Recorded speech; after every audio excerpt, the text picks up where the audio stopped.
I know, right? Who is this man?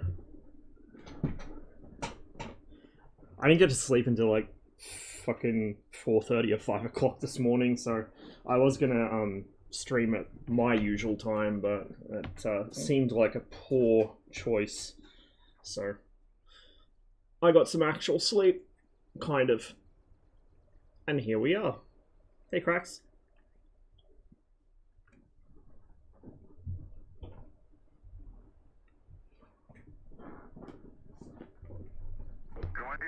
And once again, I'm being sabotaged by the gas cylinder in my chair. God damn it.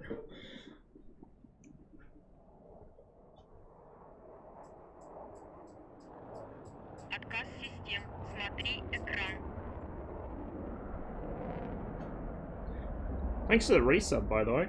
Appreciate it, man. We're going to start out with some Hind stuff on Enigma's server, since Petro now speaks to us. We might move over to IL2 a bit later, I'm not sure yet.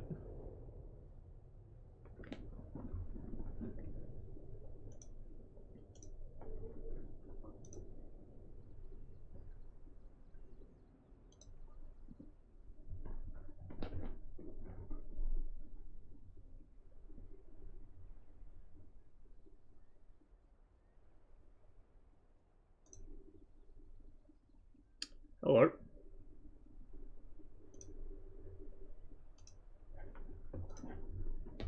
Okay, let me get my trackfile recentered.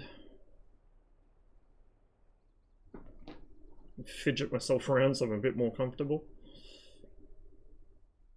Right about there, I think.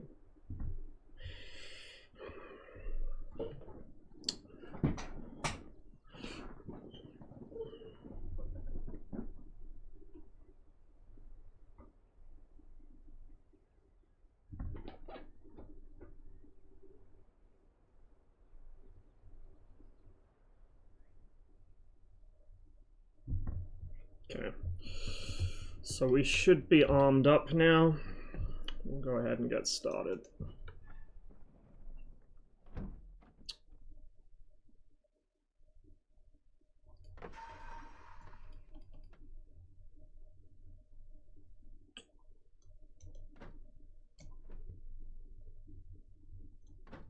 Отказала основная гидросистема. Отказал насос расходного бака. Отказал генератор.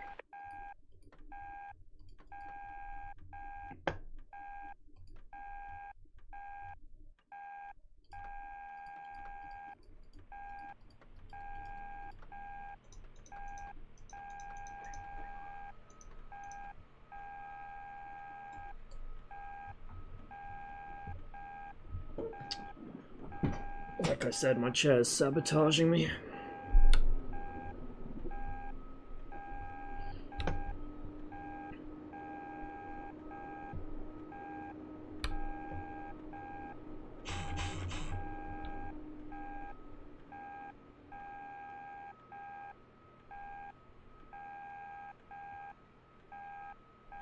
APU didn't start?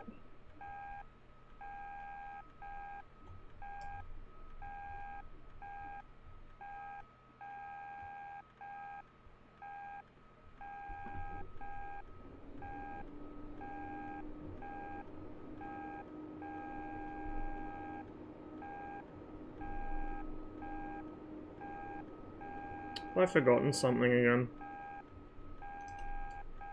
APU's not playing nice. Yeah, it's set to Zapusk. Those are all on. Fuel valves should all be on. Pumps, everything.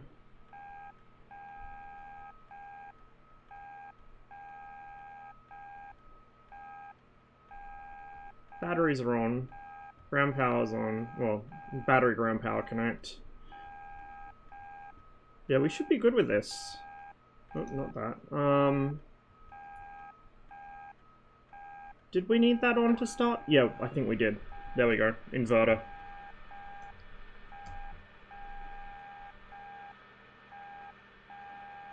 Obviously, I haven't flown this for a while. Yep, now it's starting. I can hear it. Should see the temperature rise here in a minute. We should. We might not. Hello? Doesn't want to start. Interesting. Oh, no, the rotor brake doesn't matter for the APU. Unless they change something. Look, we'll hit the rotor brake. APU start. Hey, Smooth. Going alright.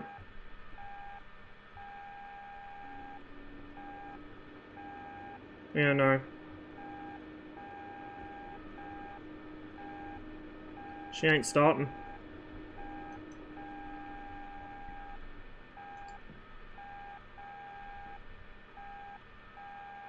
Just trying to remember if there's any switches I've missed. I don't think there are. Because it's accumulators on, then those two switches, then both the master panels, then the fuel pumps, and it should go. Once the fuel pumps are on, it should go. And the valves are open and everything. The only thing I can think of is I overloaded the electrics by turning all this shit on too quickly. Which is possible, I guess, but... we might just reslot real quick. No, all the electrical panels should be set up. See, I don't even remember if I was supposed to have that on. We'll try both inverters, but... oh. Did I not have them? I don't know, dude. It's been like at least a month and a half, 2 months since I've flown the Hinds, so... I don't remember having to turn those on, though. Like, I could get the APU started without them before. No, she ain't doing it. Nothing.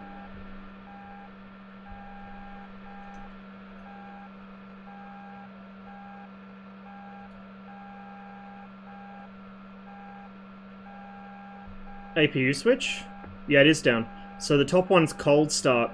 Ložni zapusk is cold, like cranking it, cold crank, to get the excess fuel out of the lines, I think. And then zapusk is actual start. And it should be down. So if we can go, let's try it.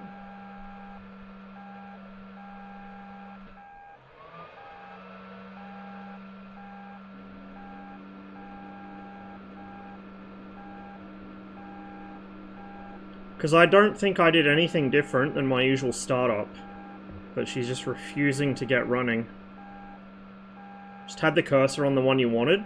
What, this one? Oh, you're right, it's in the middle position. What the fuck? That used to spawn in the down position. Okay, I know what's happening now. They must have changed that, like... sorry about the fidgeting. They must have changed that last patch or something, because that used to spawn down.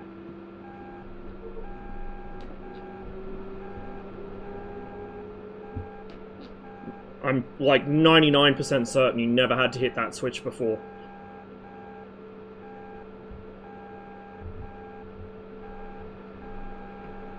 Okay, well now the APU's on, we can actually get the helicopter running. That's on. That's on. Okay. Rotor brake.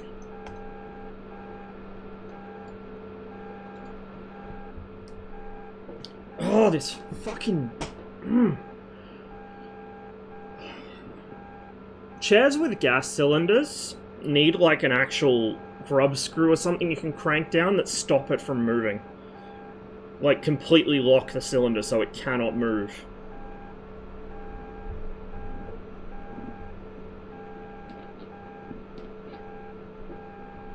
Hey, Steve. Yeah, obviously they did. Oh my fucking god, dude. It's gonna be such a pain in the arsehole stream. Once it warms up, it should stop sliding, but... okay.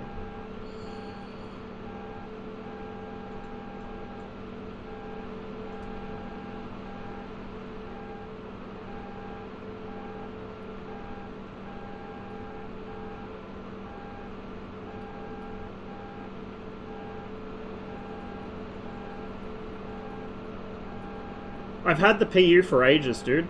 I've had it nearly as long as I had the rifle. I just never actually got round to having it mounted because I didn't trust the... Like, I didn't trust that I could find a gunsmith who'd do it without fucking my rifle up. But, Dad got in touch with a friend of the family who had some work done on one of their rifles. And was, pretty happy with it, so... I got the same guy to do it. Turn that on. Just get our weapons powered up. While we wait for the rotors, or for the engine rather. Okay, they're spun up. Give it some throttle. Get my chair fucking lifted back up again.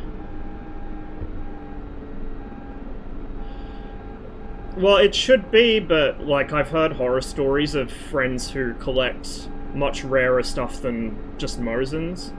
And they had, like, gunsmiths that they took rifles to get, like, one minor thing done, and the rifle came back completely refinished and with, like, bullshit engraved on it that they didn't ask for, which completely destroys the value of a collector rifle, of course. Mine's, I mean, it's a Mosin, it's not hugely valuable, but I would be very angry if someone did that. We want them on main. That can go off now. That can go off. APU can go off.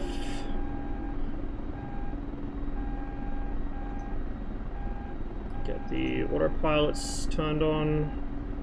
Get that turned on. Set up the radar.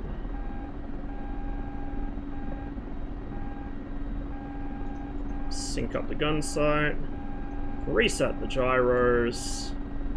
Both of them, hello. There we go. Okay, and we'll turn the brightness down a little on my reticle so I can see where Petro's looking a little easier. Reset my view again, because this motherfucker keeps sinking on me. I need to just move my chair over, I think.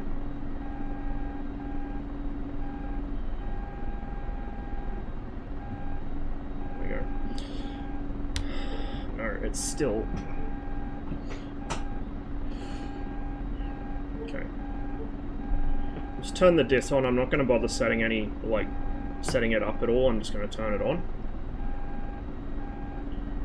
A little bit of back and to the right on the stick. Not too much. Okay.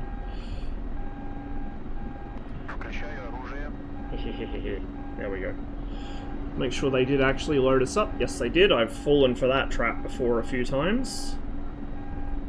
And we'll take a look at the map. Oh my, red is doing quite... Oh my... Whoa, someone's done a really good recon run. So we've got a little ways to fly, about 3 sectors. We might just go that way. 338 for 42. Maybe we will set up the dis. Yeah, why not? Is it 338 for 42, so...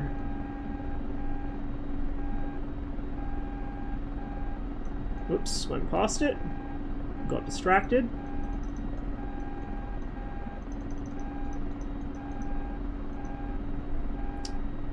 Need to figure out why the axis on this sensor is so noisy in DCS.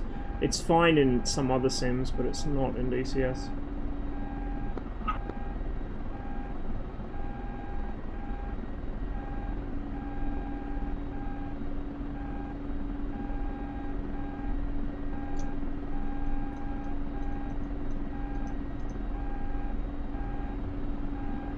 I know I can. I'll just stay here. I'm happy flying a little further.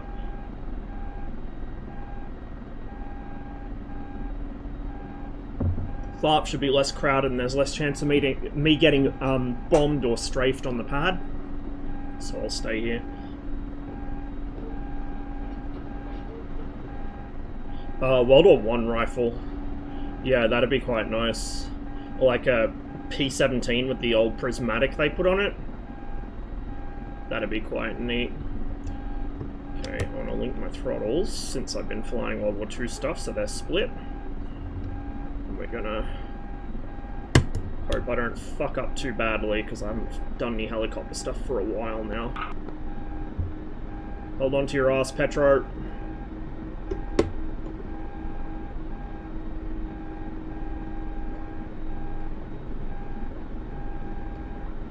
That wasn't so bad.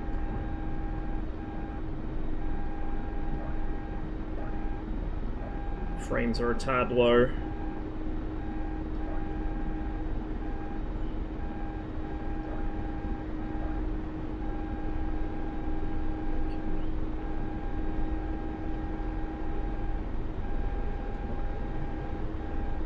Gotta reset my trackfile again, because this fucking chair keeps moving.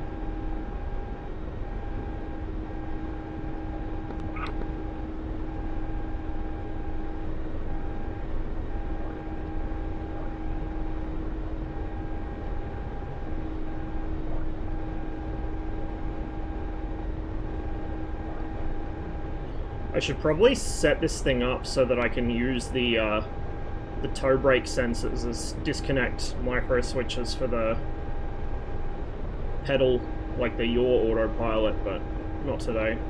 We'll do it some other time.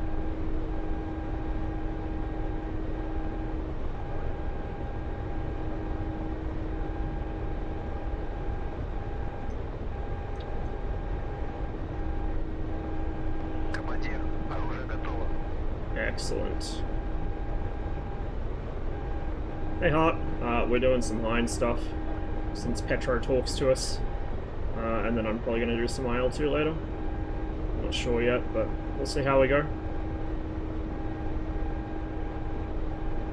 Not expecting this to go super smoothly since it's been a while since I've done any helicopter stuff in DCS. It's been a while since I've done much DCS in general, but we will see how we go.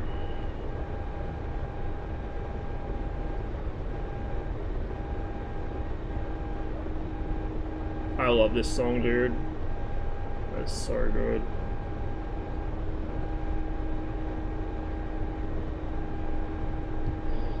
Alas, I will never be locked in a Target store late at night with Jennifer Connelly. The world is a fuck.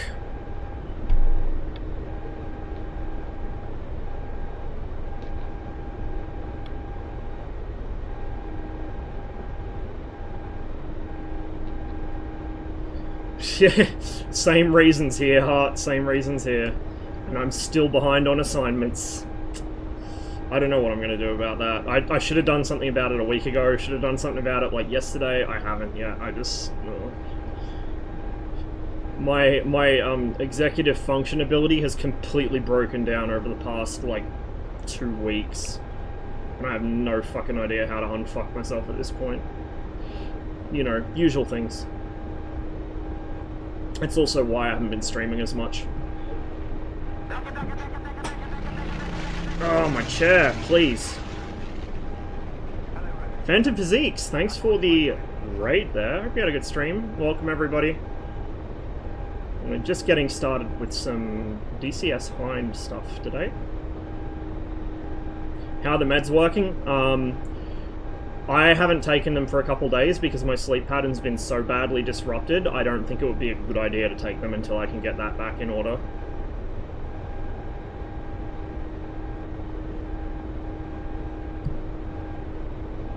Yeah, I'm thinking of swapping courses. I just don't know, like, I'm probably gonna have to wait until the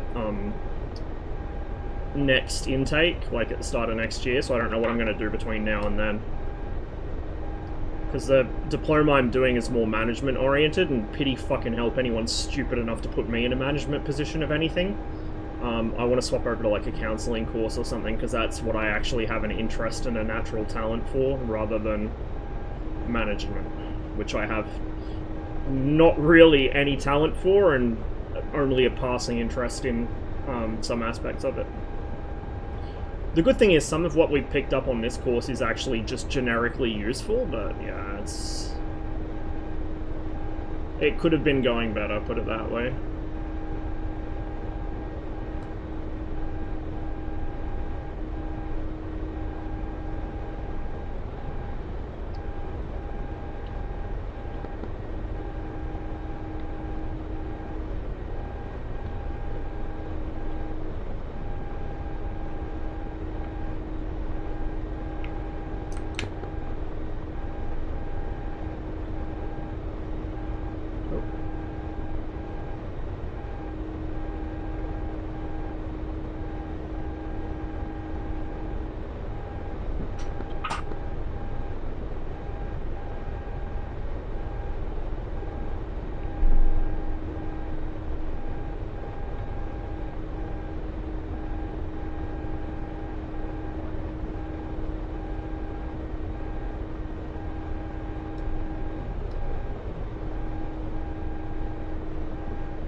I feel like I'm about to get mavericked. Okay, there's units there. I can't tell whose.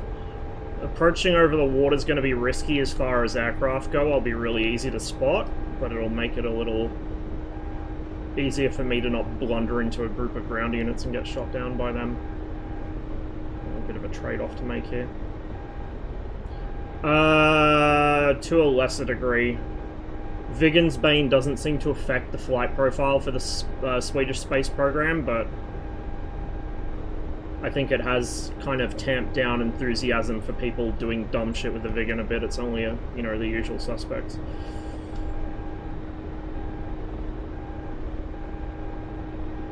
Ever walk across a bridge, like a larger one? I think I walked across a harbour bridge once.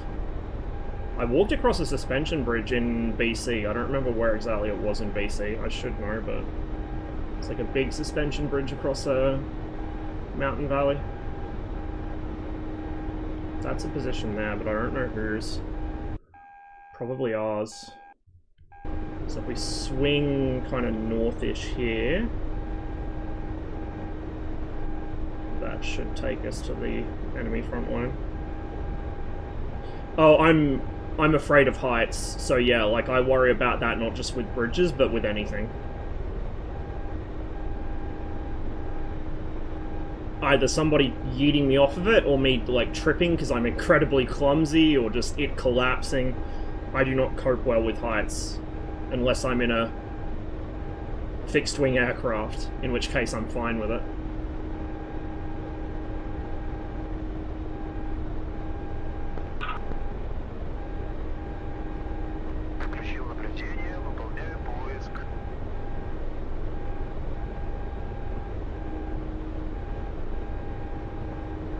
Fuck. Yeah, I'm gonna get F5'd here.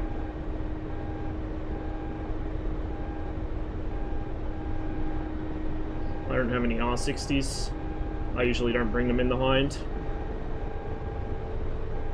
I was gonna hope he didn't notice me, although he probably did. I don't want to start pumping out flares, because if he didn't notice me, he will want to start doing... Oh, no, he noticed me.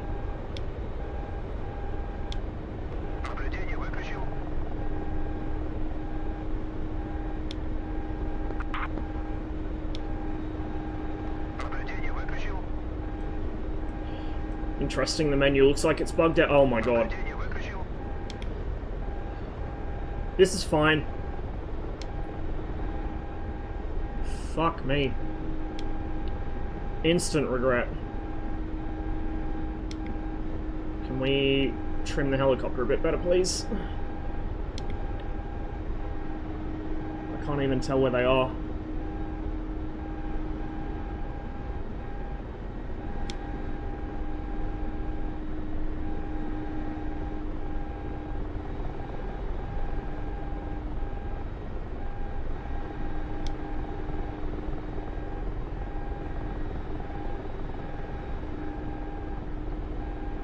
Okay, there's something up there. Oh, fuck. I'm having rockets fired at me at this point. Wonder if there's a Huey behind me as well. Or if that might be the A-10. I'm gonna die. Yeah, I'm fucked.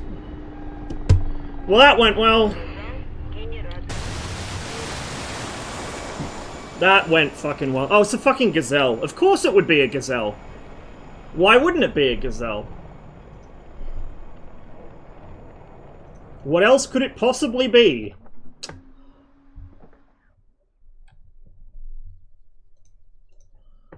Oh. I usually stick with the Soviet one because it is a Cold War server.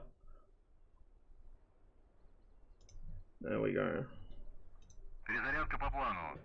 Yeah, I know, right? Gazelle's useless, totally. Hinds are invincible. You can't kill a hind with a Gazelle. It's too hard. I never even fucking saw him. It's almost like if you get in the hind's blind spot, he's completely vulnerable to you. I didn't extend away from him because A, I didn't know he was there, and B, I had jets to worry about. You want to turn against jets, but turning is the last thing you want to do against another helicopter. You just want to run. Okay, that's in progress.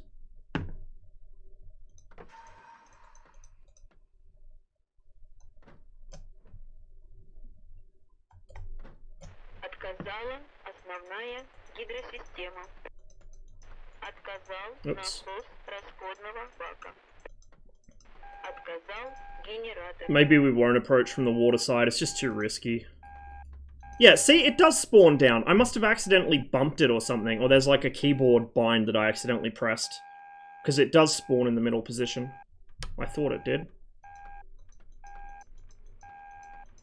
I just got unlucky. I've had a few times where I spawned in the hind and I couldn't get it started, and that may well be why. It might be a thing that happens sometimes. It'd be funny if ED coded that in as like a kind of gotcha to make sure you're actually doing a proper startup. I doubt they did, but it'd be funny.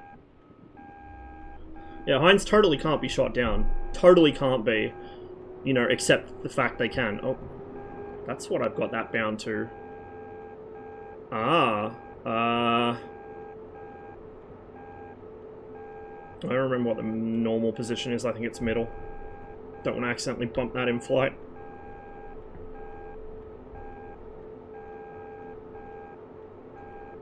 Rotor brake.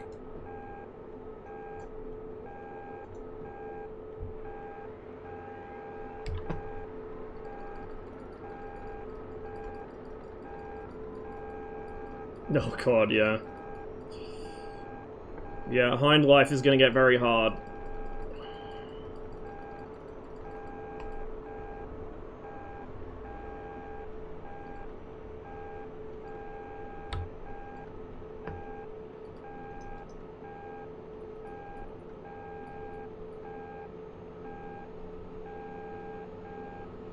See, even if I had taken R60s, it wouldn't have helped anyway, because I never saw any of the guys that were shooting at me.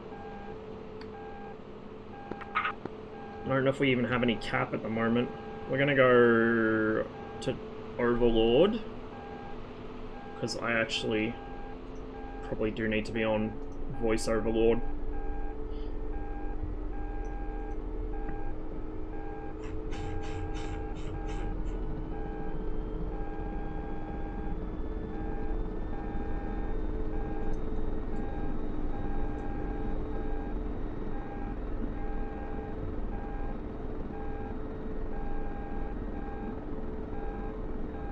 Nope, not now, track IR, for fuck's sake. It's not one thing, it's another.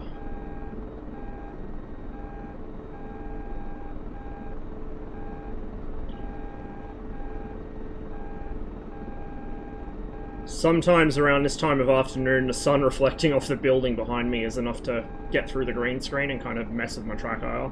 That's what happened there.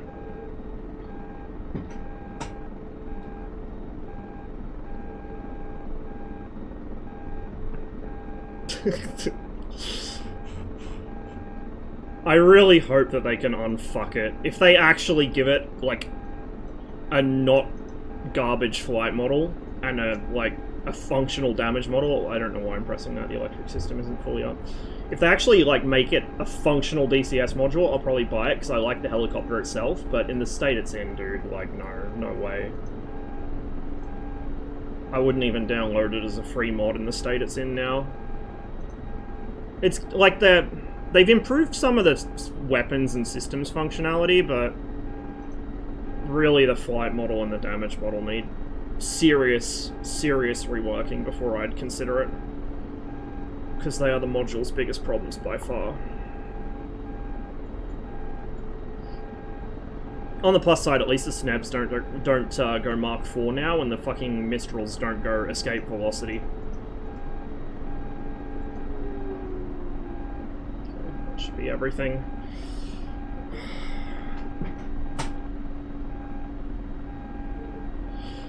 Yeah, they did say they wanted to do different variants of it, and I think the one we're actually getting is not Desert Storm era, it's like Afghanistan era. I'm pretty sure that the main variant they're doing is 2000s, like every fucking thing else Blue 4 and DCS. But they did say they wanted to do other variants, so maybe we will get at least ODS, or at least like mid-90s. Can they not? Yeah, I'm over the fucking 2000 era shit, dude.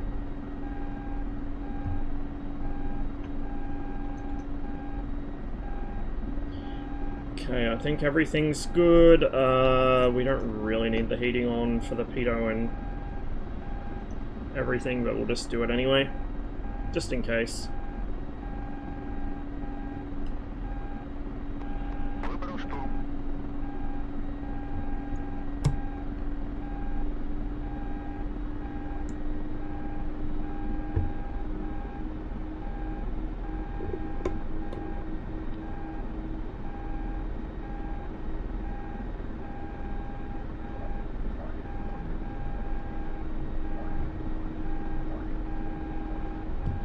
Notice my flying's really wobbly because I haven't done any helicopter stuff for a while.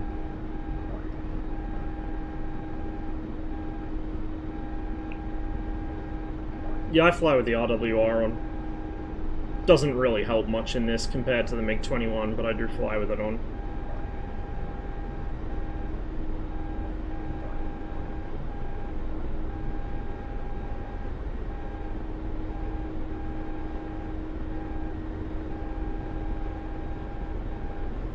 I don't think that the community's based enough to let ED do a one Golf.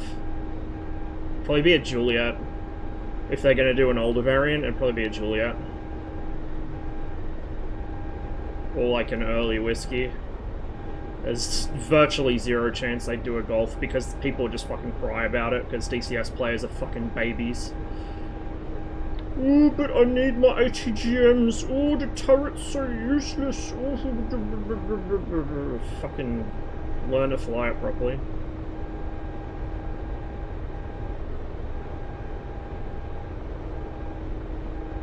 Need a Zulu. They would, like, unironically, Hoggett would fucking cry and shit and fart themselves if they didn't get a Zulu. It's just fucking ridiculous.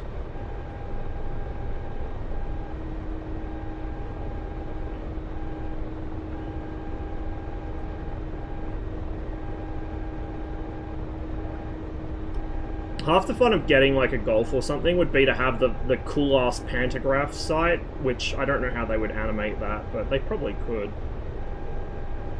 I guess the same way they animate the door guns. Oh, for fuck's sake! This is why I don't stream in the afternoons.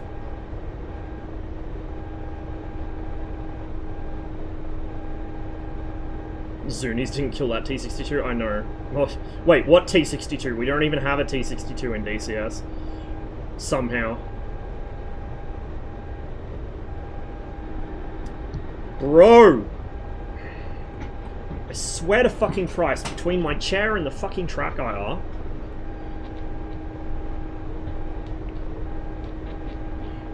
Let me just shift my setup a bit to the left here. And not crash into these trees.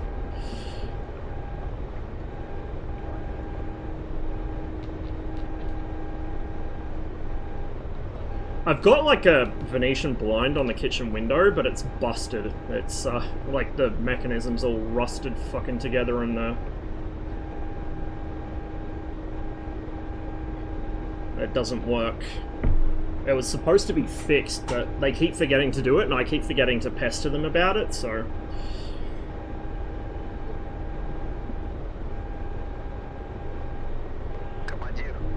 I'm flying a little high here, I'm gonna get shot down again if I keep this up.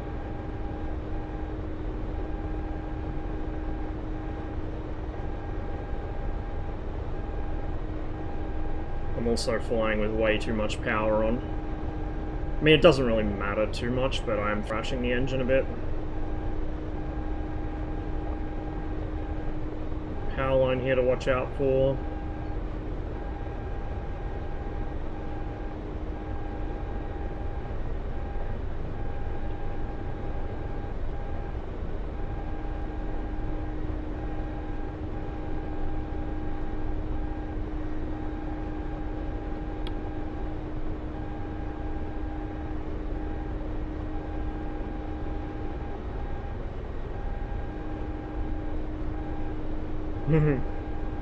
That's something I need to do on stream as well as Cold Waters, although I'm not very good at it these days. I haven't played for a long time.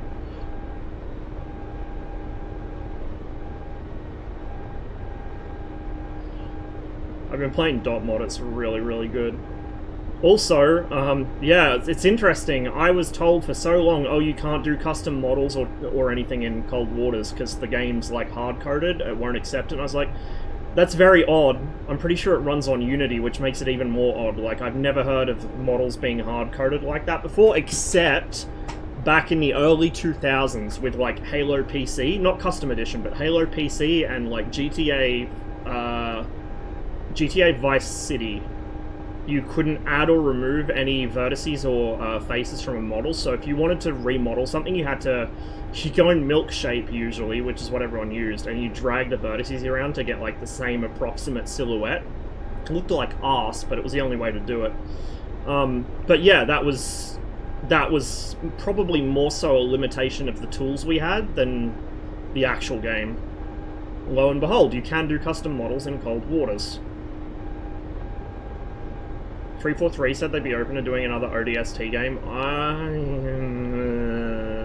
don't have a lot of faith in 343 to do Halo stuff, to be honest. Like, unpopular boomer opinion maybe, but I didn't like what they did with Halo 4 for a variety of reasons. I didn't even bother trying 5 because I knew I'd hate it. Even the Halo 4 fans didn't like Halo 5 because they retconned like their entire own story. And Infinite, I don't know, I watched some gameplay, like, when Korchak was playing through the campaign. It looked like it was, like, as a game, it looked fun, and this is the same thing with Halo 4. As a game, Halo 4 was fun. As a Halo game, like, I hated it, because it felt really phoned in. Kind of ham-fisted in a way. Oh, hello!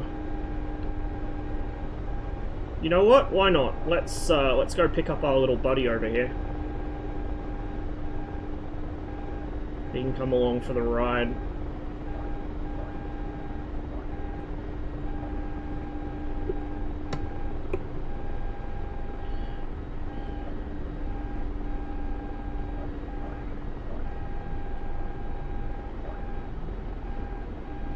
He's probably in the tree line. I don't quite see him. Oh, there he is. I see him now.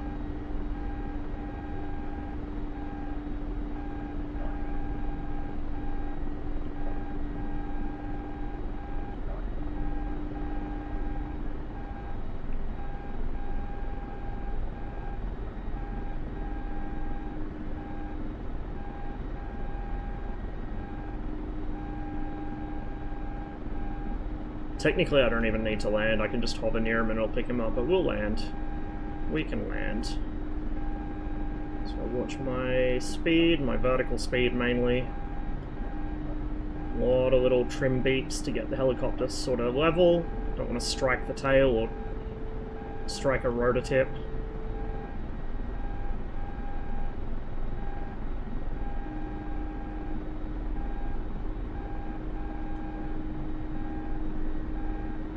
Trying to arrest this sideways movement. Oh, it's a blue pilot. Hello, buddy! Hello, buddy! Get in the fucking helicopter. Get in the fucking hind. I should be close enough to pick him up, I think. Maybe not. I might need to hover taxi over to him once I readjust my chair. Yep, there we go. We got him. Right, bit of back and right on the cyclic. Give her a trim.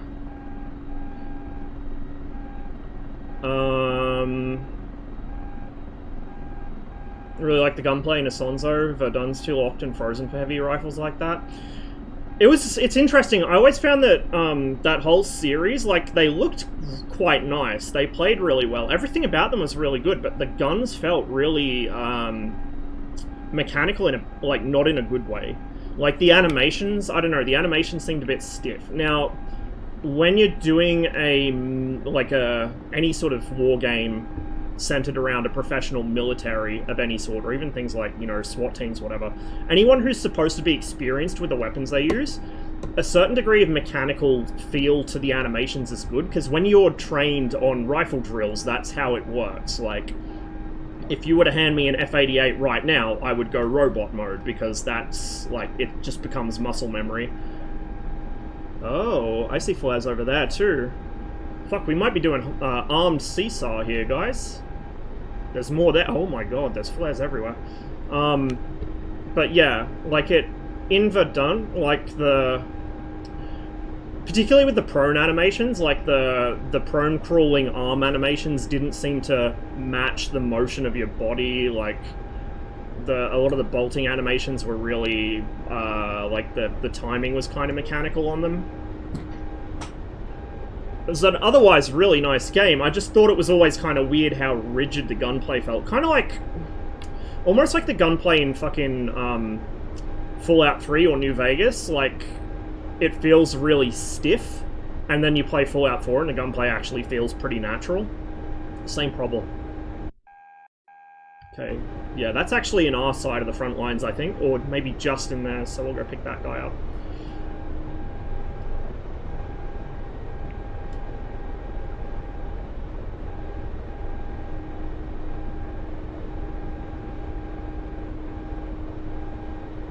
Foxhole Orgy stream? I do need to play Foxhole again. I think the last time I played it was like 2015 or something, whenever it came out, shortly afterwards. I really like the concept of the game. I really like the aesthetic of the game. Like, I really enjoyed it. It's just that, like, my friends stopped playing it, and then I kind of mostly play games like that with friends.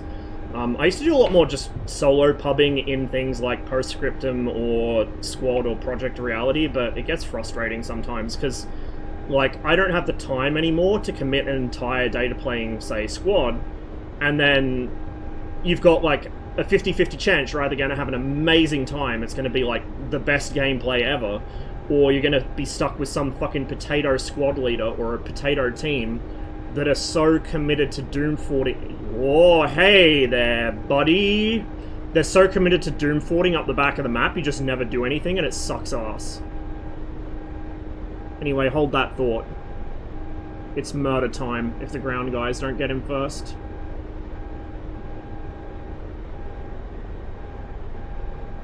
Just check my own general area.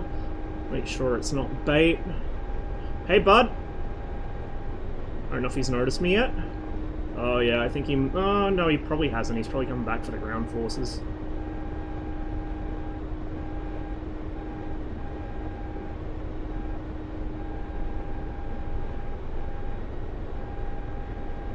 Yeah, he hasn't seen me.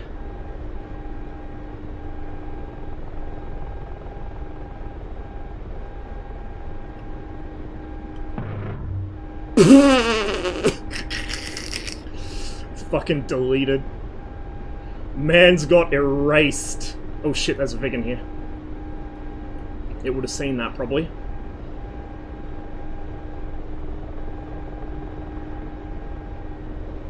Oh god, there's a Mirage as well. I'm fucked.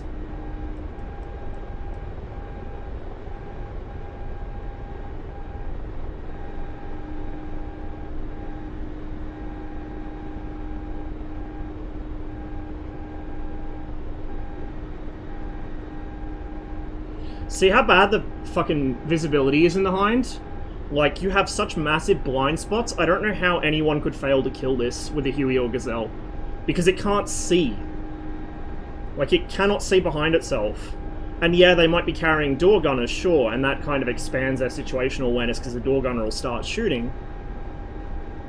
But, uh-oh, we just lost a friendly over there. Actually, yeah, we lost a friendly there, I think.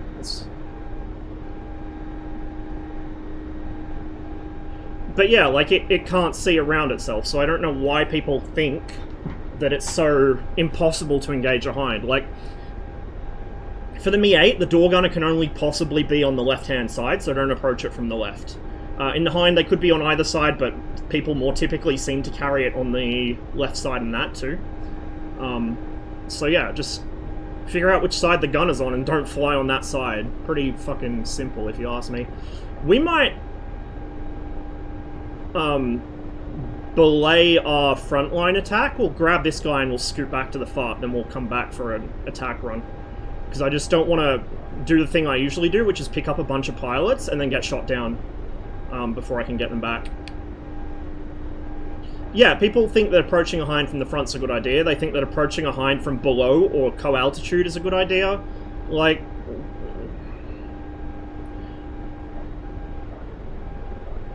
Or they think that the hind is somehow hard to spot still. Like, my brother in Christ, use the F5's radar. Like, not even the Mirage F1's radar. Use the F5's radar. That shit is so broken. I spot hinds by accident with it while I'm trying to find MiGs. Oh. Wrong button! Shit!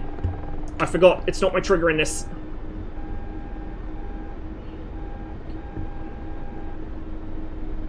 Okay, we need to get some distance, and we'll come back. He probably just picked that pilot up that I was going for, so we're going to pull the wheels.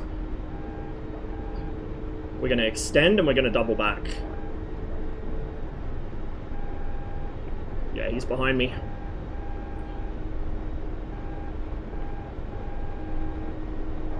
We can easily outrun a Huey, it's just a case of not getting hit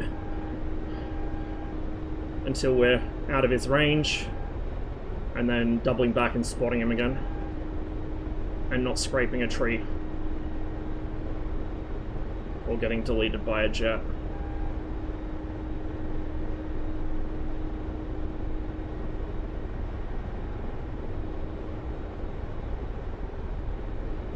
Okay, we should hopefully have some separation here.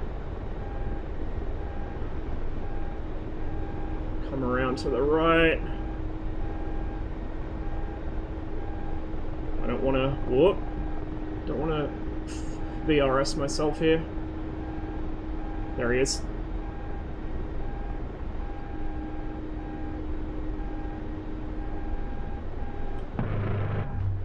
I don't think we hit him. We're going to extend away again.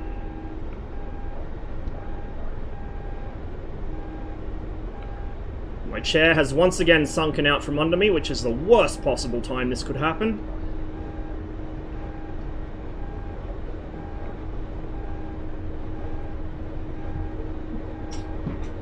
There we go. Fuck. Something else just shot at me. Yellow trace. Oh no, it's the Huey. He's still shooting at me. I thought I saw a yellow tracer, but maybe not.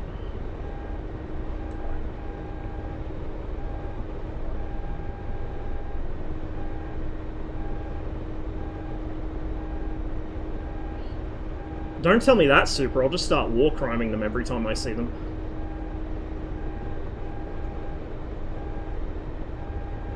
Mirrors on this aren't the most useful. They're not bad, but they're not great either. Okay. Just come around left. I have slightly better visibility out the left side. I just got to be careful because the helicopter tries to roll over when you bank left too hard. I've barrel rolled this thing at low altitude before, but it's not something you want to do by accident. I can't see him. There he is. Oh, fuck.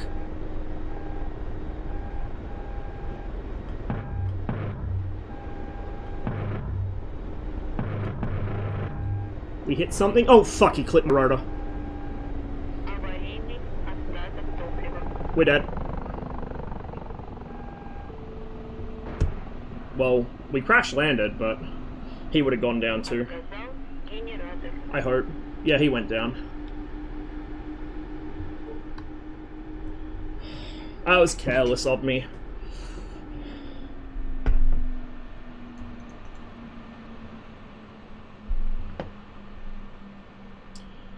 Not my day today. Really not my day today.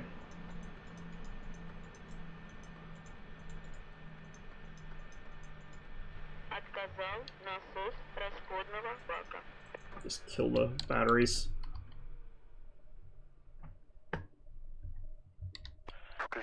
Oops, no, I don't want you to... I know there's a shortcut for that. Maybe we'll try one more.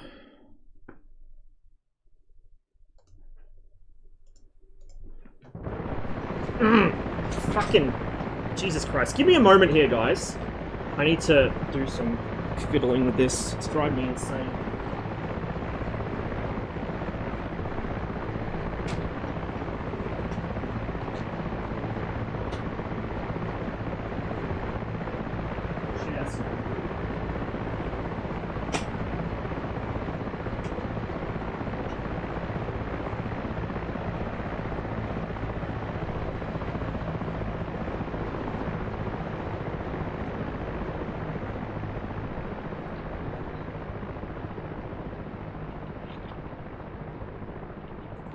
It's the one downside of the chair, but, you know, every chair of this design does it when it gets cold. It does have a, like, if you push the height change lever through, it should lock it. It just doesn't. Like, it locks the lever, but it doesn't lock the actual cylinder. Which is the entire problem in the first place, that I don't want the cylinder moving.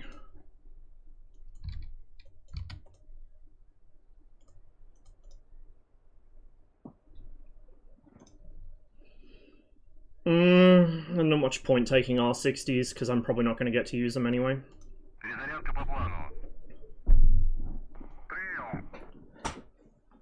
Yeah, fuck the sun. Who needs that shit?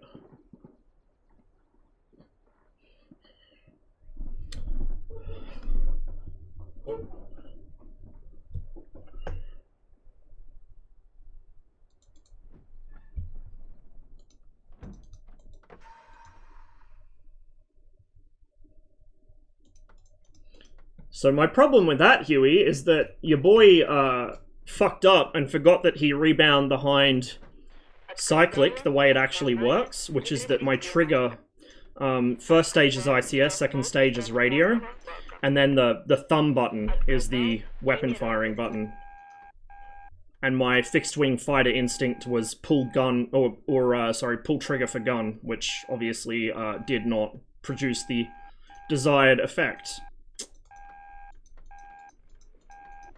You get rusty very quickly when you don't play DCS for a while.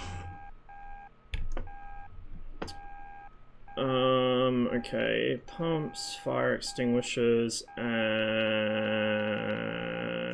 APU? We're missing something. No, we're not missing something. I am missing a brain, is what is missing.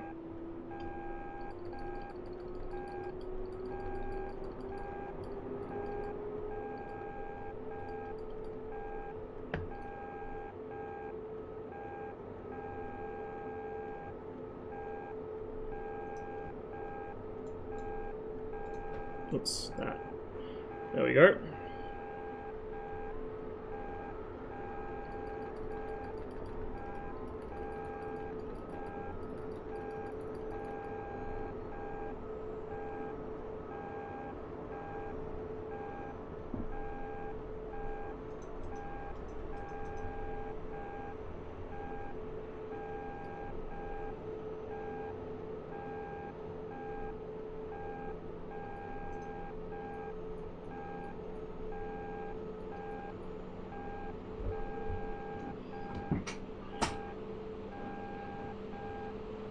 How long since I've seen a snake?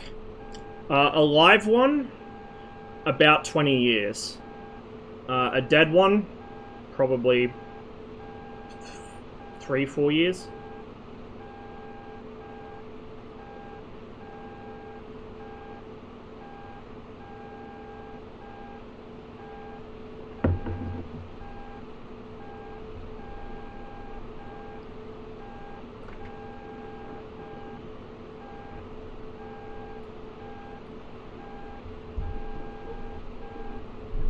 I mean, they are, you just don't see them.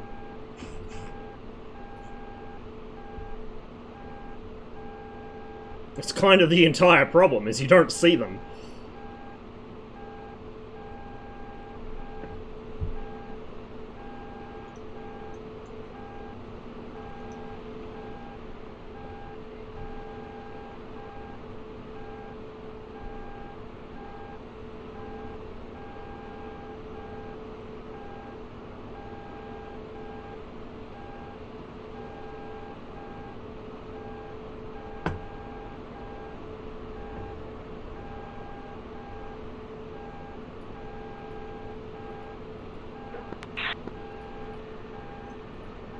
That's gonna bitch at me because I'm gonna need to reset it once I crank the power up.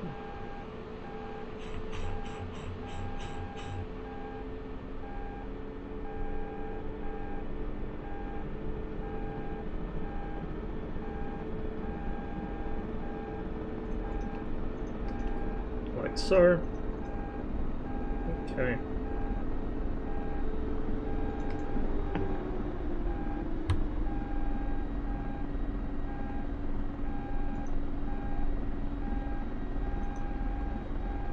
That's on.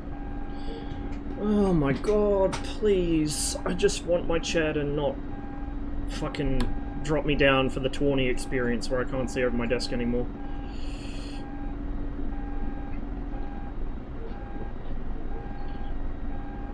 We had a really big fucking python that we spotted in a tree next to our house like 20 odd years ago. Well, yeah, 15, 20 odd years ago. It was eyeing off our ducks, so we had the dude from the reptile park come and give it a new home. But like Dad comes across snakes at the farm pretty often, so I've seen dead snakes that he's either hit with the mower without realizing they were there or that he's shot.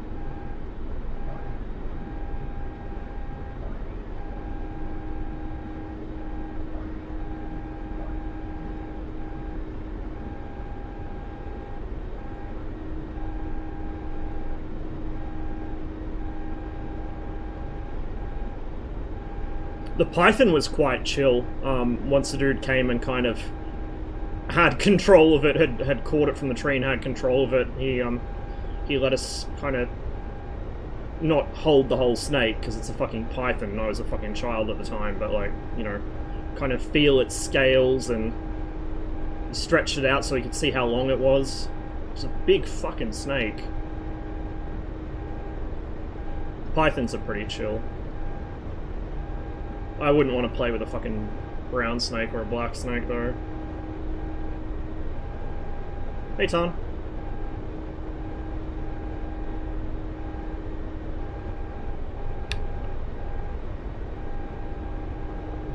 Come off the collective a bit.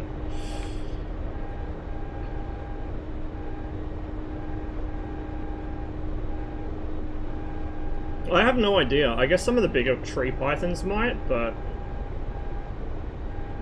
I mean the ground-dwelling snakes would never have the opportunity, really.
I know I say it a lot, but I wish the music bot had a sound check. You guys probably can't hear it, but this is Ataman. This is one of the last songs Kino ever released recently, like as in probably 5-10 years ago. They found the recording for the vocal part, which Soy had done before he died, and the rest of the band got together and did the rest of the, like, the instrumental part and the backing and everything, just like a couple of years ago. It was pretty cool. It was before the drummer died. Terribly, we haven't killed a single ground target yet. We've killed one Huey and rescued one blue pilot, and then downed another Huey by mutually assured destruction because we were both trying to head-on gun each other, and he clipped my rotor with his rotor. And I won that one. As in, I didn't die on landing, he did. been shot down by a gazelle once so far as well. Which is, you know, something that is allegedly impossible.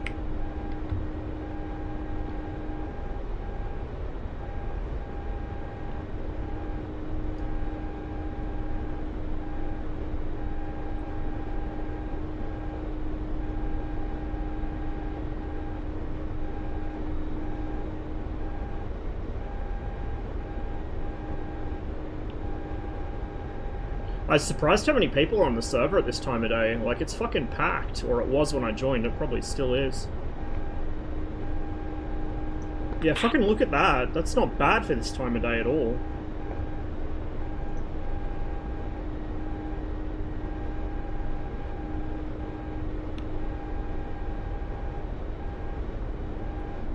Swing around to the north, I think. Yeah, the moving map's on. I've got it set on the more zoomed in scale.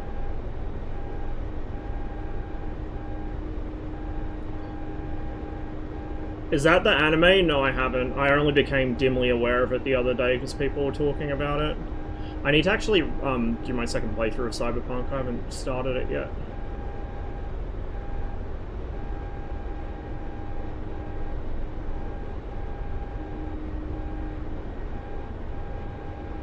Got a little close with that tree there, I think. Just kind of watching it out the corner of my eye because I was worried I was going to clip it.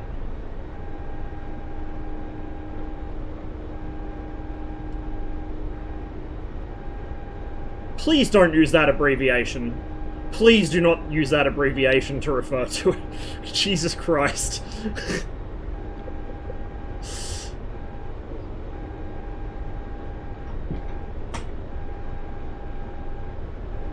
Hopping on? Excellent.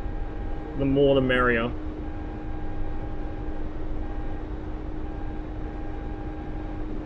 Oh, bass song.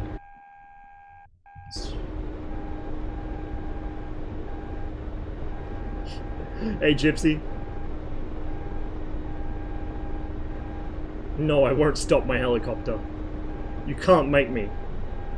Well, you probably could, I mean, but...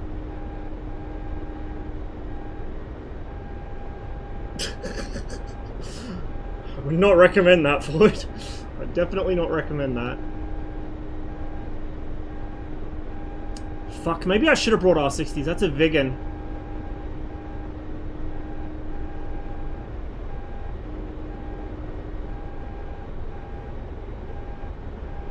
He's going fast as fuck though, so... He should hopefully be no factor.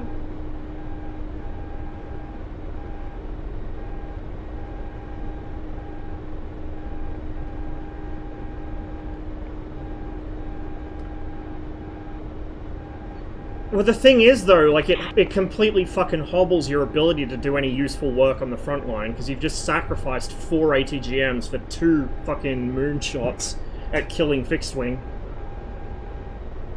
And if I'm flying with another hind, I just have them bring the R60s, like, so we've got one that's full air to ground and one that's got the... that's got the first state prophylactics. Oh, really?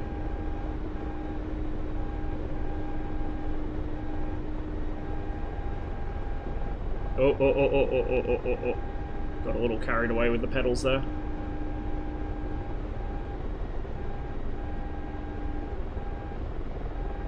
Is that 2? Is that 1 guy, or is that 2? I think it's 1.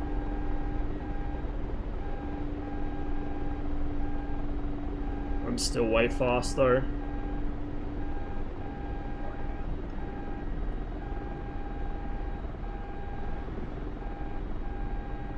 Oh, for fuck's sake. No, the vegan is fucking with hinds. Okay. Yeah, we'll have to bring R60s. It's ridiculous. Oh, do not go into the trees.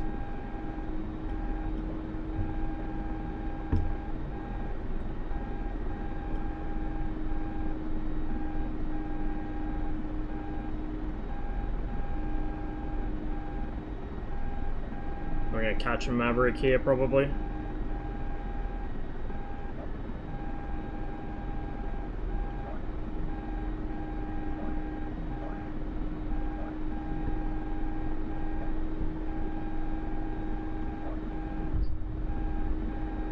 supersonic, it sounds like.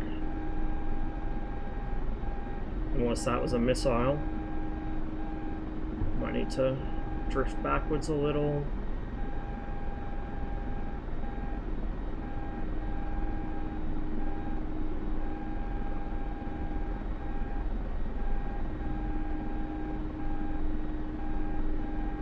Come on, surely I'm close enough.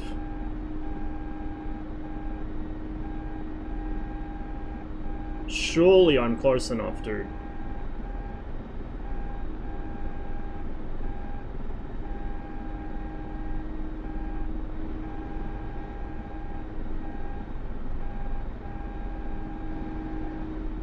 Bruh.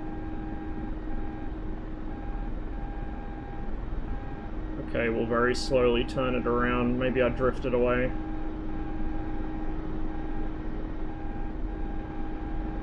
Yeah, there he is.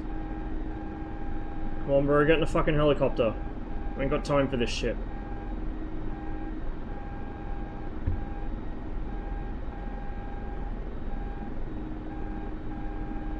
Stop giving away my fucking position. I'm right here. Just get in.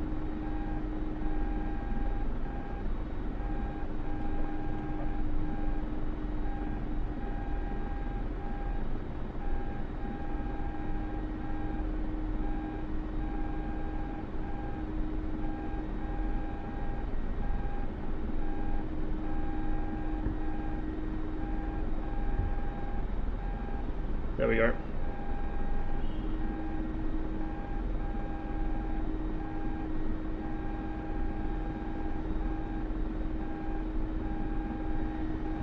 That was a little unnerving. Oh, hey, hey, hey!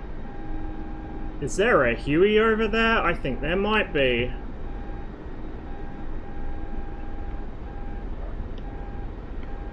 It's another hind there. My chair is once again sunk to the fucking floor. There's another pilot off in the distance there, so... White flares are pilots, green flares are ground troops.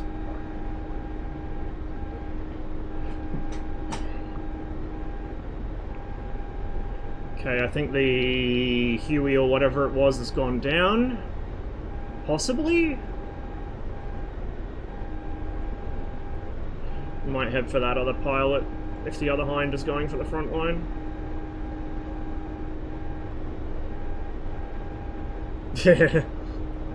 Yeah, he sure is.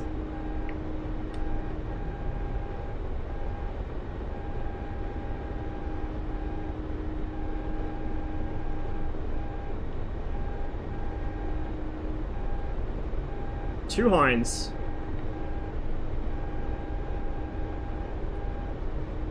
Front line's pretty dense with activity today, hey?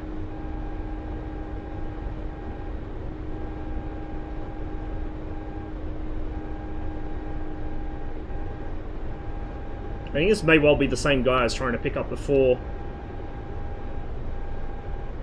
when that fucking Huey ran into me. Oh shit, there's, I think, maybe 2? One here in the trees and one just past, I'm not sure. Get rid of this airspeed. Without getting rid of the altitude, ideally.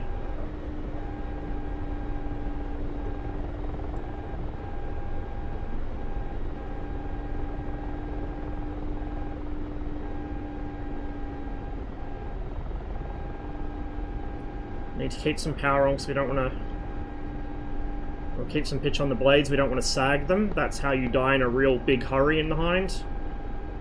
You can't throw the collective around sort of minimum to maximum like you can with some other helicopters. You've got to nurse it a bit. We'll circle around for him. I've still got to wash off another fucking 150 Ks anyway.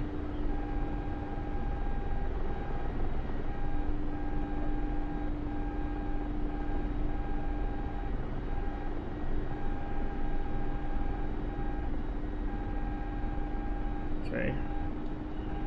We are now in a more or less a hover, right over a power line. Great place for it. There he is. Picking up speed a little fast here, so we'll just pick the nose up to wash it off. One big sort of disadvantage about trying to either hover or land in this helicopter is that the forwards and downwards visibility in particular is miserable. It's pretty good in the front seat, but the back seat, ugh. So if I had a human front seater, I'd probably be handing control over to them to land, or to like hover us or to land us, just to take the stress off me and reduce the likelihood of smacking into something solid. I'm probably gonna have to circle again because I've drifted. So we'll just very slowly, very gently get the nose around. Pick up a little bit of altitude to clear any treetops, like that one right next to us. Or that one right in front of us. Yeah, we drifted. There he is. Oh fuck, there's an A-turn coming. Yeah, we'll grab this one and we'll run, unless I spot like a Huey or something on the way.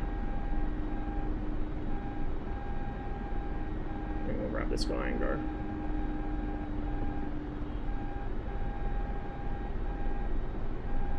Bro, can I stop drifting, please? Come on, come on. I might just be close enough here. Please, hopefully. Probably not.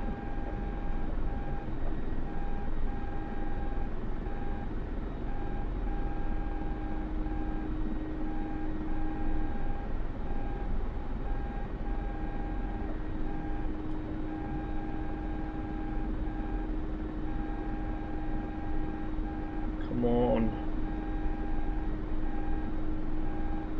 Come on. Must have passed him again. God damn it.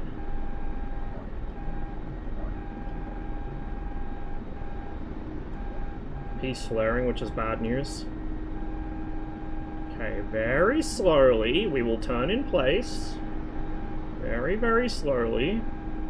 The chair is malfunctioning again. You can kind of track it through the gun sight. It keeps... There he is. It keeps sinking. I need to also remember when I'm going into a hover, like when I'm transitioning to a hover, I need to take my eyes off the airspeed indicator and shift them left to the hover indicator. Because that is your flight instrument when you're in a hover condition, not the airspeed indicator, which becomes useless as the downwash from the rotor blows the blows on the pitot tube. Something circling me there. Get in the fucking helicopter, dude. We ain't got time for this shit. Please get in the fucking helicopter, come on. Oh my fucking god, dude. There we go. I don't know what that is. It doesn't appear to have seen me, at least. Now we get some forward speed, and once we got some forward speed and the helicopter stabilized, I can raise my chair back up, so I don't feel like a fucking child. I'm not tall enough to sit at the dinner table yet.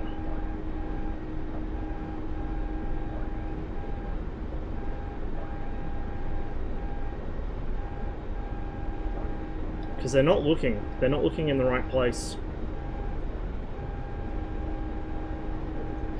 I mean, there's been fucking white flares going off in that exact area for 5 minutes now, as I hover over the top of it. All they have to do is look at the flares and they'll see the hind.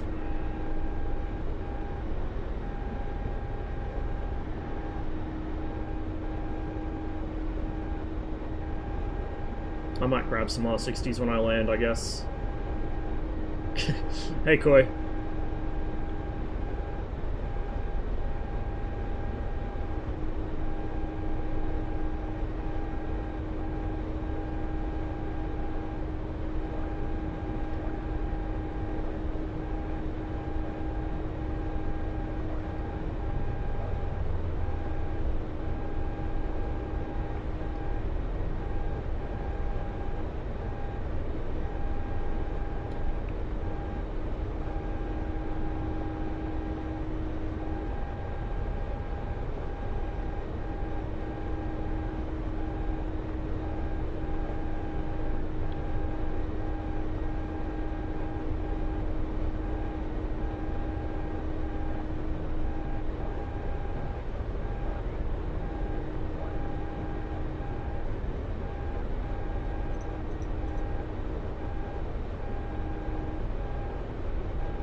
There's a FARP just on the other side of this mountain by Zugdidi, so we'll go for that one. It's pretty easy to find. See the marker on the map. There's a hollow, like a ring, circle, whatever, and then there's a solid dot. I think the circle is the Zugdidi FARP. I think. Looks like it's in about the right spot. The dot, I think, is possibly another FARP further down the coast. There are closer ones to the front line that I could have landed at, but I'm just using the same one for consistency's sake, and because it makes me a little less exposed.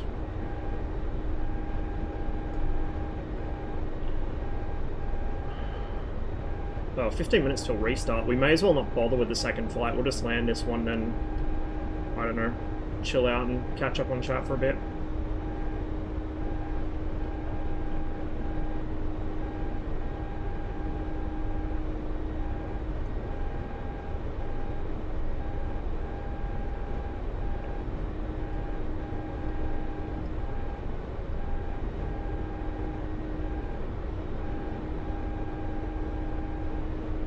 Turn my tunes up a little too, because I'm having trouble hearing them.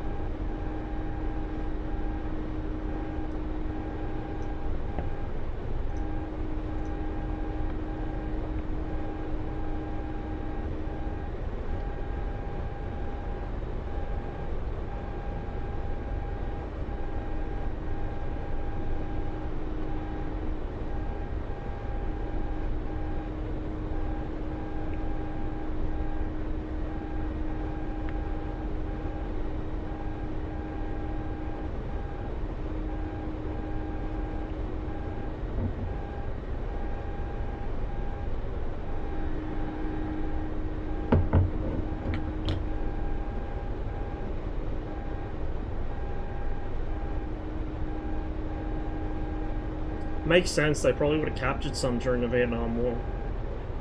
Hey, Marduk.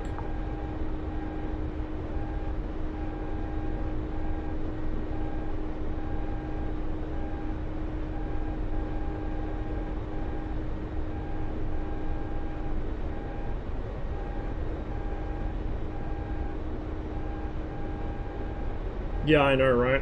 Well, more like me and my sleeping schedule, to be honest.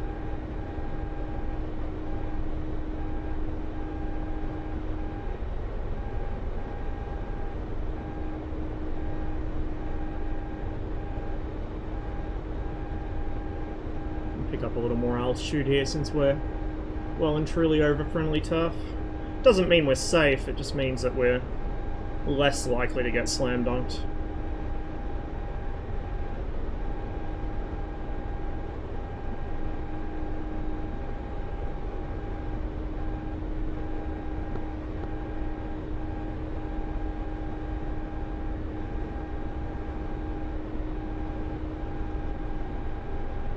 I may have miscalculated.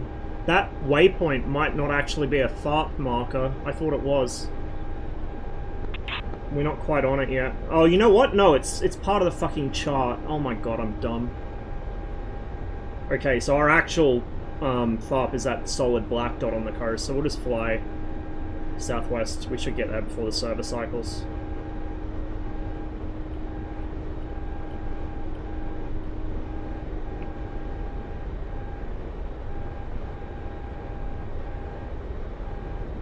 Yeah, they forgot to turn simple gunnery off.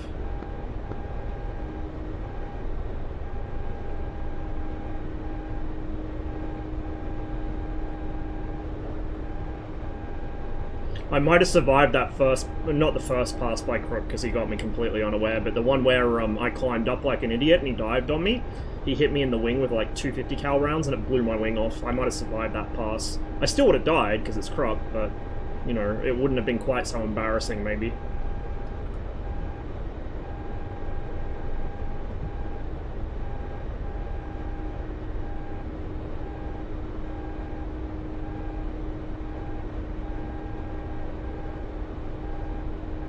It's factor of 4, isn't it?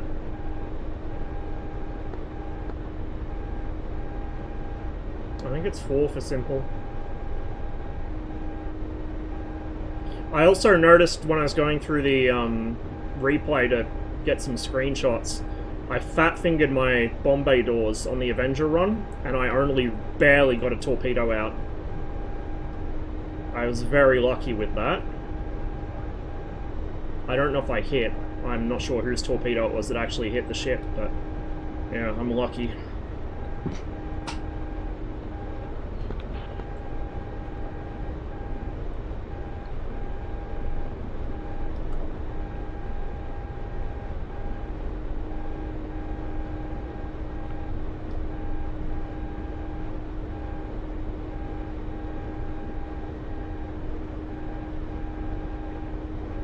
Stuck in traffic jam on the way to work, entertain me? Oh, I don't know about that. I can try, but I can't promise anything.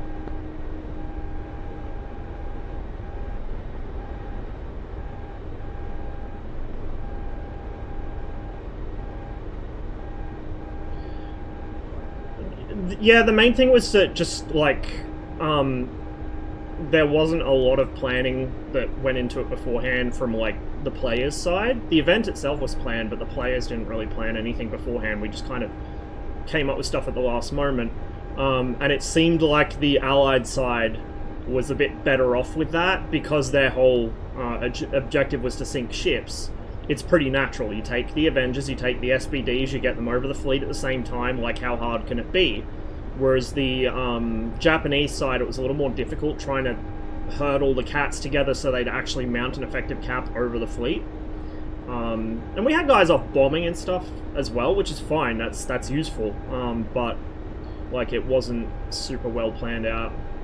I think the second run of the mission, the Japanese team were a little more coordinated. They had a whole flight of Kates go out with a Zero escort, but by the time they arrived at the ships to do anything, most of them got cut down by... Sorry, no, it was Val's. Yeah, they pretty much all got cut down by AAA, so...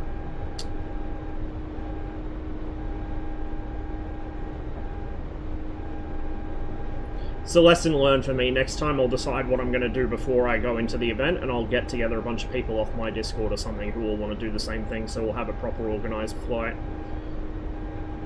My biggest issue in the Zero was except for that brief stint with Rhino, which was ended by Krapinski, like, I didn't have a wingman. I wanted a wingman. I tried to form up with the whole group of Zeros, like, a couple of times, and they either just... I got separated out through through cloud and didn't see them again, or they broke off to attack something and I missed where they went, stuff like that. Like, I just kept getting strung out, separated from the team, so that was the big issue there. And once we were over the fleet, we had a whole bunch of Zeros there, but they were all, kind of flying as singletons, and so they were all doing ID passes on each other and just kind of buzzing around in circles, and so it was very easy to get bounced once you got separated out from the others. Yeah, it was the same back in the day, like in the game's peak. It was exactly the same, that is true.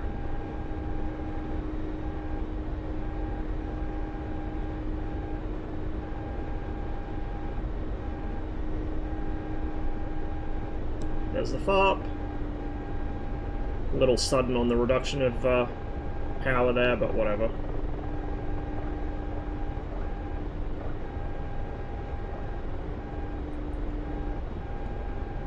I don't think it does, or it's like limited in where they can collide, because I remember I was doing single player and I spawned with my wingtip inside someone else and it didn't cause any issues.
I should probably not land with a tailwind.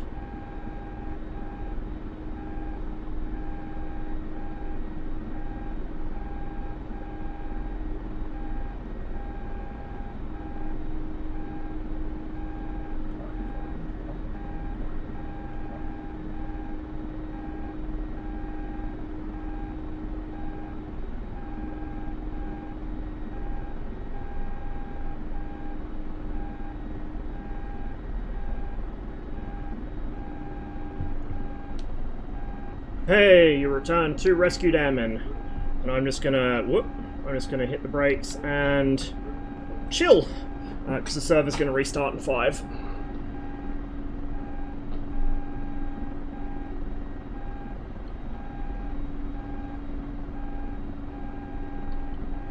So we bagged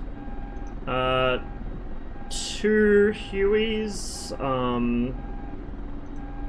and got shot down once and crash landed once. I'll take it.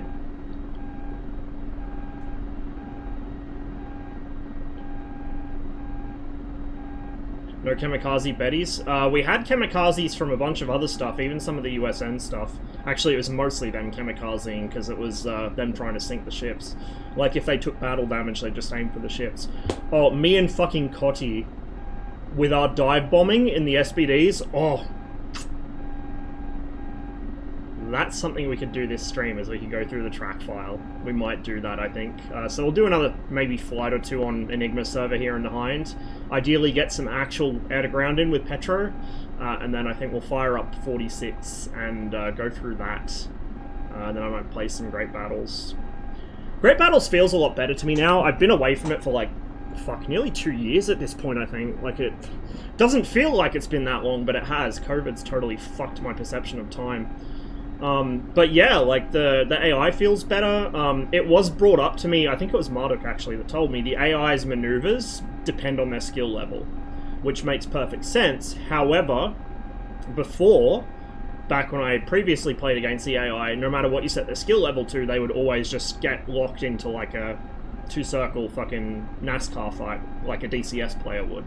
And it made it kind of boring, because they were very predictable. Even if you couldn't beat them just by doing the same thing, it's still predictable. You know what they're going to do. You know how they'll react to everything. But yeah, now I've been playing through the campaign again. They're a lot less predictable. You'll come across 109s who are really hard, really difficult to fight. The, yeah, Rise of Flight Engine AI. I mean, a lot of World War I dogfights were just NASCAR fights, if you read the verbal descriptions of them. But, yeah, like, I noticed against the Yak, because the 109 can't really 2-circle a Yak, they'll start 1-circling it really aggressively.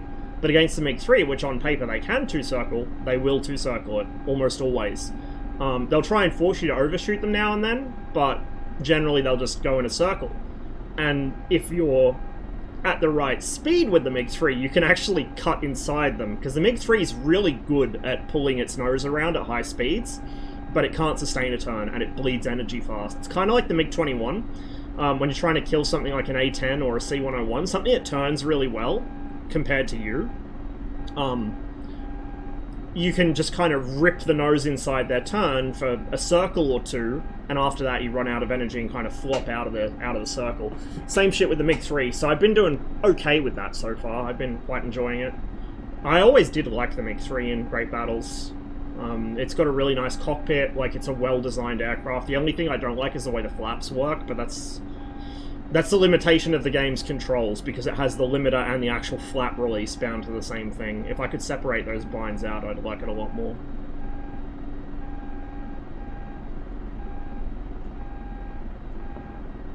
Oh yeah, dude. Yeah, like, it's a great little plane.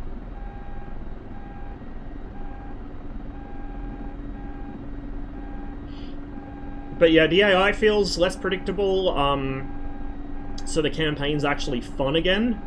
It could still be better, but it's a lot more fun than it was. It feels a lot more natural, if that makes sense. And the damage models seem better. I'm not going to say they're perfect, because they're probably not, but I'm not getting dissolved by a single fucking 13mm hit anymore. And my 50 cals on the, like, my UBs on the the MiG-3 are actually knocking down 109s quite effectively, so it feels a lot better.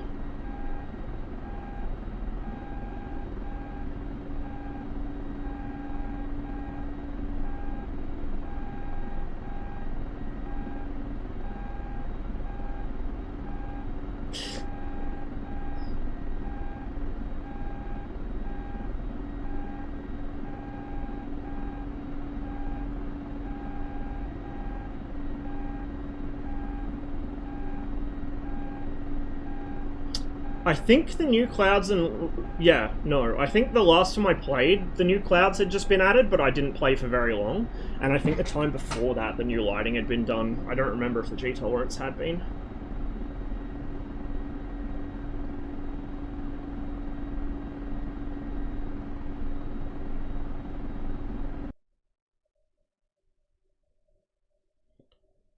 It's interesting, the AI in 46 and in Cliffs of Dover seems very similar. It may even be the same AI, generally speaking, because they still have the same trait that they'll attack in pairs, and they're extremely good at covering each other in pairs.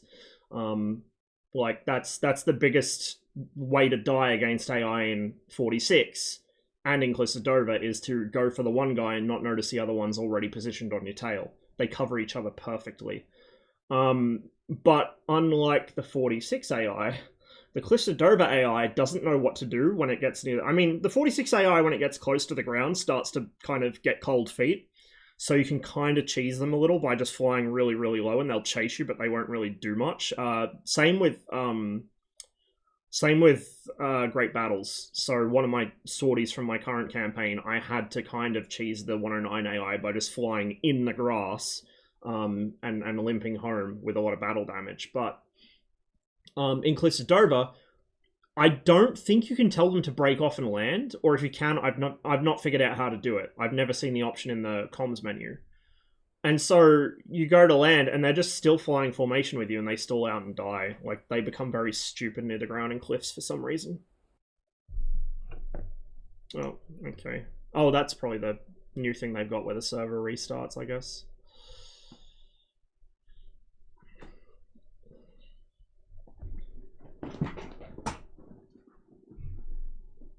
Yeah, I noticed that, Super. Although it's better now because I had... it was the mission where we lost, like, half the regiment. We nearly got wiped out. It was also my, I think, closest call with death in this campaign. I had a 109 follow me all the way to the Volga Bend. And then as soon as I crossed the Volga Bend and I was over the wetlands south of Akhtubinsk, it broke off. It could have killed me right then and there. It just went, nup, see ya, and broke off. I also saw one of our Yak 1s do something similar. It was about to vulture 109 in the landing pattern, and then it was just like, actually, no, I'm too close, and it fucked off and turned around, headed home. So they've improved that a little, I think. I said hello, or at least it seems so. Hi, Saber! Thanks for the resub, man. Good to see you.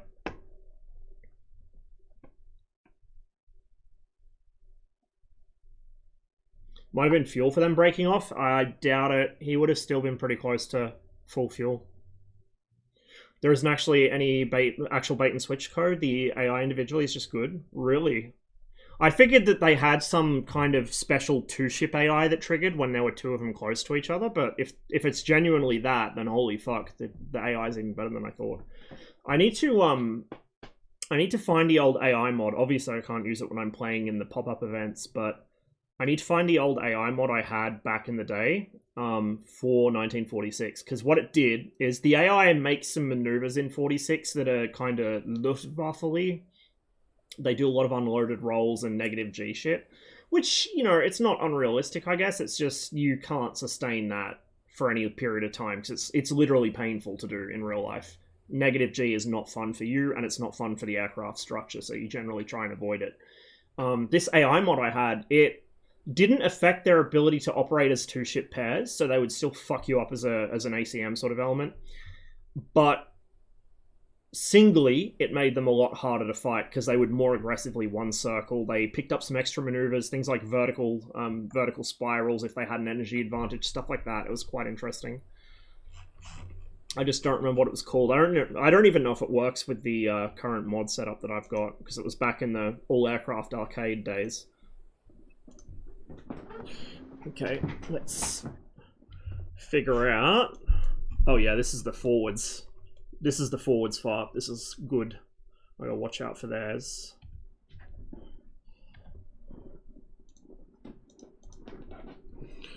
We'll take some R60s. I kind of don't want to, but we'll do it. Oh! What? Server restart again, question mark? Or is my internet just shitting itself?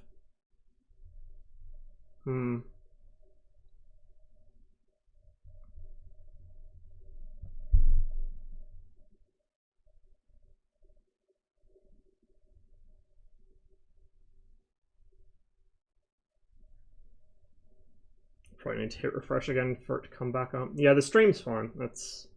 Sometimes though, like, I'll get a blip in my connection, which it's like one singular packet lost, and it's enough to knock me out of a server, but it's not enough to interrupt the stream. It's something I've found over the years, is DCS is extremely sensitive to any connection interruption at all. If the game freezes, less so. Like, the game can freeze for nearly a minute and it won't disconnect you. Sometimes it will, but often it won't. But if it's your actual connection, it'll just go, nah, fuck you, and drop you from the server. I used to have that problem a lot. Working a mattress warehouse now, the hours are ass, but it's an easy job. Definitely sounds like an upgrade, man.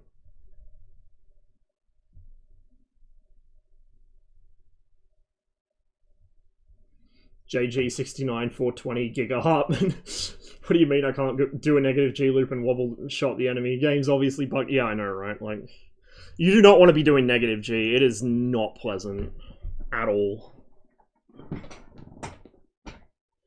Oh, bro, please. I legit need to, like,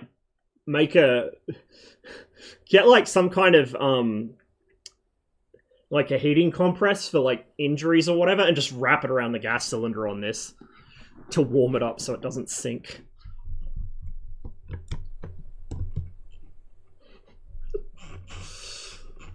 Okay, which FARP was it? I do not remember.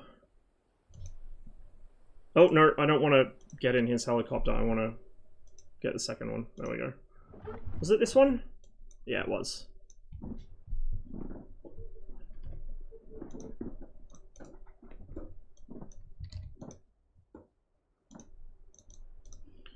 Okay, let's do this, and then let's do this.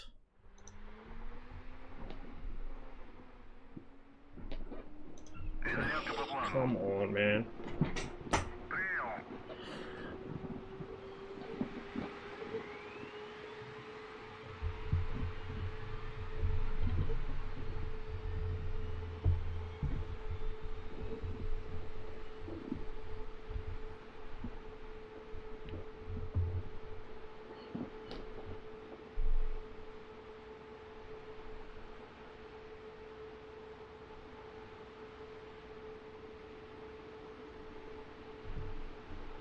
I can probably shift left a bit now since the sun's gone down a bit. I just wanted to make sure that the sunlight wasn't coming around the edge of my fucking green screen and hitting my trackfile sensor. Because that is not fun in the middle of a fucking fight. Okay.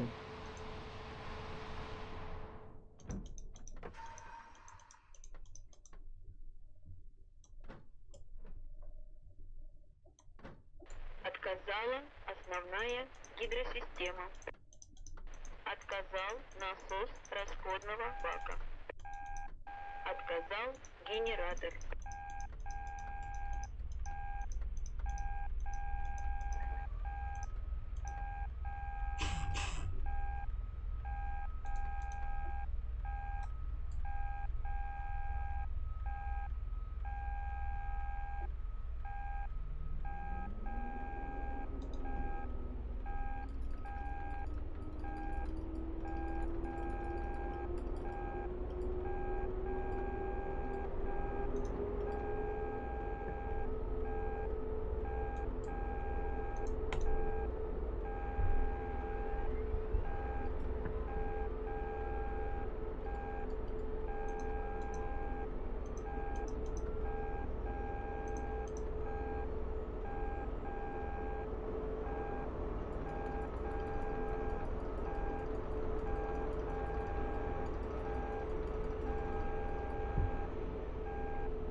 Yeah, I saw the waypoints you put for the ships on that mission, dude. It looks pretty intense. I don't mind the length though, like I'm totally fine with long missions. I was kind of worried that the Guadalcanal one would be a bit short, to be honest. It ended up being fine, but like just seeing that it was supposed to be, I think, like 2 hours per run or something, I thought, geez, you're not gonna get a proper Pacific mission in 2 hours, but they pulled it off. Badly want the SBD and DCS. You need, like, context for it, though. That's the problem. This is the issue with DCS, is it needs context for all this stuff. Otherwise, there's no point putting it in the game, other than just have a nice flight model to play with. You know what I mean? At which point you may as well play Misfits with it. That's not me trying to be down on DCS, it's just, unfortunately, the reality of it with a lot of these aircraft is you need context for them to exist in, otherwise they're just a shiny toy. And as I've kind of preached on here before, most DCS players don't understand fucking context. And so they draw, like, really dumbass conclusions about historical warfare from the way something works or doesn't work in DCS in completely different context, completely fucking different doctrine, like... It's very stupid, and I wish they'd stop doing it. You know what helps? Opening the fuel.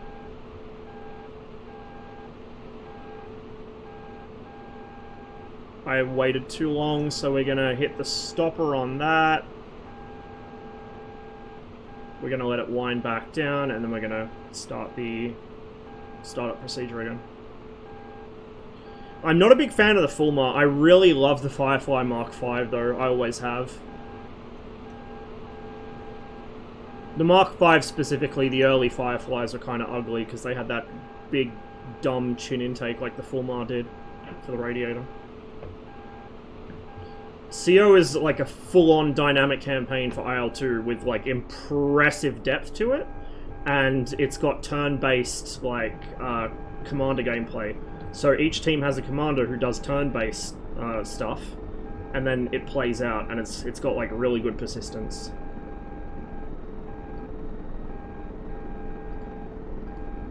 It's basically what everyone wants for DCS, and like, what this server would be if we could do it in DCS, you know?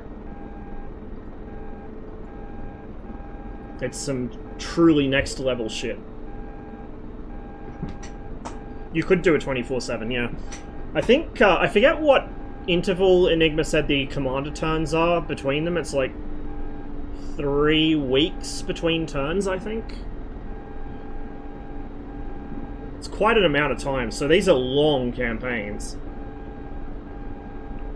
Did I? Yeah, I did trim it. I'll have to redo it now. About there.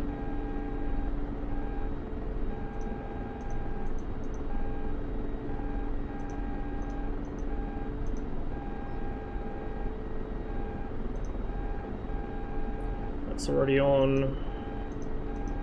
Reset those. That's already set.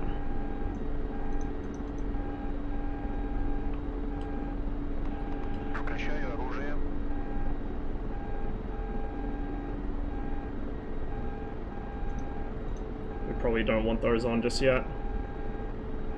Actually, no, let's warm them up now and we'll just move that if we need to.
Oh, so it's episodic. Okay.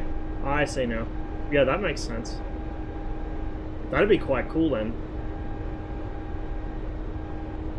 I'd definitely fly along for that. Hey, Uruguay. Welcome to the stream.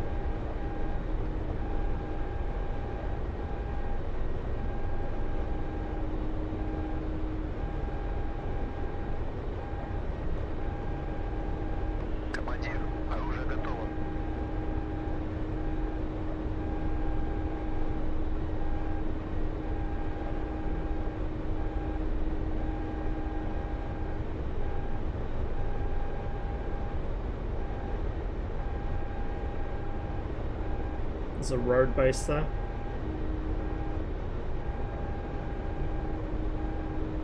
A blue road base, but it's inactive. It's in our territory.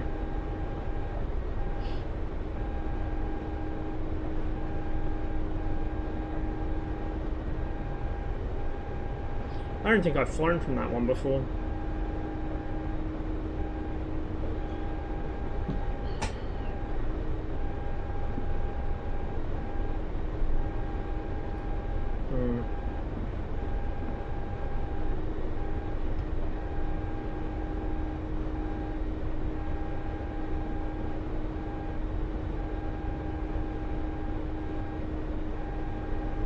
Just in case.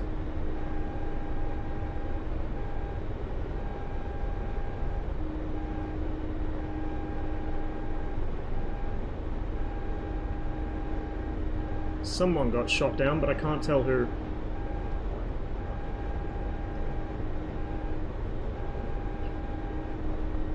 And that should be our frontline units right there.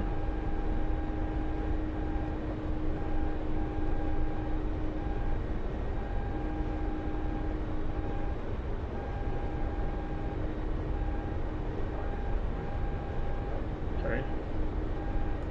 269. 1200.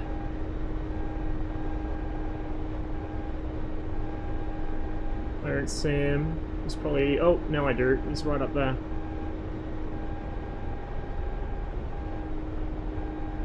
I don't even need to shoot at him. Okay.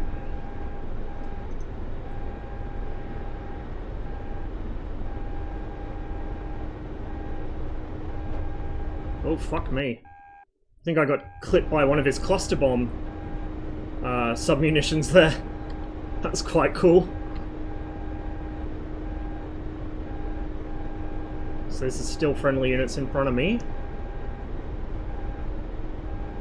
That should be enemy up there, I think. I need to stay kind of to the right here because the FARP will have an Avenger covering it, as well as Vulcans. Mad Max plan? Shit, I don't have one. The plan is not to be around when things get that bad. Okay. Let's get some altitude here. We're gonna have to pick up some height and kind of slow down, which I don't like doing, but... oh, fuck me. Never mind.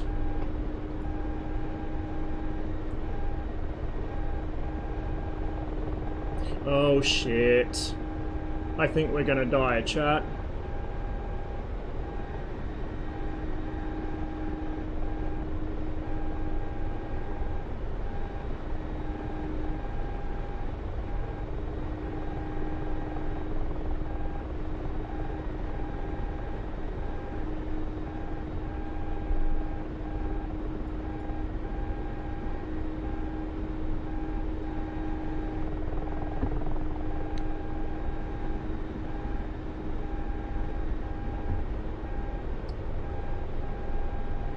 Overlord, Circus 1-4, bogey dope.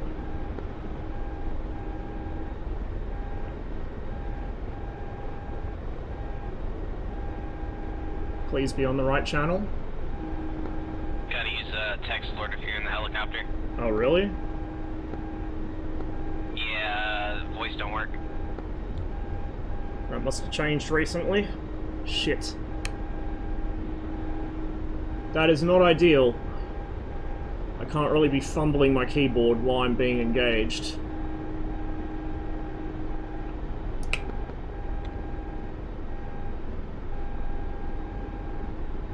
.334, 8 kilometers. Beam east fast. He's way high though. I don't know where that F-86 went.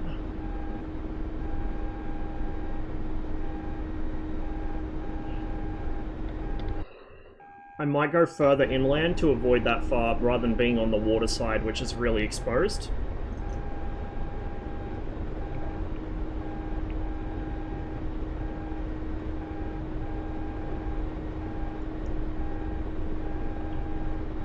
You used it yesterday? Oh, I don't know then. Maybe I'm on the wrong channel. I thought it was channel 1 in this on the preset, but he may have also just not recognized what I said, because I know my accent gives Overlord trouble sometimes.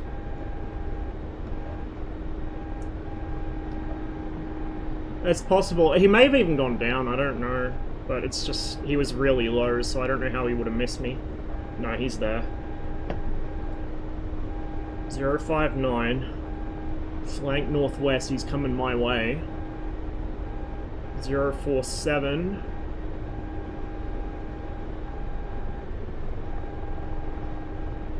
I don't fucking see him. Oh. Maybe now I will.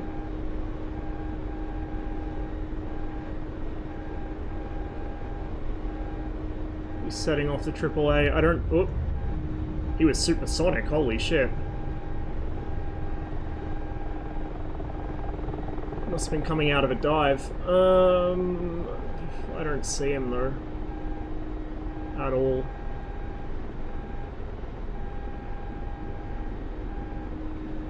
I'm blind today, apparently.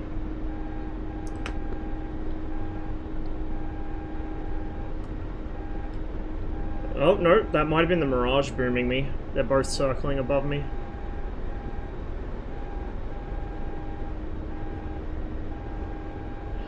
My frames are kind of, well, not frames, but like the game's stuttering quite badly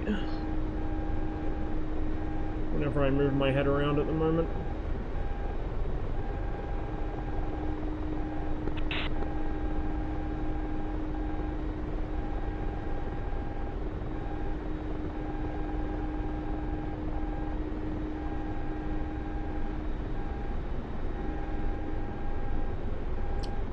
And my trackfile's all fucked up.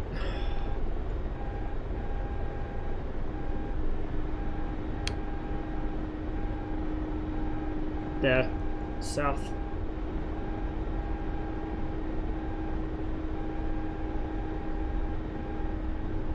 Definitely a lot easier to spot things in IL-2. Okay, there's some flak. I haven't seen that before. That's pretty cool. We've got actual, like, big boy flak over the front line. There you are! That's the 21. No, I don't want to shoot him.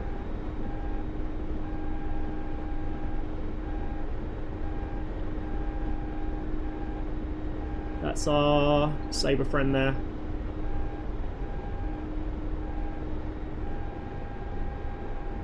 That's going to be way too close. Oh, come on, come on. I'm making myself super vulnerable to do this, though.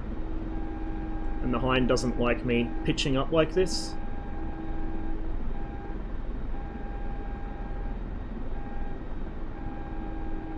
Oh shit, the Mirage is here still? Come on, turn away, show me your exhaust.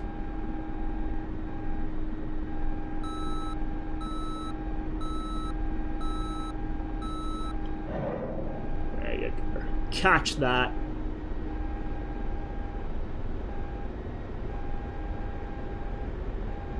He didn't catch that. He outran it, apparently.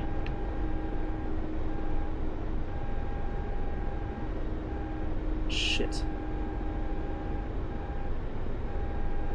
Okay, he's bullying the 21.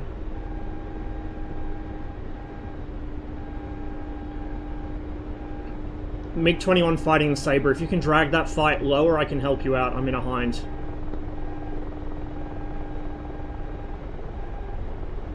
You got a Mirage circling you as well, up high. Shilkers might even get him. Oh, has he seen me? No, he hasn't. He's just slow. He's stalled.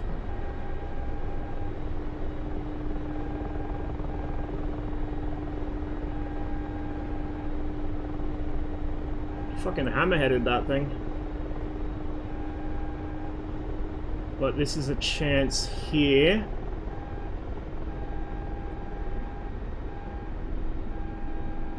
Bad aspect.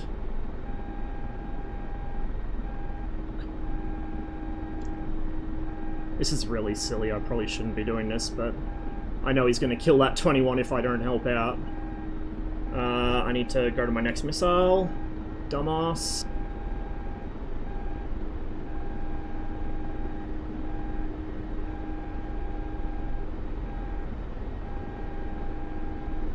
Oh, shit, 21. Come on, get away from him. Hopefully that gets him. It should do. Oh yeah. Saber's hit. He's dead. That's both R60s gone, but we got an F86, I'll take it.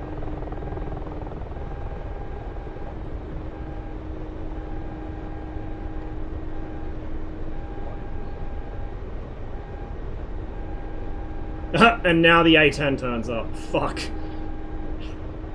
Maybe I should have saved that.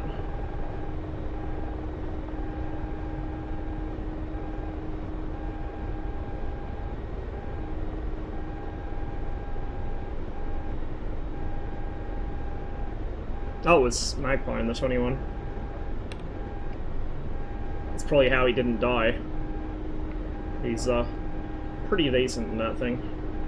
He's one of the people I worry about running into. You can beat a Saber in a turn fight, the 21, if you're experienced, but I don't know, I just kind of... Especially since I didn't know that was him, I wanted to get that fight over and done with, because I wasn't sure he'd be able to pull it off.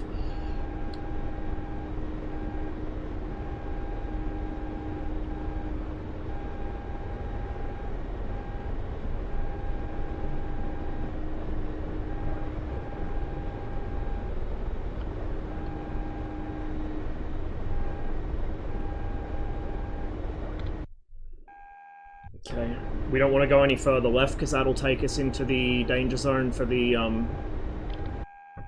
FARP defenses. This is a friendly group in front of me, that's a BMP, a couple BMPs and a 469. I'm a little high here, but I kind of have to be because of all these trees. Just not sure what we'll have for ground targets because this is really heavily wooded, so might not be a lot. Probably on top of that hill, actually. I betcha. There'll be something up there.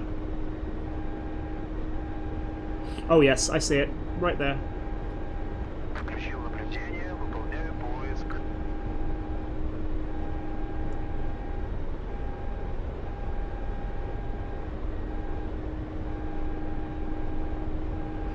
We won't select a target yet, we'll wait until we're a little closer, and I'll try and pick off any AAA or anything else that's kind of long range first. Hopefully we don't overfly any closer groups here, I'm a little sketched out by these clearings.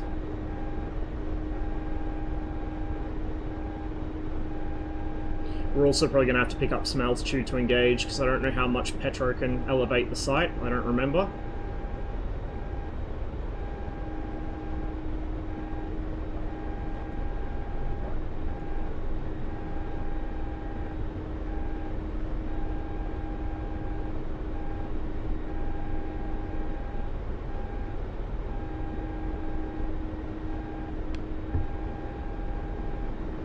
Oh, this is iffy. This is very iffy. Come on, Petro, what are they?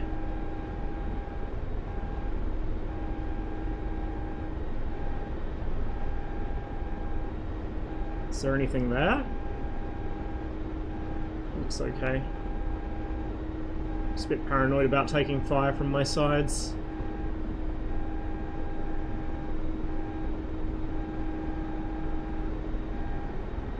There's some more target clusters back there we can deal with once we clear this, if we survive.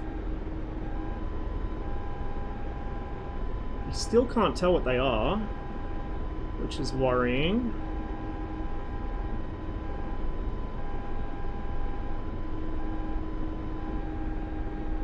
The right-hand thing looks like a truck, maybe?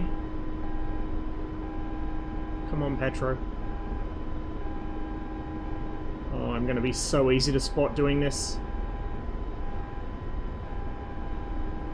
Yeah, it's a truck. APC, triple... no. Triple A.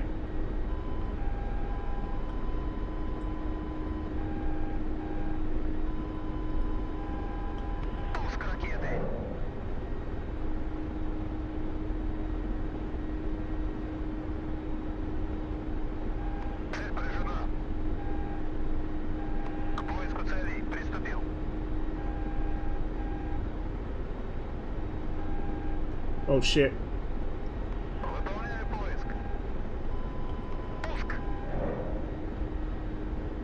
This is really dangerous, so we're going to break off after this one. Good hits, Petro.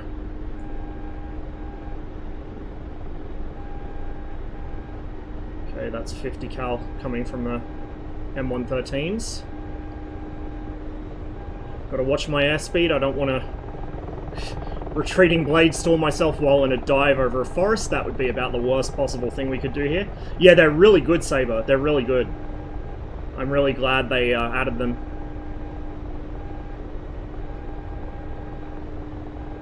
And there's an option in, well, in special options you can set it so that they are English or Russian, or you can have it decide based on what language cockpit you're using, which is quite a cool feature. Really well thought out.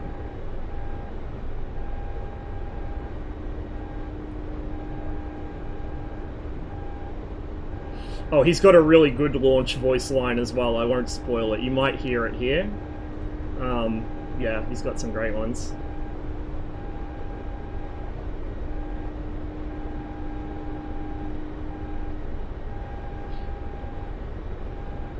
Su-25. So he's going to work that sector. That's good. We'll stick with this group. I was thinking of saving my other two Sturms for Vulcans over there, but if he's working that sector, we'll stick with these ones, and we'll use them on the 113s, because they're quite dangerous to me. Okay, let's start picking up some altitude again. The hill kind of works in our favor here. It's a little hard to stabilize it because I just bled a lot of speed. Oh, no. I'm a little clumsy with the hat, so I accidentally bumped it down instead of right. Come on. Yes. There it is. Whoopa! They gave him a little bit of character.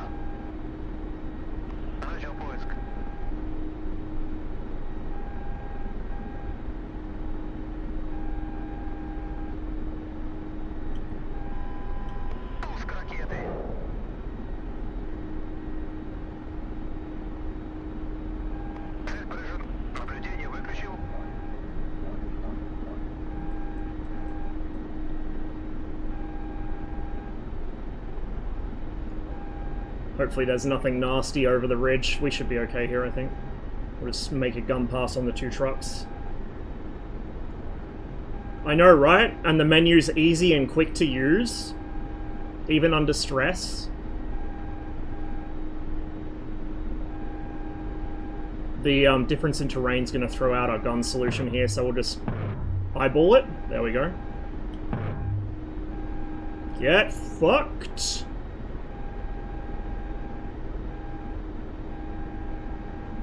Getting a little close for comfort here, but we'll just check the back slope. No, we're clear. Happy days. I can't tell accents that well. Oh fuck, there's a saber coming. I'm gonna dive in this valley. I can't tell accents that well. I can only kind of differentiate North or South Russian. That's as good as my accent differentiation gets, or like Western, like Ukrainian. Ukraine, Belarus, you can tell because they don't pronounce G's, they just turn it into an H. Northern Russian, all their vowels sound the same. Southern Russian, they enunciate their vowels more. I know, right, Rhino? It's weird. It's not low frame rate. It's actually like surging and stopping, which is an issue I've had with DCS before. I'm not sure why.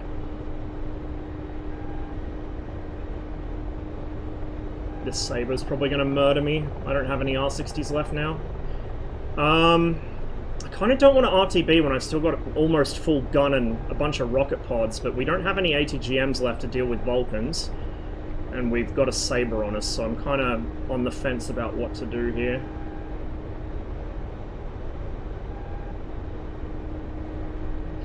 The last time I had this issue, it was because DCS and OBS were fighting each other for rendering resources, and it might be the case again, I'm not sure, but I don't want to be changing my OBS settings midstream. Especially because it's so sensitive. Like, if I change OBS settings for DCS and then I go play Misfizz or IL-2 or something, it'll fuck me over in those instead, so I've got to kind of pick my battles as far as performance enhancements go.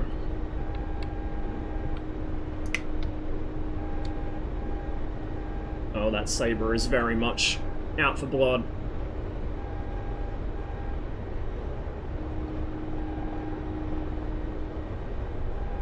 Might try and drag him back. Oh, no, he sees me. Might try drag him back towards our lines.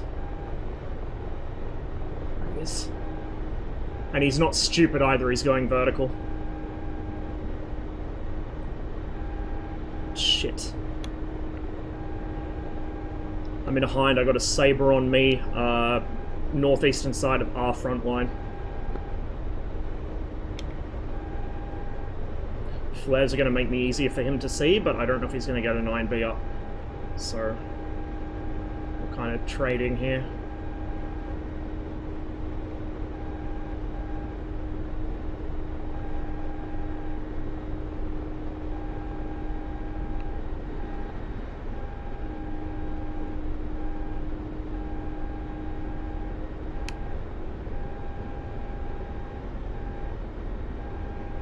We're going to cross the open, which is risky, but I want to get back towards our units ASAP.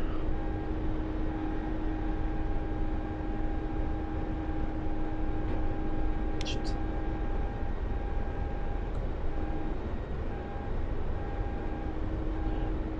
See him looping vertically in the mirror. He's not going to risk an overshoot.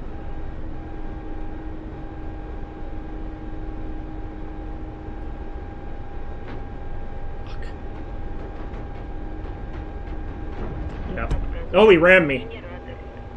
I think. Oh, it was Nick. God damn it, Nick. No, it wasn't. Nick was red. Who was it then? Who hit me? Oh, it was Soap. It's the guy I got before. He was doing really well up until that. He just got a little greedy on that gun pass, I think. It's the issue I usually have when I'm trying to strafe hinds, is you get so close to them so quickly, you kind of misjudge how much time you have to react. And particularly for me, because my ping's so high, there's like about 50 meters of positional uncertainty. We can call it like, it's not Heisenberg's principle, it's like, I don't know, WAG's principle. The netcode doesn't know exactly where they are relative to me, and because damage is registered client side, but like, it's weird. It's weird. I'll see them... Or, no, collision damage is server side, sorry. Weapons damage is client side, on the firer's part. So, like, I'll see them, and I've still got 50, 100 meters left to go, but I'll explode in midair. Like, I'll break off and then explode, and it's because the server thinks I've hit them.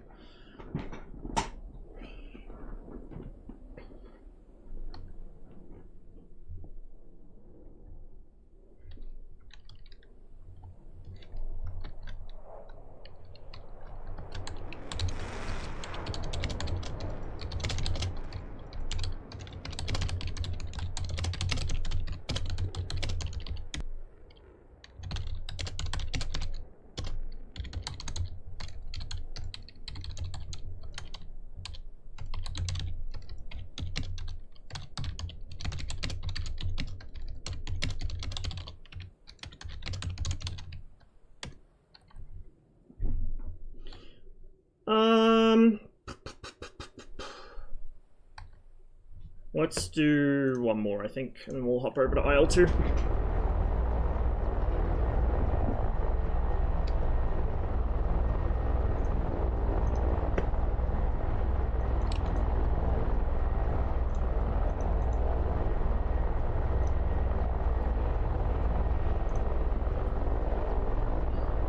I really don't want to be taking the R60s, but I guess we are going to have to.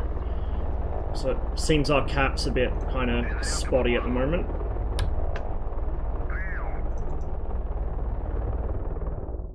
Oh, I use the radar gun sight every time I fly the Sabre. I always use it. The only time I'll cage the sight is if they're, like, really maneuvering hard.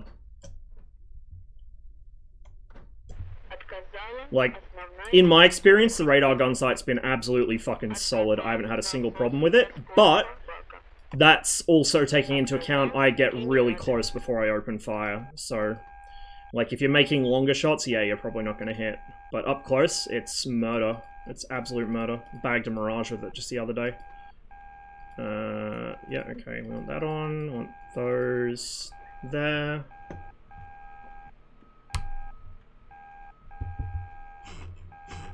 Seal that off. And let's get the APU running.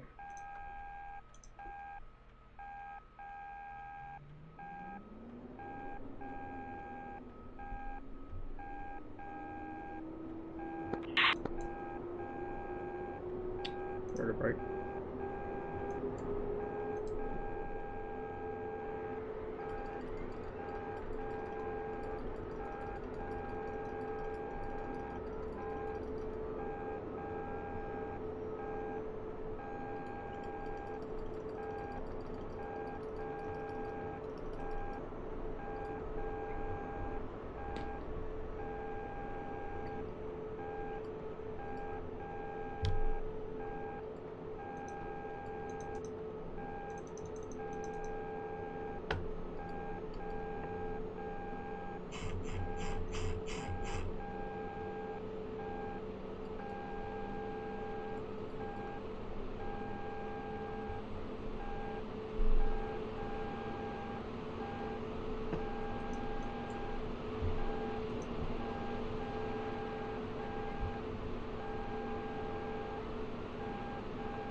To reset those. There we go.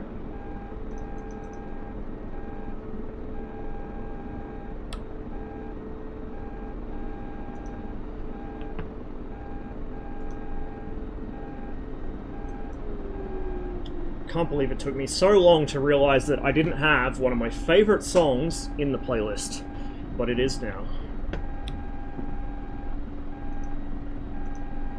You know what? We can shut that up.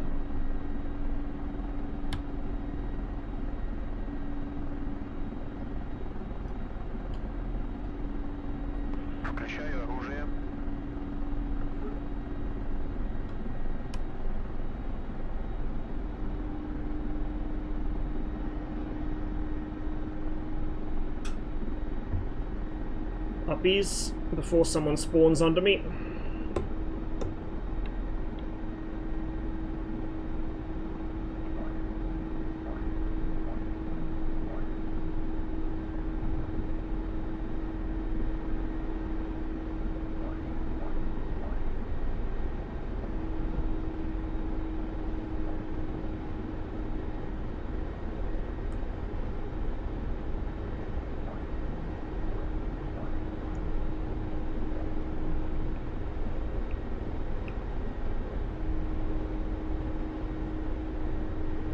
Looks like we don't have anyone dealing with bombers, which is kind of a problem.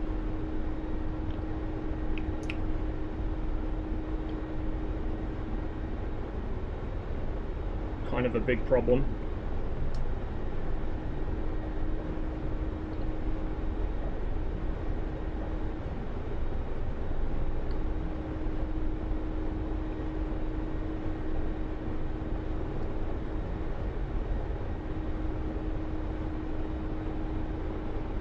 Yeah, it's quite nice. It's a bit more of a handful than the 86, but if you know what you're doing, you can get a little more out of it. I need to fly it a bit more often, I think. Both it and the Sabre, really, I need to fly more often. I think next next stream we do flying fixed wing, we might do some Korean War jets on here or on Alpines, depending where I play. Yeah, it is. Although it can be frustrating sometimes because engines tend to eat 37 mils with no consequence. C101s in particular. Walkie! Cheers for follow. Welcome to the stream.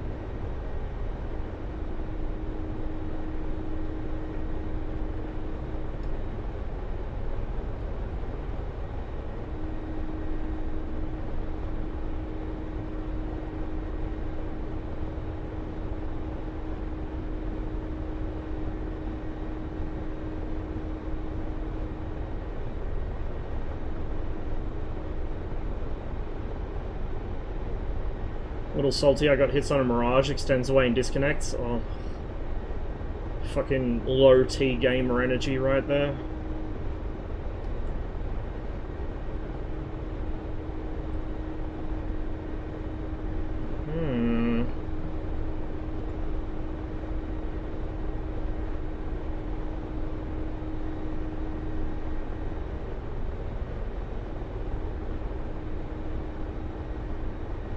A-10s are worth spending the missile on because they can do so much damage to the front line. So, we'll see if we can spot him. There he is.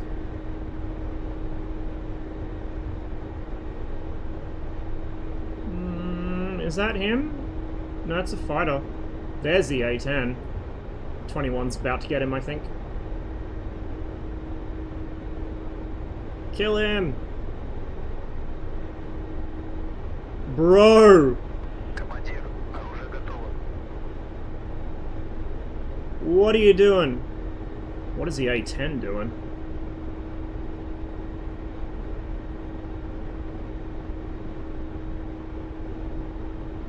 Well, if the 21 ain't gonna finish him, I guess we will. What is the A-10 Okay. Most skilled blue pilot.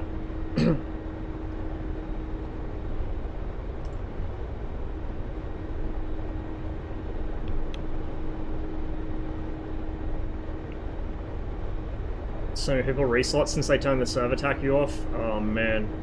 If you have client-side TAC view on, I know a lot of people don't because it causes performance issues. I still do. If you have a client TAC view of them doing it, fucking put it in feedback and complaints. Get those people fucking banned. That's shitty behavior. I don't want those kind of people on the server. I doubt that Enigma does either, or anyone else. That's our front line there. Tail damage? Maybe. It looks more like he just stalled it out. Stalled it and spun it. Which A-10s do quite often, because they think that just because it's an A-10 it can turn inside its own asshole. And they don't realise that they need to actually use their rudder. I've maneuver killed quite a few A-10s by getting them to do that. About time turn off the kill feed on Enigma? Yeah. Although then it just becomes even harder to tell if someone's disconnecting on you, especially without TAC view.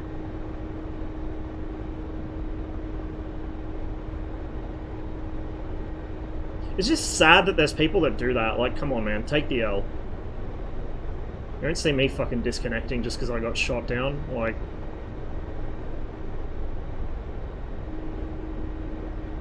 I don't understand it. The thing is, too, like... The fact that there's stat tracking on the server probably contributes a little bit to it, but even on Alpine server with no stat tracking, I've seen people do it.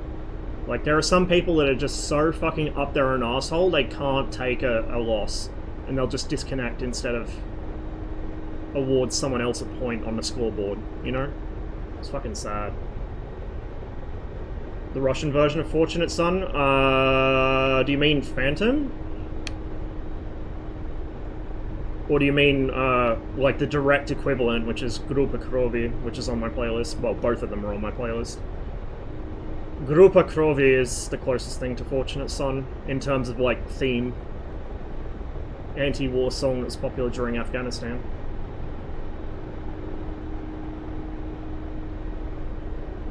Hey, Lumber.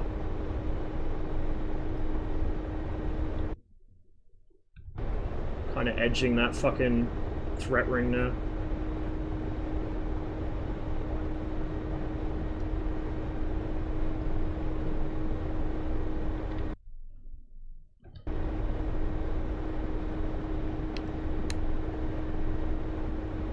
Yeah, I don't really bother with stats. I mean, I'll check on my own every now and then just to see how I'm going and tell where I need to make improvements, but for the most part, I don't care. And I don't think most people should care. The only thing stats are useful for is fucking self-improvement, in my opinion.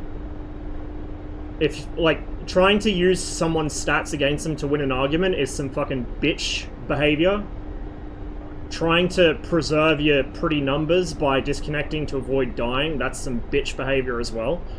Using stats to actually improve your skill and improve your gameplay, that's what they're for. That's the only reason you should even check them. That's what you use them for. Anything else is bullshit. And any opinion that contrasts with that is bullshit, and I don't care who that offends.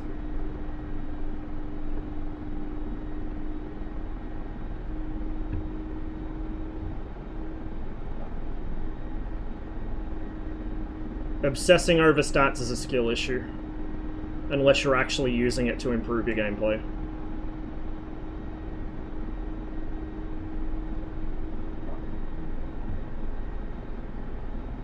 The other thing they're useful for is actually server balance, but the player base on this server have proven time and time again they can't be trusted to talk about server balance, because they just don't know what the fuck they're on about. So yeah, you don't need public stats for that, you just have server-side ones, which is why a lot of the stats are server-side only. So people don't make bad takes using them.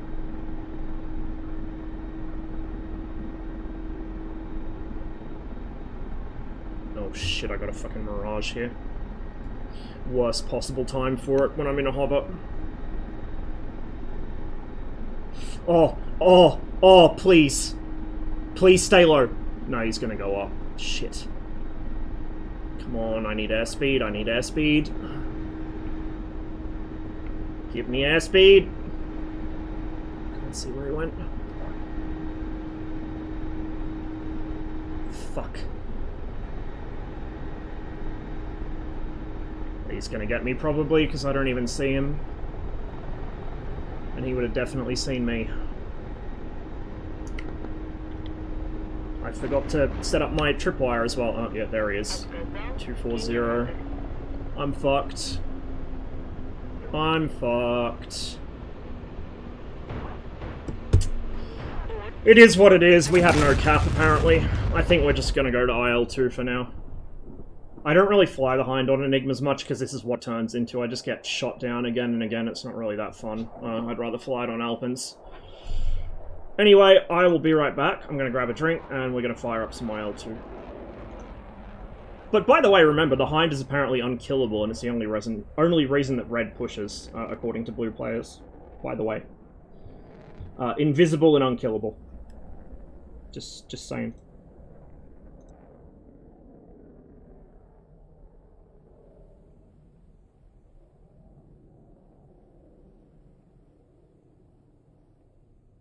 I was planning to stream, but yeah, sleep pattern, fucked.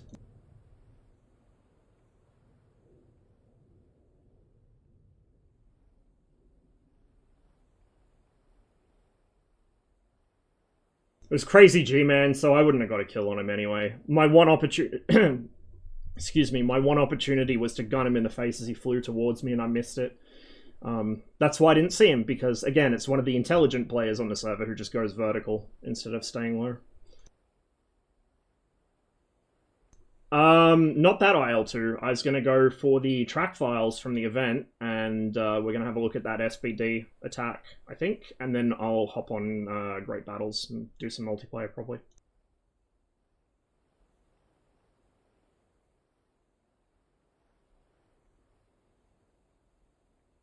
But yeah, I quite like Petro's voice. It's nice to have the ability to talk to him now in that sense.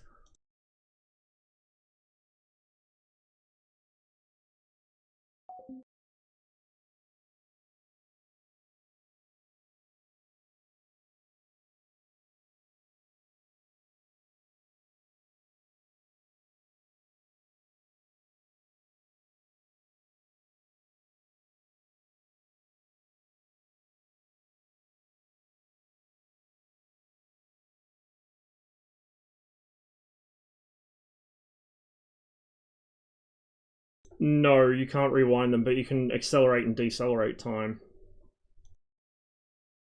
I wish you could rewind them.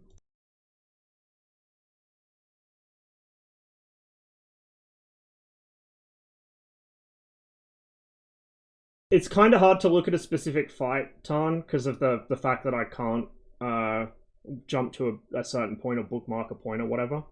But the fight that we had, like the one where you actually killed me, you flew that really well. You extended out and got away from me, so I lost sight of you, and then you came back and shot me. Like, that went really well. I think I think we had an engagement where I shot you down early on, I don't remember. But yeah, like the second one went really well. You flew that pretty much perfectly.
I'm just going to leave this pause for a minute while I grab a drink. Sorry, guys.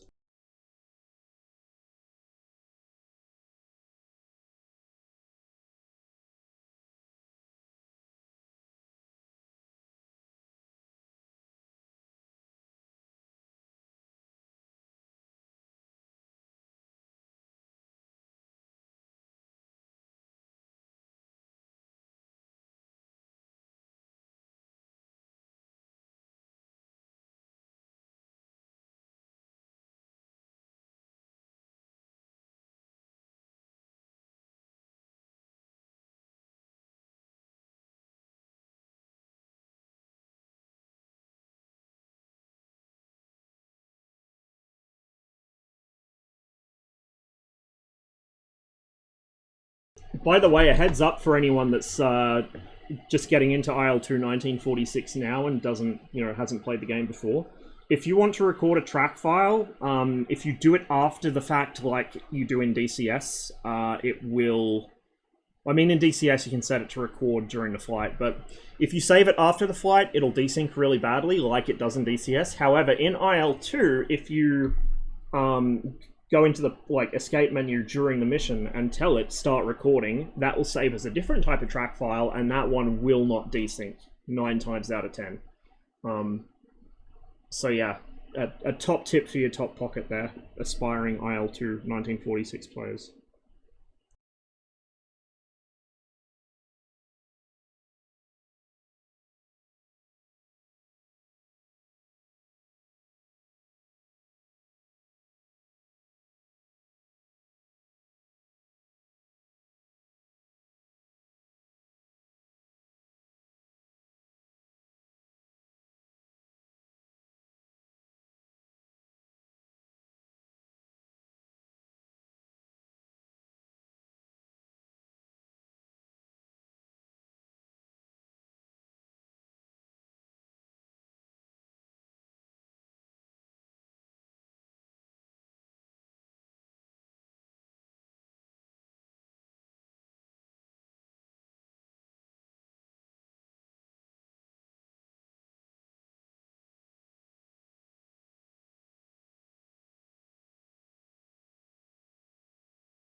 I didn't need to use a full window because Cotty spotted them. I just followed him down.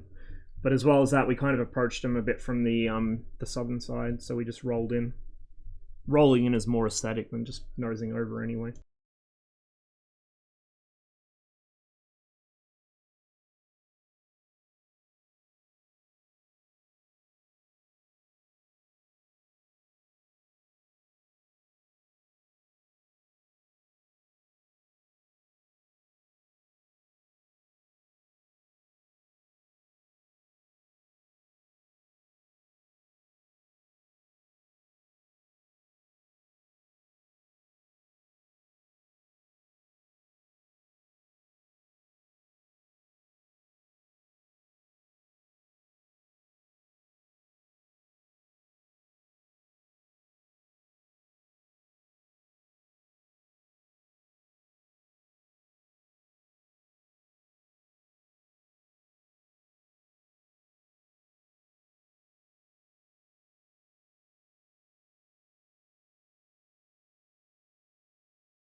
It is time.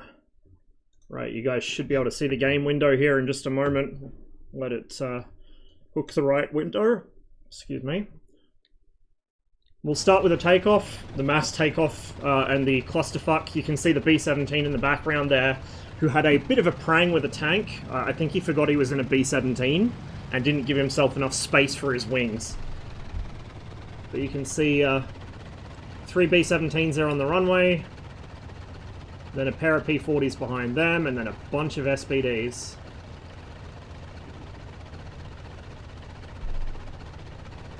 Not sure why it's stuttering. Hopefully that sorts itself out.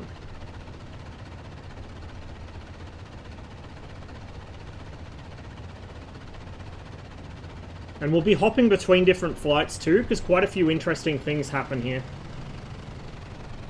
We won't hop so much to the Japanese side, as they had one big group that was kind of doing its thing, and I think they all got killed by the time they finally got to the boats. But there's a lot happening on the US side here. I mean, this isn't even really a large formation. This is a small formation by IL-2 standards. A large formation would be something like Fishy's B-17 missions, where you have entire bomber boxes with hundreds of aircraft in them.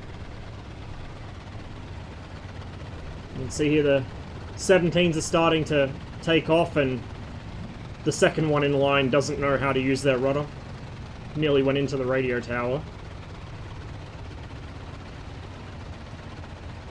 Matt was freaking out the whole time seeing this, of course.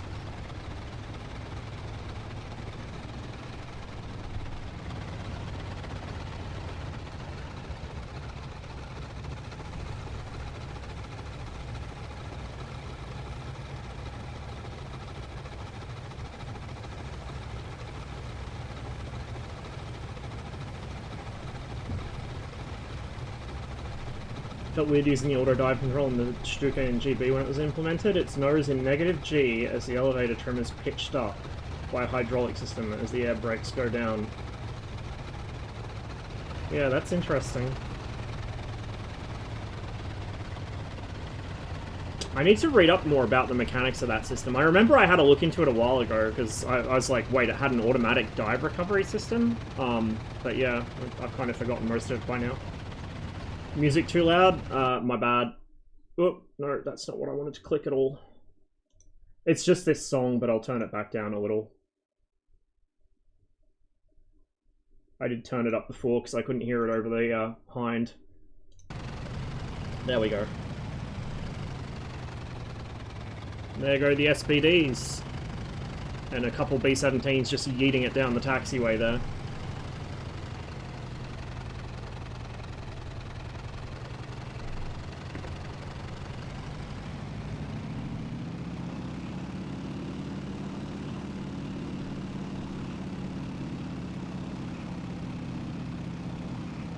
No. People playing this game? We had a big event just the other day. A really big event. With, what was it, like nearly 100 people? And that's what we're doing here, is we're looking at the recording from it, or the track file from it. If we hop over to the other team, you can see here the beginnings of the Japanese raid on our carriers. They're just forming up here. So these guys flew for a very long time. They went all the way around the back of Guadalcanal to get to our carriers without being noticed.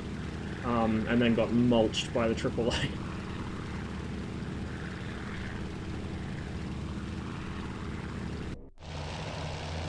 One of our PBY scouts on his way to find the fleet. Avengers airborne forming up. They actually had an SBD with them, which I didn't realize. And here's our B-17s.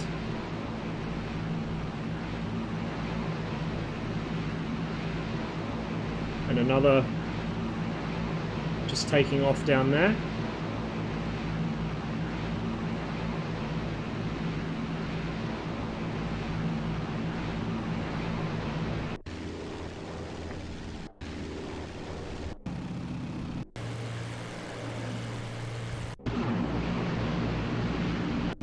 So we'll hop back to our perspective. We'll speed things up a little.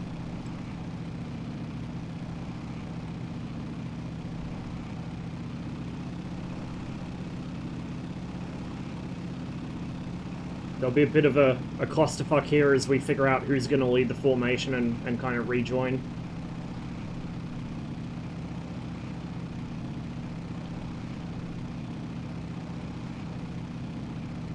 Avengers are fast. They must have been fucking full on with their engines then, because when I was flying the Avenger it was slow as shit.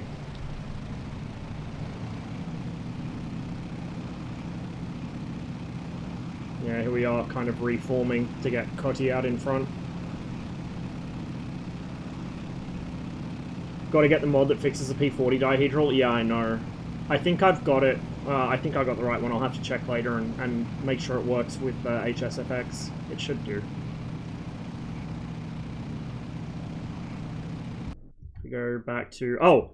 If we go here, this was done by one of our P39s right at the start of the mission. Like, when it restarted from the first run, he went and sunk this and then got shot down here. He had a really big hate boner for that ship specifically for some reason. See the Japanese formation starting to come together here. So it's at 5 Vals, escorted by 3 A6Ms. I think there was a 6th Val at one point. I don't recall for certain, though. We might see that later on. And notice we've got some actual experienced players here, because see how they're zigzagging back and forth over the bombers? So they're maintaining some speed, but they're also not outrunning their bomber formation. This is how you escort aircraft. You don't fly in formation with them like people do on Enigma's DCS server. I see that all the time with the bombers. It's a great way to get yourself killed.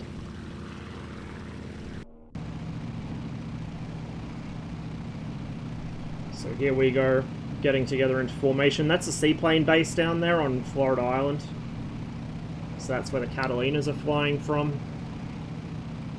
In fact, there's a pair of Catalinas parked just down there, just above the engine.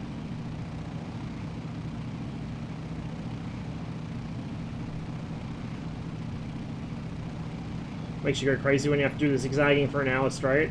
Yeah, I know. I've been doing it a lot in my MiG-3 campaign in Great Battles. Gets a little...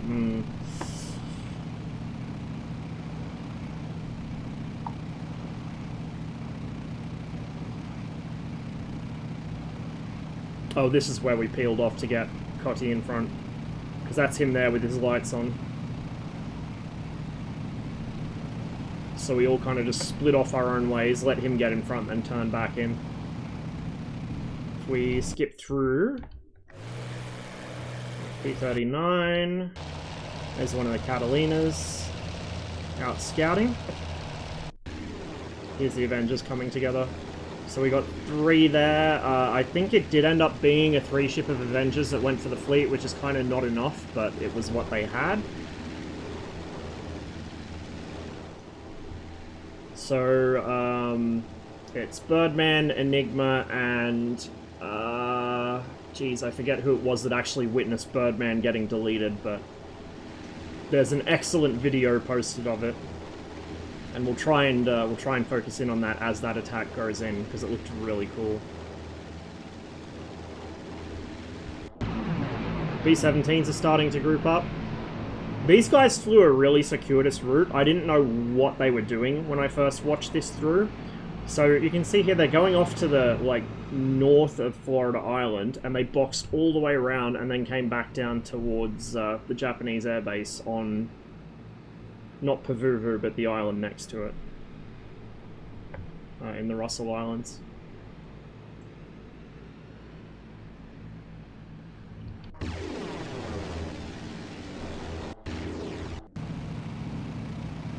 Here's our SBDs again, forming back up.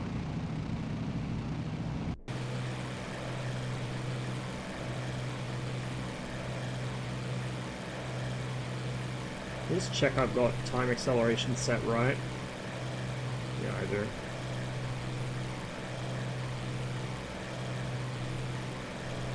Meanwhile, on the other team, we've actually got a dogfight happening here. I'm glad I swapped over.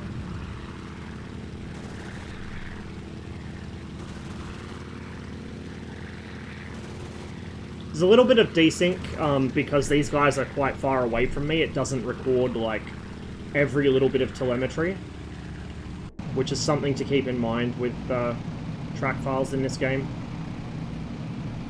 But generally, it's a quite decent system.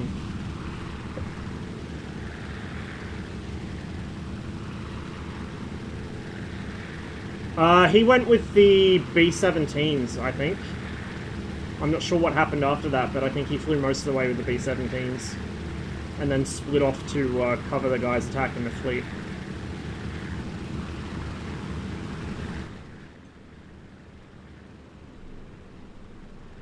That looks awesome.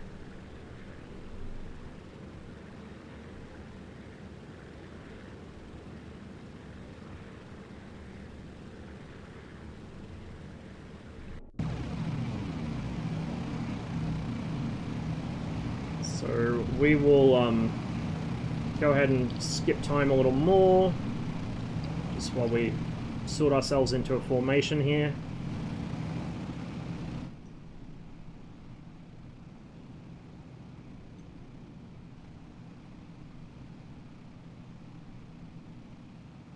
Attention, bombers, 9 o'clock.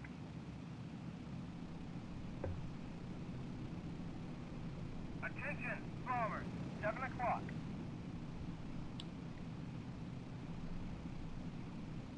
Attention, bombers, 6 o'clock.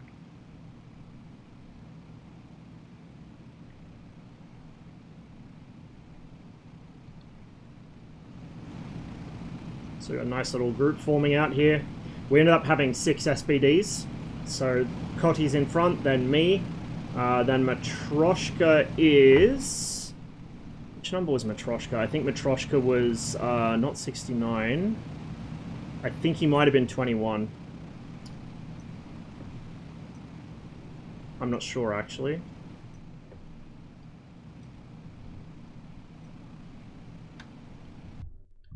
We'll hop across to... There's the Catalina. He's spotted the fleet. You can see they're engaging with their long-range AAA.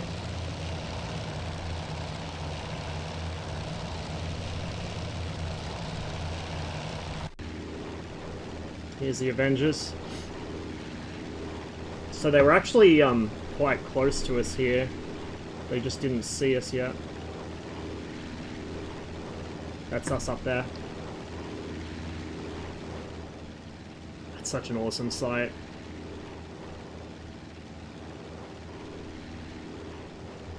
This is Birdman that we're spectating here, I think. I'm not sure what that is. I'll hop over and have a look, I think. Oh, it's the B-17s. Maybe? No, this is a different group of 17s, I think. I'm not sure.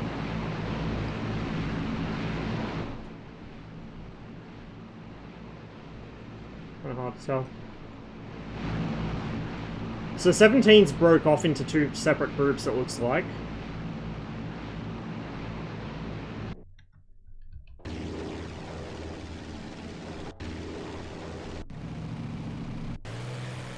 Yeah, we got a pair of B-17s here with a P-40. So that's that group.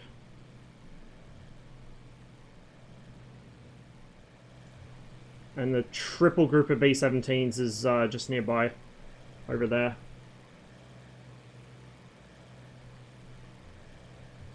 Unless that's the Avengers. I can't quite tell. Yeah, that's the Avengers there. And then, that's us? Wait, no? That's the Avengers. I don't think that's us. That's probably the other B-17s back there. Yeah, because they went way out north, I think.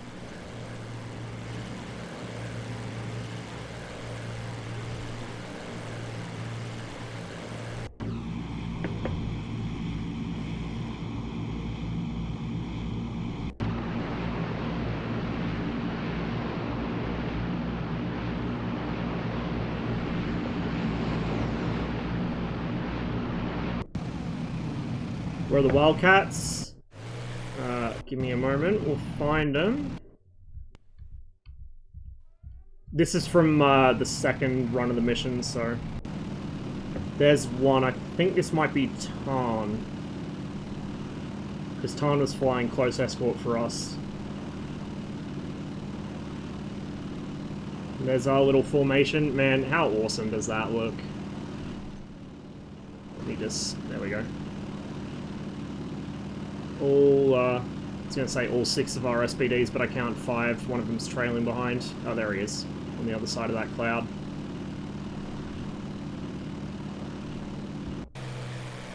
P-40 up here.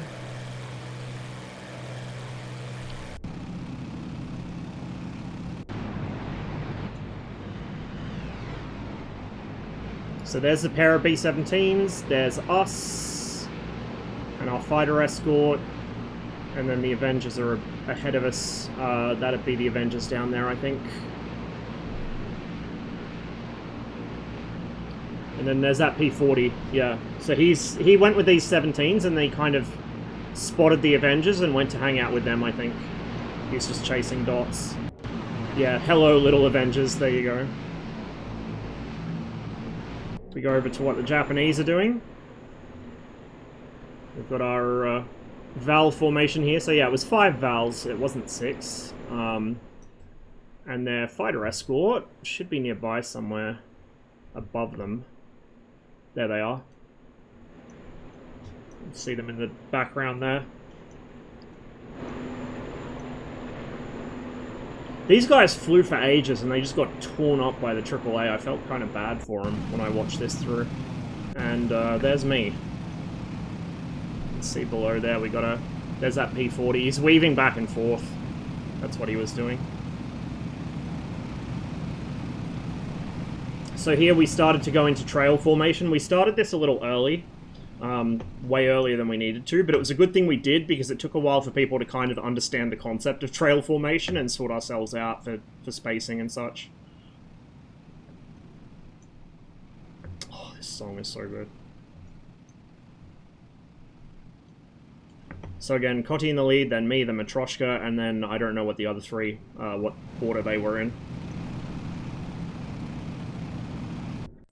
We hop through to the Avengers. We'll try and figure out where they are. Oh, here we go.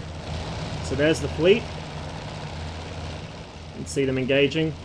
So HSFX only has Yamato for the Japanese battleships, apparently, like for visual models. Otherwise, it just uses the Prince of Wales with a IJN flag on it. Or a King George V class, I should say. So that's why we're attacking apparently British battleships, if anyone was wondering. Kind of a shame, but it is what it is. Here's the 3 ship of 17s. Yeah, they're off to do a wide flank there. So the actual enemy airbase is over that way. They're boxing all the way around.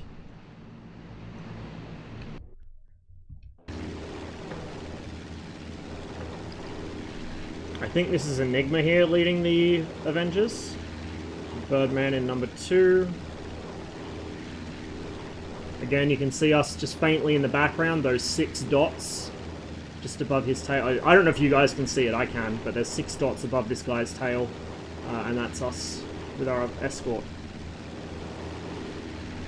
They aren't quite at the fleet yet, so we'll keep skipping through.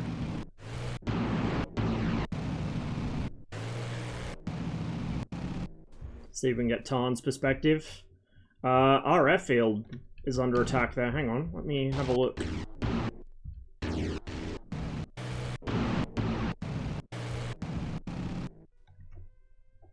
Was under attack. Oh yeah, that's right, I remember now. There was a single Val, he's dead now I think, we missed him, but there was a single Val that shot up the airfield a bit. Got through and strafed and bombed a few things.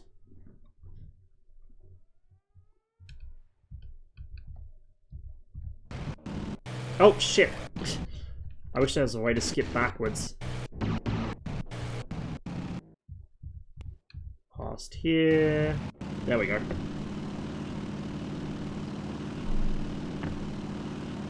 You can see us sorting into trail there.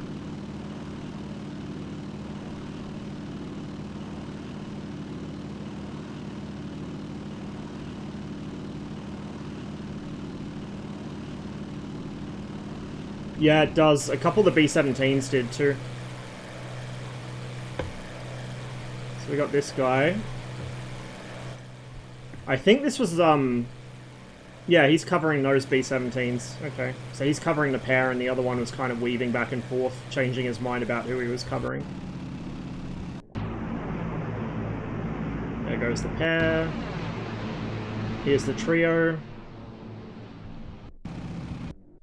And we'll go back to the Avengers, since they will make contact first. We'll try and get number 3's perspective here, because he has the best view of what happens.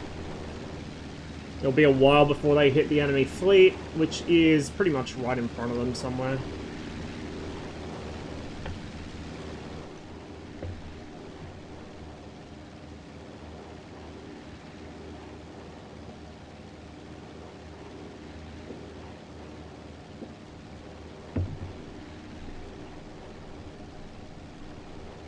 I like having the cockpit open on the way to combat when you're doing Pacific stuff. It just feels more authentic, particularly in the torpedo bombers where you're, or the dive bombers where you're slow as shit anyway, so it doesn't really matter.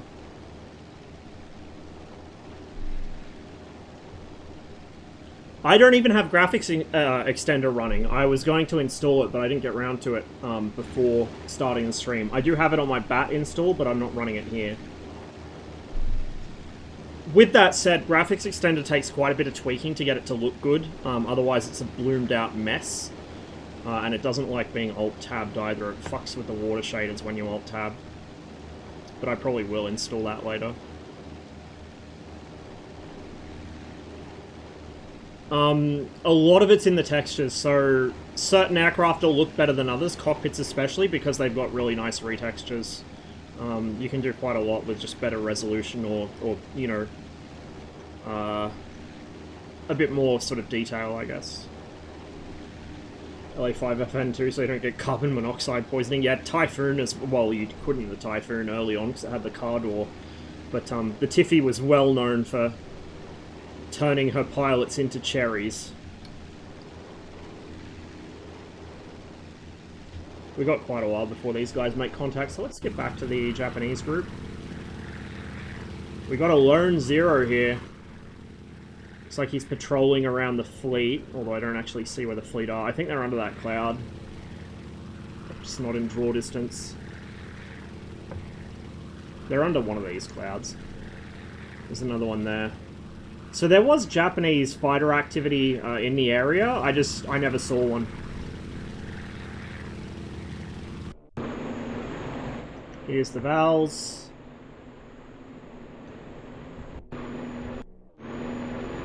There's a G4M here, which had made an attack on Henderson and got shot to shit and just kept flying.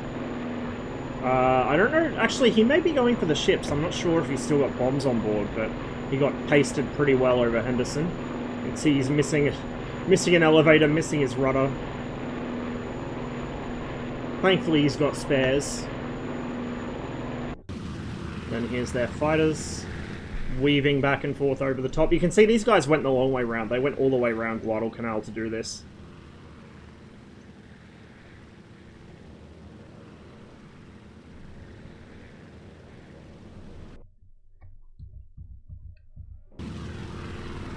I think that was pretty much everything that they had. Here's the other Zero covering where the fleet was, or near where the fleet was.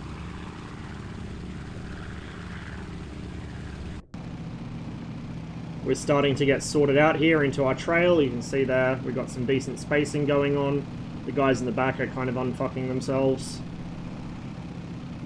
So let's go back to... There's a Catalina. He's staying just kind of on the edge of the fleet's AAA.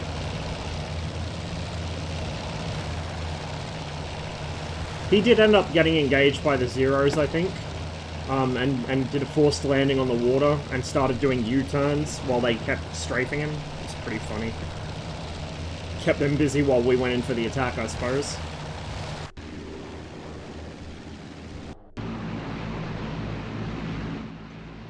Entire wing compartments used to hold fuel. It doesn't have a fuel tank wall layer per se above and below. Ah! Interesting. That might explain a few things.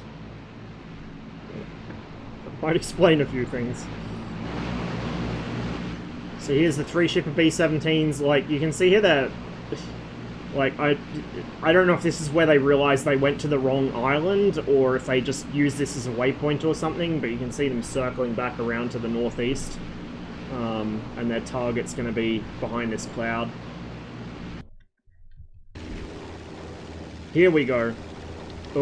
I need to make sure I'm in the right perspective for this, because what's about to happen here in about 30 seconds is just holy shit. Keep an eye on Birdman there in the number 2 Avenger. In fact, can I anchor the camera on him? That's surface... Is there a friendly padlock? I don't think there is. Maybe there is, like Shift F. Yeah, there is. Oh, right here.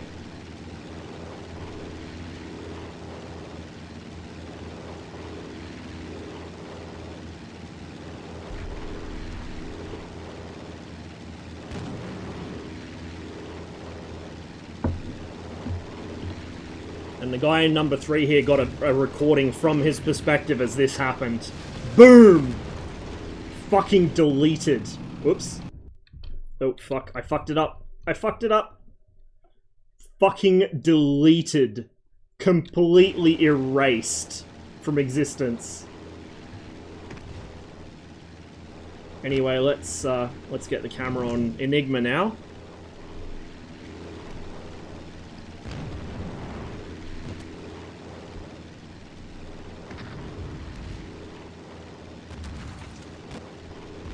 So they were planning on arriving simultaneously with us, but because we're slower and we took a while to organize ourselves, they got there first. To their detriment, unfortunately. The Avengers didn't come out of this too well, but you know, you got a 3-ship of Avengers attacking a fleet. You're not expecting anyone to make it home with numbers that small.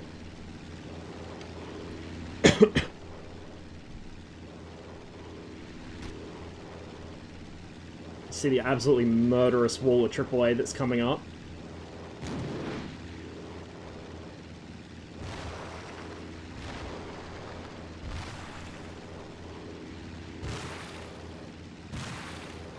There goes the torpedo.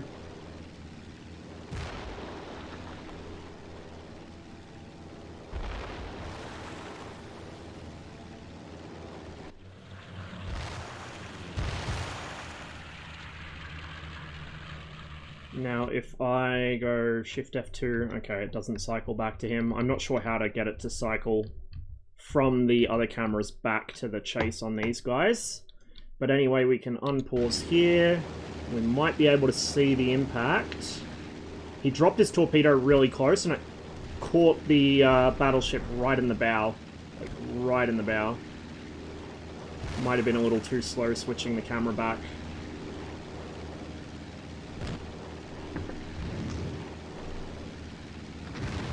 See Enigma's pretty badly hit there. Alright. I'm gonna go back to my perspective here, because we are inside of the fleet, and we're about to make our attack. I know, right, Hart? So there's the fleet. And we'll zoom right out, so we can see the full perspective as we start peeling off.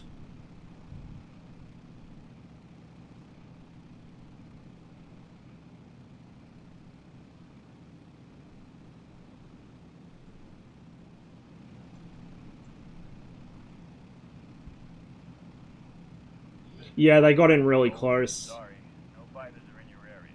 You're on. So there goes Cotty. I waited. Should have been 10 seconds. I think it was more like 5. I was counting very quickly because of stress, but there I go. There's Matt peeling off behind me. Like, how cool does this look? My dive brakes are about to pop out here in a second. There they go. Like, look at this shit. There's... I thought we were going for that one. I was like, wow, that's a shallow dive, but nope. Well, sorry, no, that was the one we were going for. I thought initially we were going for the other ship, because I couldn't see this one under the cloud. So there's the ship, there's Cotty in front of me. Right there. And we'll give kind of a perspective behind. There's Matt. You can see the other SBDs starting to pop through the cloud and take their position in the queue.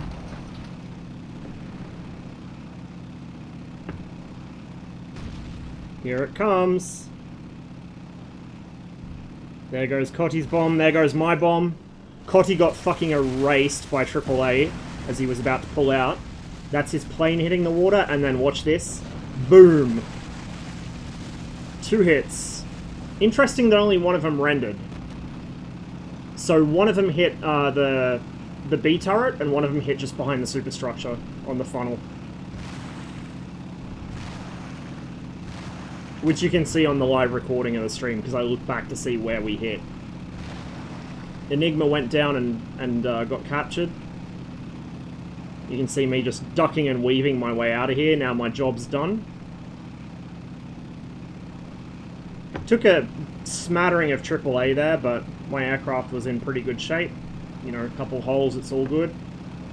I think, pretty much, I think Cotty was our only loss for the SBDs. I think everyone else got away with varying degrees of damage. I'm not sure what this guy was doing. I think he was trying to skip bomb. This isn't part of our formation. This is someone else. I'm pretty certain. Be able to see here in a moment. Oh no, this is... I remember now. He went over the top of this destroyer. Like, I feel like he was trying to skip bomb it, but he didn't have his bomb release bound or something. Because you'll see here, he climbs up to avoid crashing into it, but he doesn't drop. I'm not entirely sure what he was doing. Hey, boiler.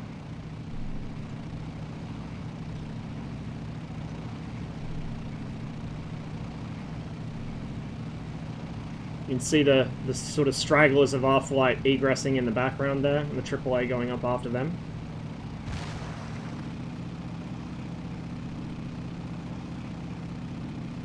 I think here he drops his bomb. Oh no, he crashed into it, that's right. Not sure what that was all about. Here's the B-17s, the 3 ship. So they're still going. P-40s lingering overhead the fleet. This is the 2 ship of B-17s over the fleet.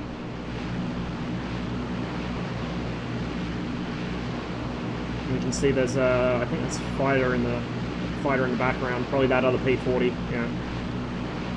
So 2 B-17s and a P-40.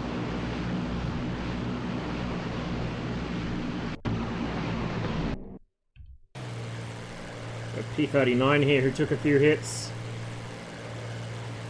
Catalina there as well. Those would have been hits from the fleet, because that's the Japanese islands there, the Japanese occupied islands. Here's Matt, making his getaway. It's one of our other SBDs.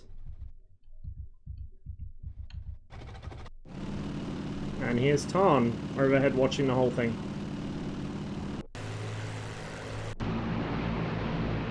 So we'll skip back to the 17s here in a minute, because these guys aren't going for the ships, they're going for the airfield. Let's see what the Japanese group is up to. They're still flying. They're still quite a long way from their target. There's the valves down there.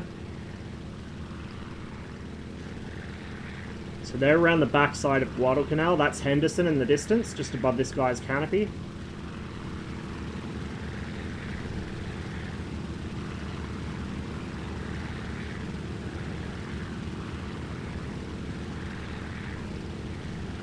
It's me in the airfield. We'll later pop a 0 in an absolutely beautiful way.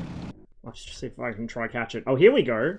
Something's harassing our ships. I think this was a single 0. I think. We'll skip through. He's just taken off. No, this is the Betty.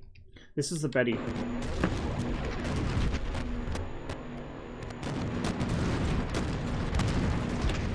Just a little bit of AAA. Just slightly. Fucking thick enough you could walk on it, as the saying goes.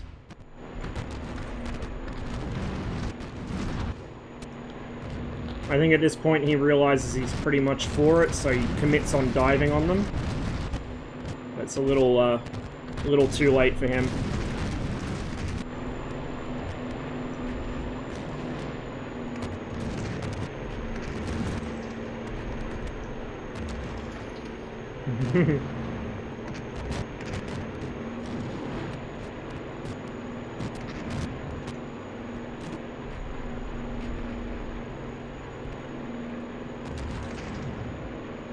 US AAA is terrifying.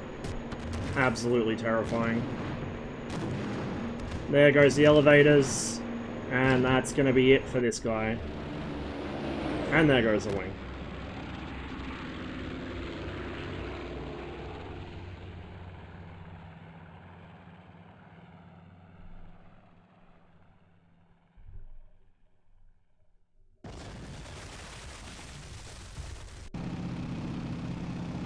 So Matt and I are on fumes at this point. I got slightly lost and almost flew to the Japanese airbase because I forgot how compasses works. But Matt and I were very low fuel. We touched down on fumes, basically. Let's skip through to the B-17s because I think they're going to have action next. The 2 ship. It might still be a while.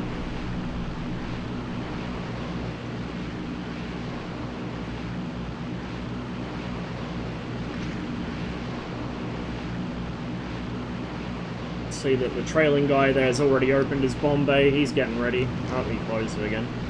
Okay, these two went for the Japanese airbase.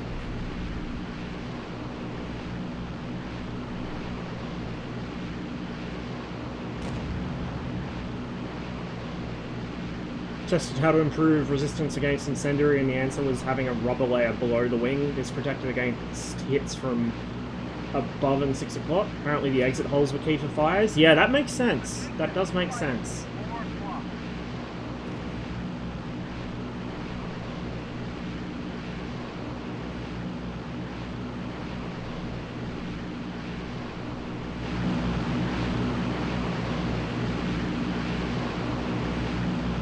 Another veteran sign, people with nose art, yeah.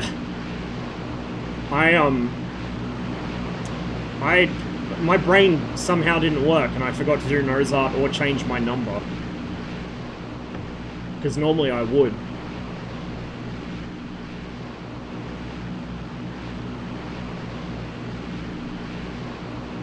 BMP-1 has managed to win the turret tossing Olympics, blew up so hard a good portion of the hull ended up on warehouse-style barn's roof. Oof. Chicken farm, oh yeah. Yeah, a couple of the tanks that were destroyed early in the conflict, you could see they'd thrown pieces of hull like hundreds of meters. It's genuinely impressive. Think about the explosive force required to do that. It's quite a bit, quite nasty. You wouldn't want to be in it. Although I guess you would not be aware of that for very long.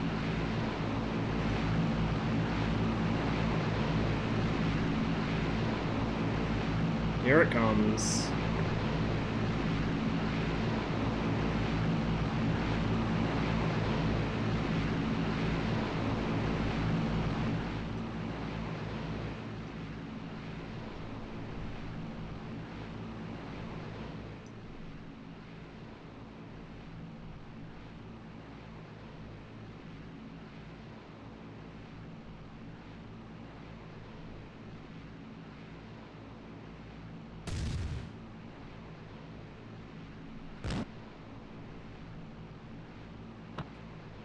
This guy's already got a fuel leak, looks like.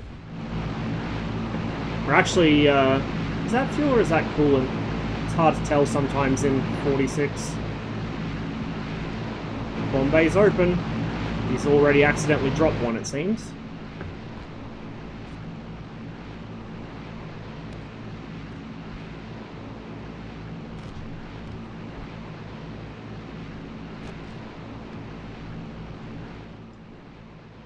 There goes a bomb, yeah. Accidentally dropped one a bit early, I think.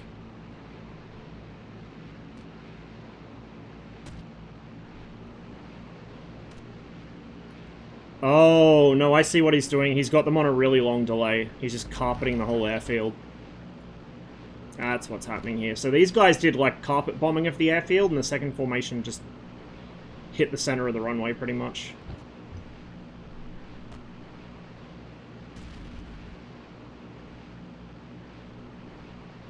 You can see that the Japanese have got a couple of Emily's spawning in as well down there.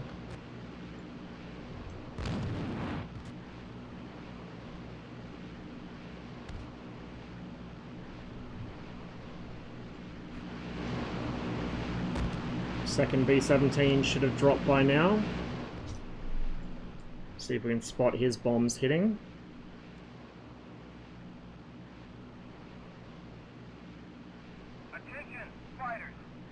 Maybe not.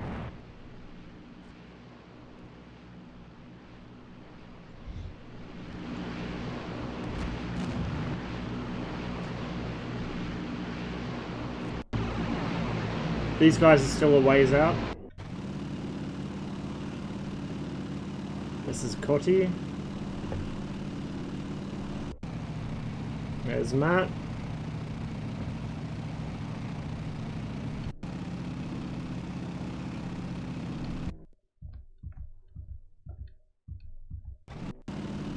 There's Tom. Oh! That's what the AAA was shooting at. This guy's beating up the airfield.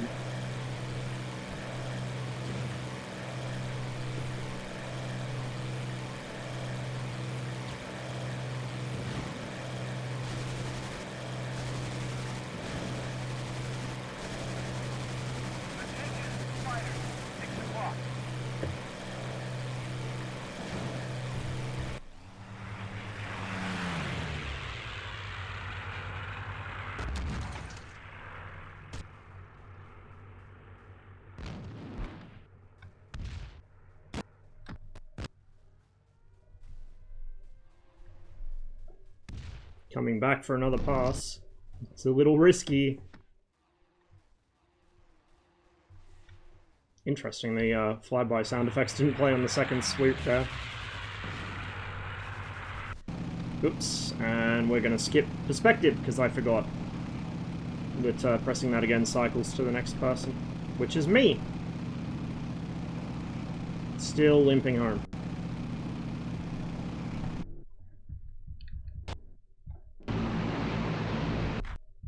Three ships still a ways out.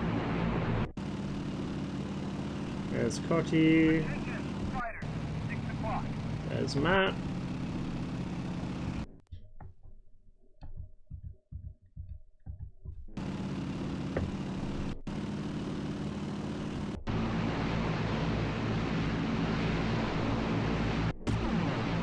One of the B-17s is coming home. Okay, these guys are going to be...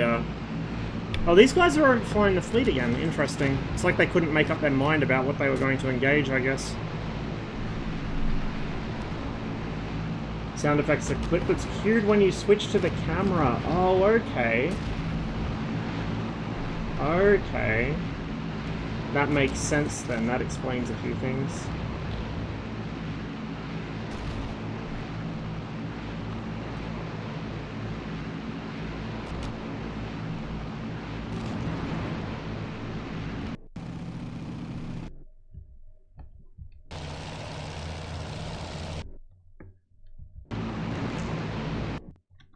See what the Japanese are up to. Still flying. Still flying. They're a long way out. But you can see they've turned now, so that's Henderson back behind this zero. They've gone all the way past Henderson, now they're turning north, because our carrier fleet is just on the other side of these clouds in that strait. So they're on a very long mission. There's the two B-17s that hit the airfield already.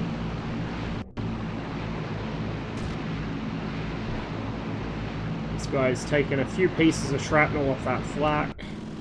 Aha, here we go. Oh, Cotty. Oh boy, this is going to be dirty.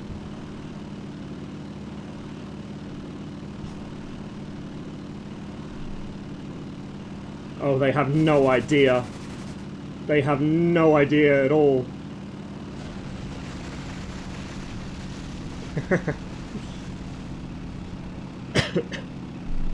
Oh, that was a little risky. Shit, that was risky. You're lucky you got away with that, dude.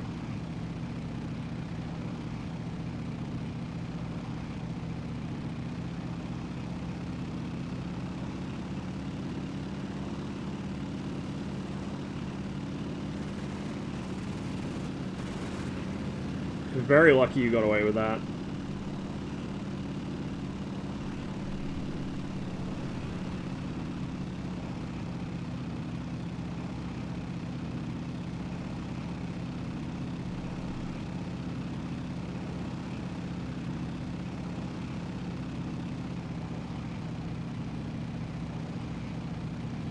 Oh! Oh! Oh! Didn't get away with it that time.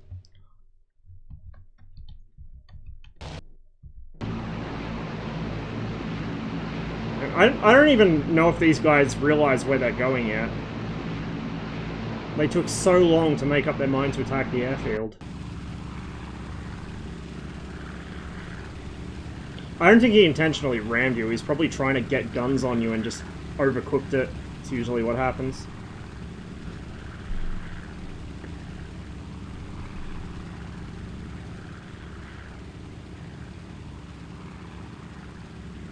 I think these guys are going to arrive at their target before the B-17s do, so we'll stick with them.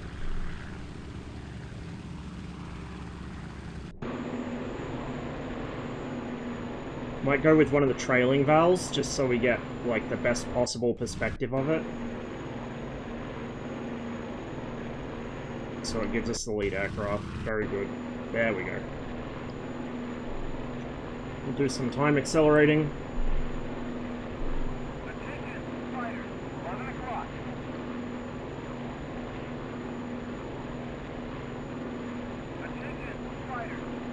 o'clock high.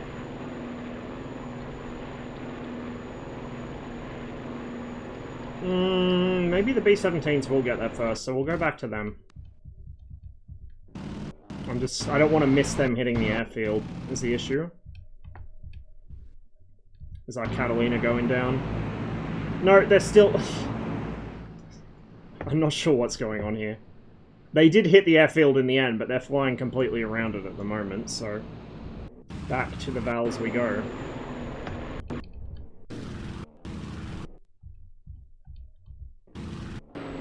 Oh, shit, we went past him. We want that trailing guy. There we go.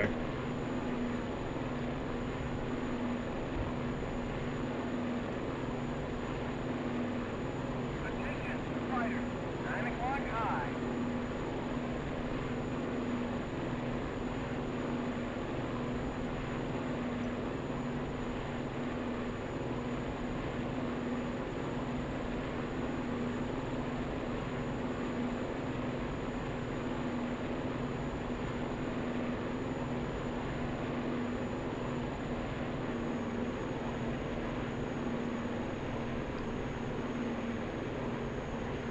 Go ahead and hit the time acceleration again, just a little bit.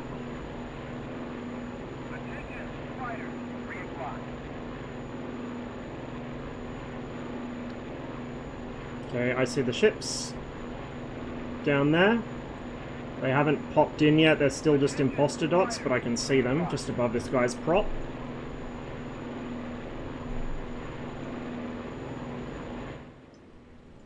You can see this, the right-hand group has sorted out into kind of a trail formation, but the guy on the left isn't quite sure what he's doing yet.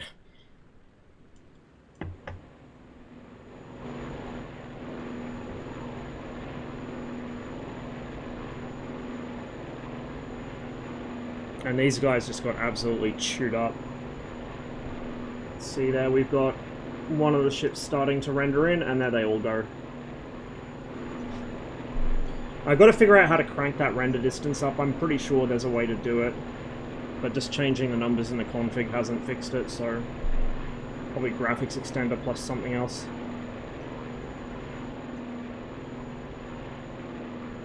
Because it's quite hard to spot ships at the moment, just because of the draw distance being so low.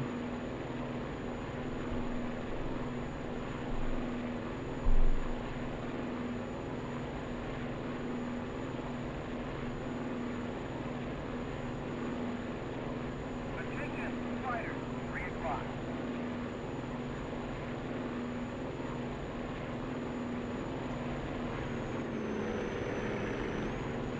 Any moment now, they should start getting lit up. There we go. And they will not last long once they do.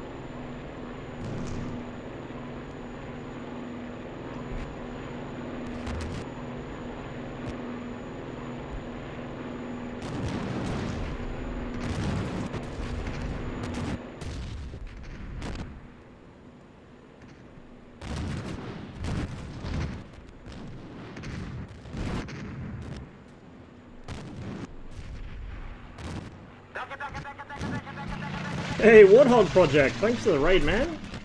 Hope you had a good stream. Welcome, everybody. We're going back through the trackfile recording of the Il-2 46 event that Enigma's community had just the other day. And then we'll be hopping into the more modern Il-2 probably afterwards for a little bit of actual multiplayer. We are currently watching a group of HE Vals getting absolutely trashed by the American fleet's AAA. At the time this was happening, I was flying an SBD home with the smell of an oily rag in the fuel tank, having just hit one of their battleships. So we're kind of skipping between all the different flights and seeing what was going on. We had about 80-something, 90-something people on the server, so it was pretty busy. This was in the second half when it kind of quietened down a bit, but there was still a lot going on.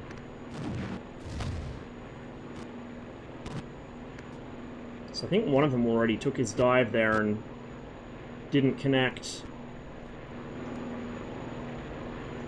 You can see that they're getting quite disorganized from all the AAA, in contrast to what we did, although the American AAA is much more dense. It's quite unpleasant to fly through.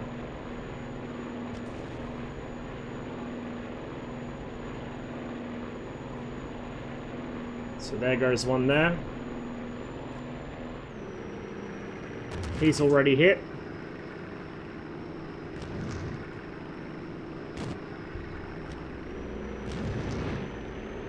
Attention, fighters. 5 o'clock high.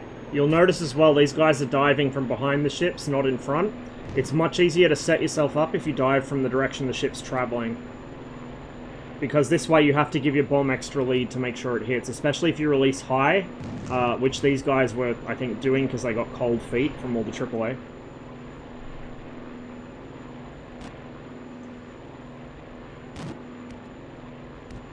Yeah, right there.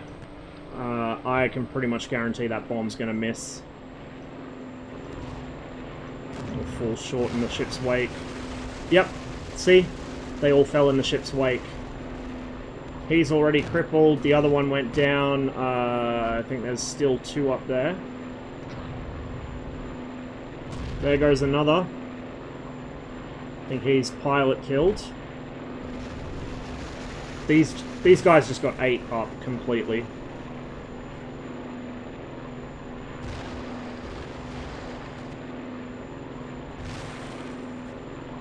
And that's an oil leak, so this guy's not going to make it home.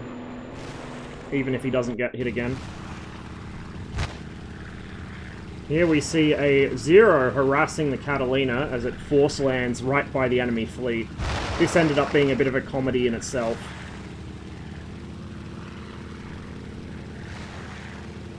You can see the Catalina doing some big brain evasive moves down there.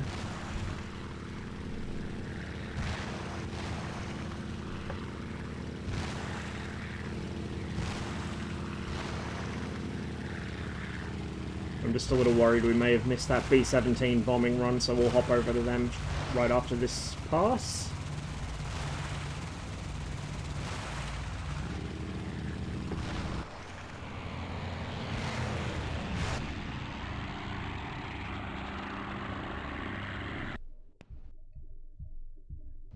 Okay, where's our B-17s at? Oh, we're landing here. Okay. So, that's me, parked down there. Or one of those is me, I think that's me. By the flag. And then here's Tarn landing. Not sure what you got your hook down there for, Chief, but nice landing all the same.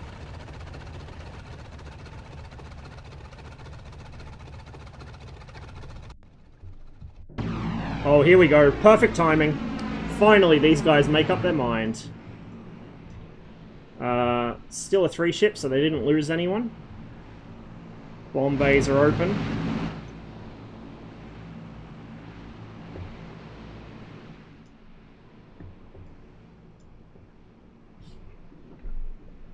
Yeah, AAA is anti-aircraft artillery, of which these ships have a lot.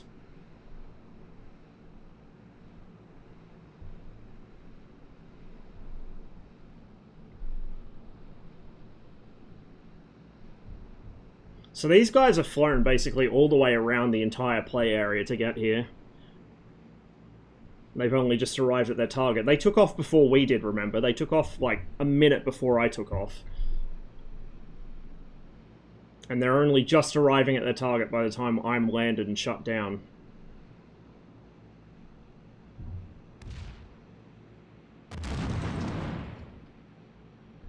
As soon as these guys drop their bomb load, we're going to hop back to the American fleet.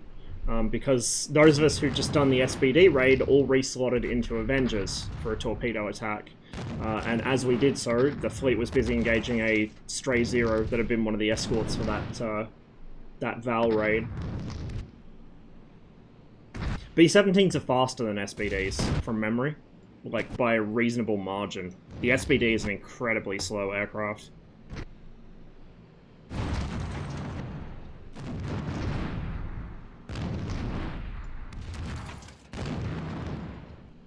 Boom! Perfect run. Straight down the runway, right in the middle. Absolutely perfect. Bomber, on watch low.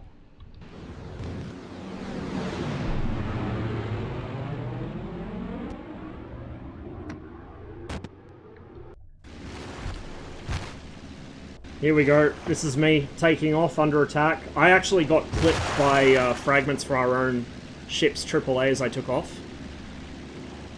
So I heard my aircraft take some damage as I took off, but I managed to get away with it. And there's that Zero there getting blown to pieces.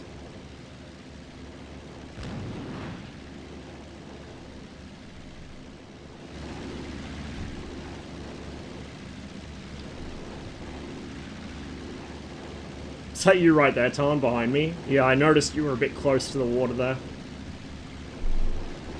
Yeah, slow dive. I actually used to live in Reading when I was a kid, so a local band for one point in my life. Got my controls removed by the friendly anti-aircraft. Ah, that would do it to you, yeah. I'm not sure where it hit me. I probably just caught some shrapnel. You can see there's not really any visible damage on my plane, but I definitely felt it. Definitely felt it.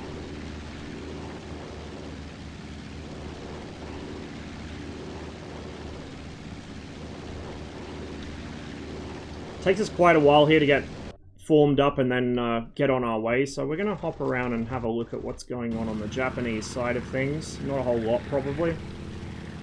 The Zeros haven't learnt, they're still flying very low over the water. Prime targets to get bounced.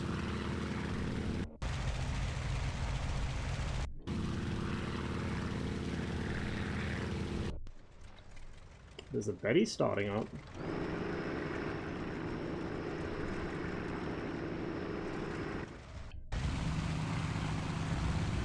One that just took off here. Another Betty. Okay, so they got a bombing rate of their own together. Nice.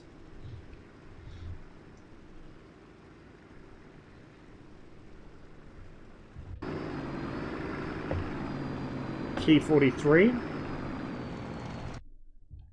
Alright, let's skip back to our flight and we'll do a little bit of time accelerating, I think.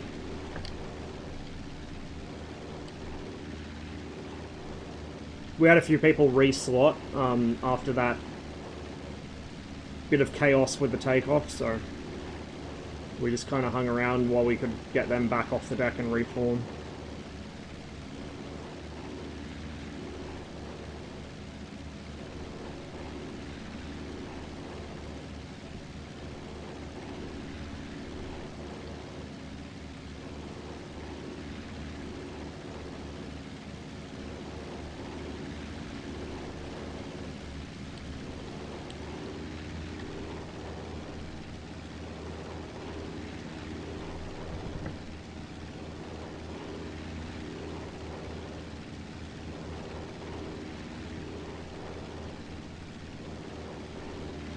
So we had, let's see, 1, 2, 3, 4, 5, 6 Avengers. So we had decent numbers, but we didn't last very long, put it that way. Tarn crashed out, like his game crashed, and then I think we lost a few on the way somehow.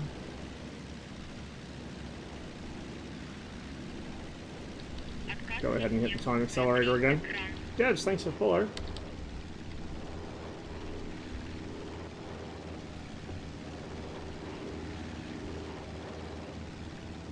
Tried to take a screenshot. Oh, the terrible mistake. I use Steam to take screenshots in it just because I'm worried that might happen.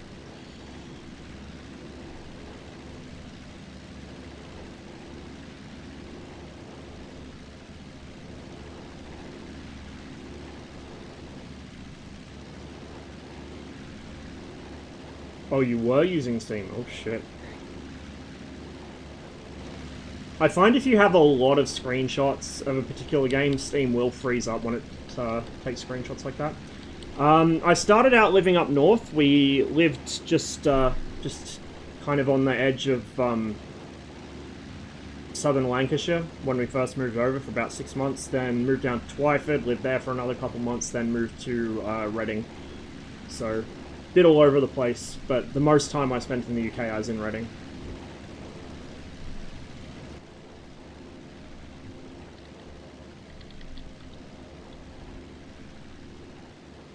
See what the Japanese are up to again.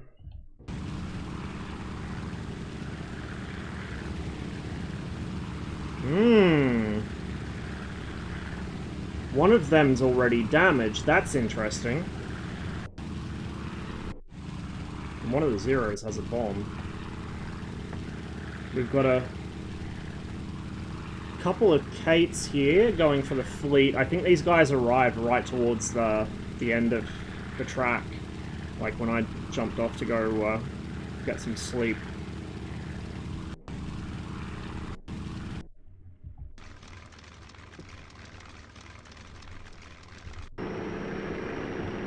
It's like these guys are going for Henderson.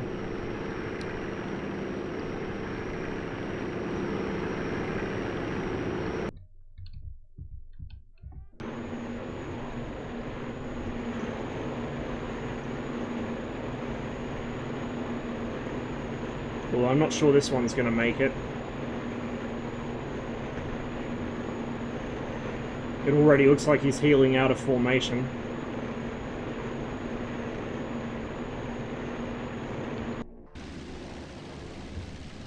Okay, we'll speed things up a little again.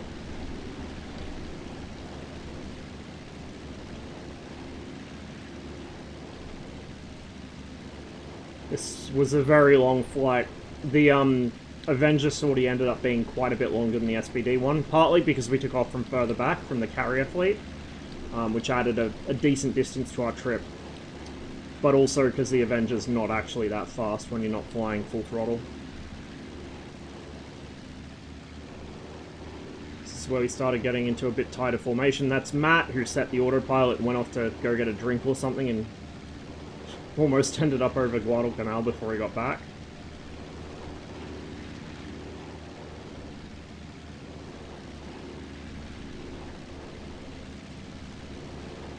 There's another one back there trailing quite far behind.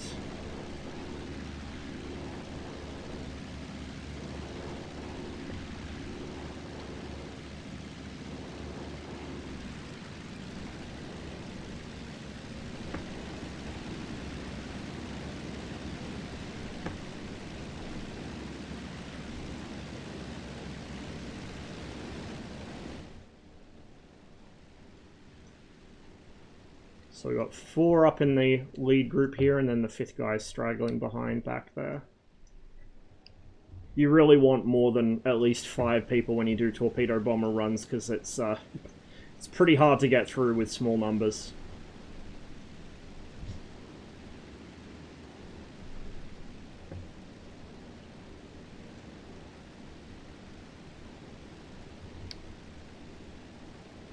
Still got a ways to go before the fleet, so we'll speed it back up a little.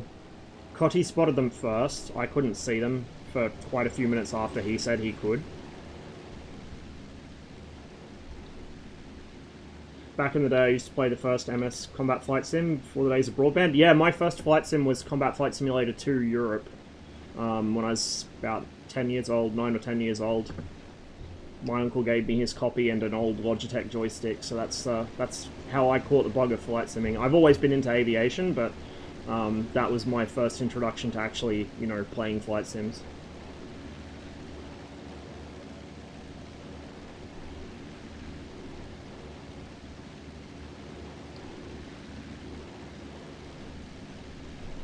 Red Baron 3D. I've still got my, I mean, I've still got all of my old flight sims somewhere.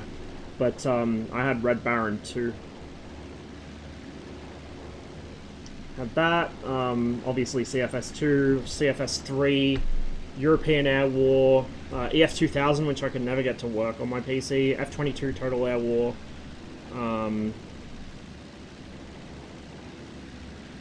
Falcon 4, and then after all of those I got into IL-2.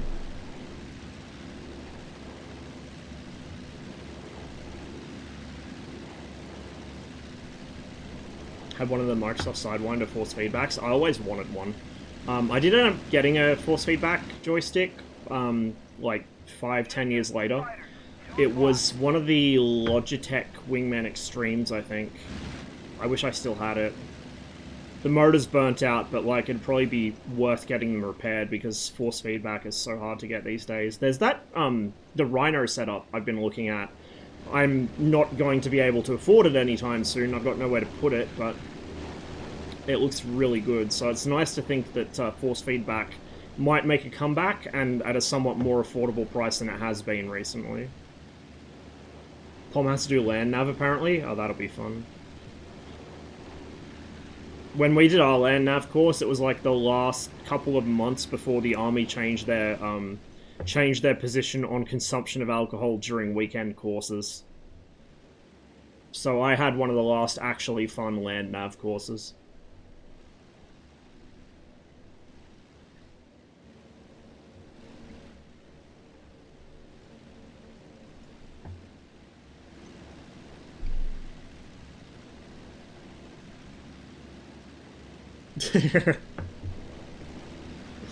Oh, I felt so bad for all the guys that got in afterwards too. Like the fucking nav course and the first aid course for the reserves were like just an excuse to get fucking pissed up until that point. It was great.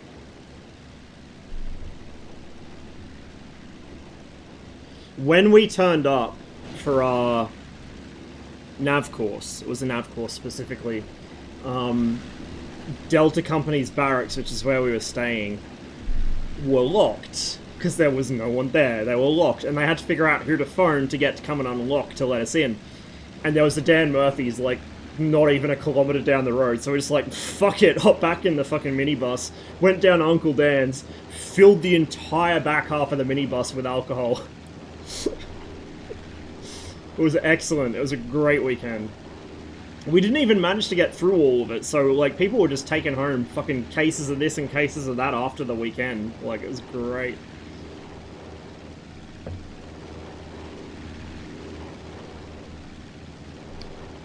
Okay, we should be able to see the ships here soon-ish. I'm just gonna skip ahead a little bit more. There we go, we're getting fired at, so we must be close.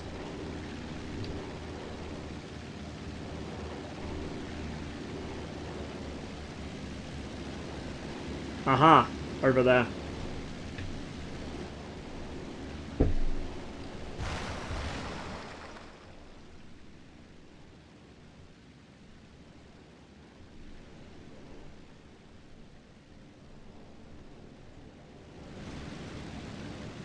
It's funny, I guess it's a field of view thing, but whenever I fly formation in flight sims, I feel like I'm getting, like, so close I'm at risk of hitting someone.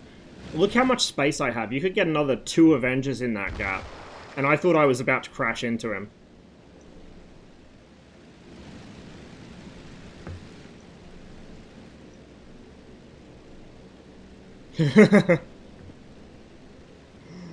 I like that one.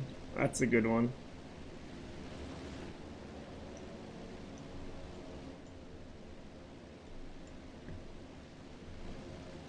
Here we go, so we're starting to turn in now.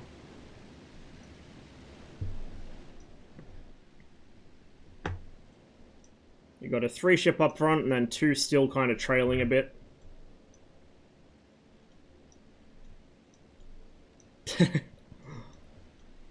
I nearly lost mine. I actually nearly lost my slouch hat. I was coming home one night and it was like late as fuck because I ended up getting the train home. This is when I was still living in Newcastle. Because well, no, it was when I moved back up to Newcastle, sorry. Because when I enlisted, I lived in Newcastle. Then I moved back down to the Central Coast, so I had to commute between the Central Coast and Newcastle. Because I knew I was going to move back up there, I just didn't know how long. So there was no point in me transferring to... Fuck, what company was it? Arena? I forget. There's no point in me transferring to them, because I was going to go back up to Newcastle anyway, and I don't have a car, so I couldn't get to Arena myself. So I'd get the train up. But then when I moved back up to Newcastle, I was coming home one night, I got the train, got off at the station at the uni, and I was on the pedestrian overpass over over the lines, and a fucking strong gust of wind caught me and blew the hat right off my head. And I just, like, it's the only time in my life my hand-eye coordination has actually worked, and my reflexes have been, like, good. Just, before it even fully was off my head, I just grabbed it and caught it. Which is good, because otherwise I would have been searching a swamp in the dark at night looking for my slouch hat, which would not have been fun.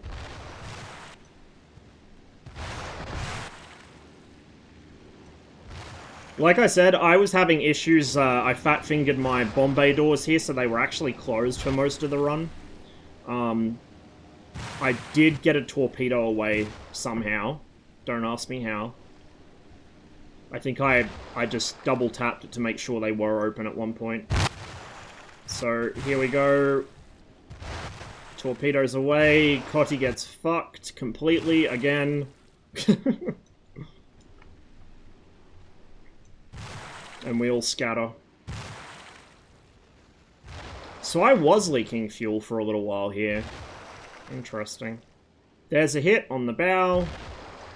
Hit on the stern as well, so that's 2 hits at least. I'm pretty beat up, but I managed to get away from it. Me being a genius, I decided to evade by turning directly between the 2 arms of the fucking Japanese fleet. So I've got Japanese warships on both sides lighting me up, which was a huge-brained maneuver by me.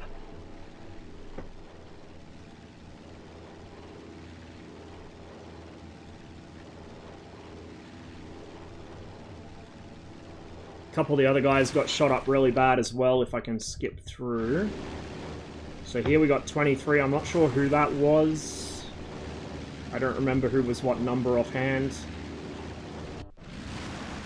That's Matt.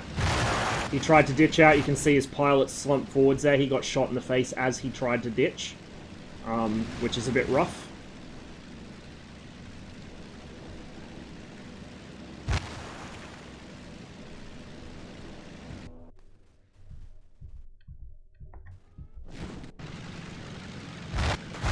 And then the other guy using 69 as his board number there. Cotty was as well, but this is the other guy. He was missing something. You know. Missing something that might have been a little bit important. If we look back, there's the other battleship. The smoke's cleared a bit. I don't know if I can spectate the battleships. I don't remember the... Yeah, I don't think I can cycle the camera through to the actual battleships for some reason, which is kind of annoying. And also say the Japanese have very little in the air at the moment.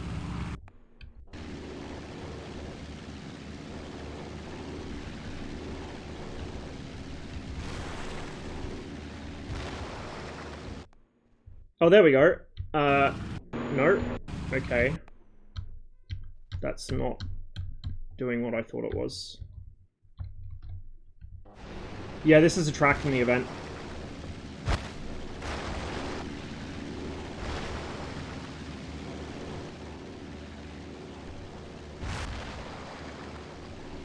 So I don't think we sunk either battleship, but we did badly damage both of them. I think because we did cripple them, the mission went on for a bit longer than usual because they couldn't keep up to get into the slot faster. So anyway, rather than torture you guys with the entire flight back to the carriers, which took forever because I was quite badly damaged in an Avenger, which is not the fastest thing on Earth, I managed to land it on the carrier, but wasn't the smoothest landing. I collapsed a gear leg. I nearly hit the island. Anyway, I'm going to probably go fetch myself a snack because I'm really hungry, and then we'll hop into Great Battles for a bit.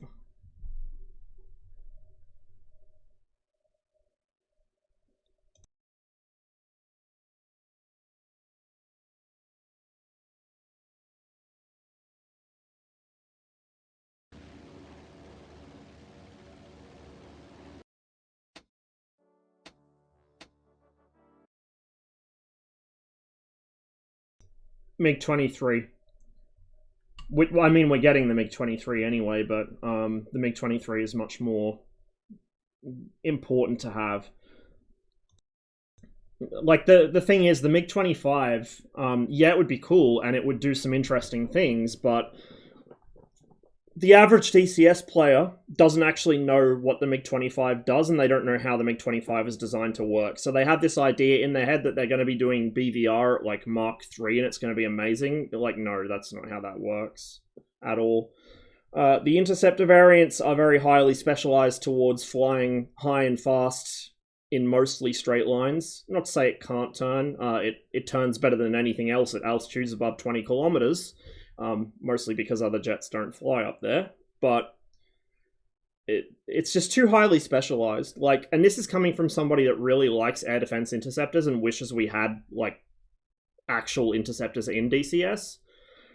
But yeah, like people don't understand what they're asking for with the MiG-25. I would rather have a Su-15 interceptor wise, and if we were going to get a MiG-25, I almost want to say I'd prefer to have a like a MiG-25 RB or a MiG-25 BM. Yeah, I mean, not really. That's the thing. You'd have to still get into the right general ballpark to fire at them. And the MiG-25P wouldn't be able to do it because it can't do look down, shoot down. And the MiG-25 PD, it's a waste. Like, the MiG-23 will deal with the Viggen just fine, even with the Viggen's flight model being the state it's in, for the most part. Yes, a MiG-25 did shoot down an F-18 because the F-18's radar warning receiver wasn't working.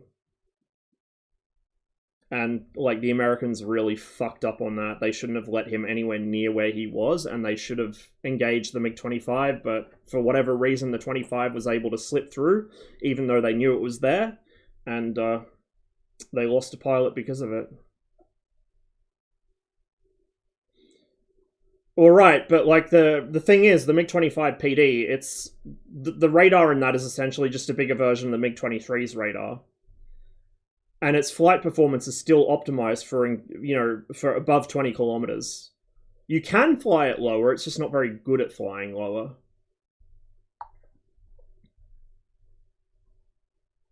Like, below 20 kilometers, you may as well not have a MiG-25. Its missiles don't actually reach that far because they're big missiles. They generate a shitload of drag in thick air. The aircraft itself has a very low limiting airspeed. Like, its maximum indicated airspeed is quite low. It's subsonic at sea level because otherwise you'd run into flutter problems and damage the aircraft. Its turning ability at low altitude is pretty crap. Like, everything about the MiG-25 is optimized for high altitude, high speed flight. That's pretty much its one trick. So I think that, like, it would be cool to have, but the MiG-23 is so much more important. I would take the MiG-23 every day of the week over a MiG-25. Like, that's not even a discussion I would have. I'd just say, like, you're crazy. MiG-23 every day. Anyway, be right back. And by that, I mean probably 10-15 minutes.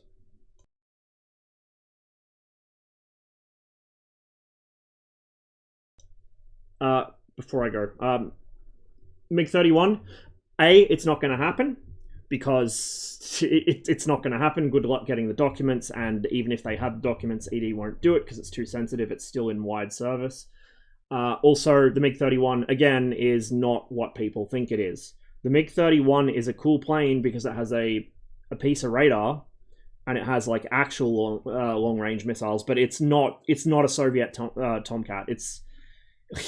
It's still optimized for high-speed, high-altitude flight. That's the thing. Like, it's not going to perform well at all below about 15-20 kilometers altitude, which is most jets won't fly that high in the first place. The R-33 is not as long-ranged as people think, although it's an improvement over the R-40 at least. It's a semi-active missile. The MiG-31 does not have, in widespread service, and certainly didn't have during the Cold War, an active radar homing missile. Doesn't exist. Or didn't exist, I should say. Yeah, the R-37 exists now in a limited capacity. Very limited capacity, but at the time, it was semi-active radar homing only. Nope, the R-33 is not. The R-33 is a passive, or not passive, sorry, a semi-active missile. The MiG-31 can guide 4 of them at once because it has a piece of radar. Like, the radar is the wizardry there, not the missile. The missile is not anything fancy at all. The MiG-31's one cool trick that it does is that it has a very powerful radar which can track a shitload of targets at the same time and guide missiles simultaneously onto different targets, despite the fact they are semi-active missiles. It can data link not just to other MiG-31s and to the ground, but also to other aircraft. So the MiG-31's purpose was to replace the Tupolev 128 as a long-range interceptor for covering the northern part of the Soviet Union where there wasn't so much ground radar. So you would have MiG-31s linked to each other and then linked to any other interceptors or fighters in the area, and they would be acting almost as a mini AWACS, so to speak. So that was what the MiG-31's big thing was. That was why it had a second guy in the back to operate the radar, when the Soviets typically didn't do that. The Soviets always preferred to have one man operating the plane and the radar. And the MiG-31 also had the capacity for buddy guiding to an extent. So, like, the MiG-31's a really advanced sort of long-range, wide coverage, like wide front coverage interceptor, but that is all it does. That's the only thing it does. It would be really cool to be able to have a MiG-31 and have the guy in the back acting as an airborne command post for things like MiG-23s, but that's not going to happen in DCS pretty much ever. Like, does the MiG-23 have an RWR? Yes, the SPO-10, same as the MiG-21 has. The MiG-23 MLD had the SPO-15, which is the same that the MiG-29 and the Su-27 have. Robbo, cheers for the raid, man. You've caught me just as I'm about to go grab a bite to eat, so I'm going to be AFK for a little while. But I hope you had a good stream, man. Welcome, everybody, from Robbo's stream. We did a little bit of DCS Hind stuff. It didn't go too well. We just kept getting beaten up by fixed-wing bullies, so I went through the track file from the Il-2 event that happened the other day, and now we're going to go play some great battles once I've fed myself.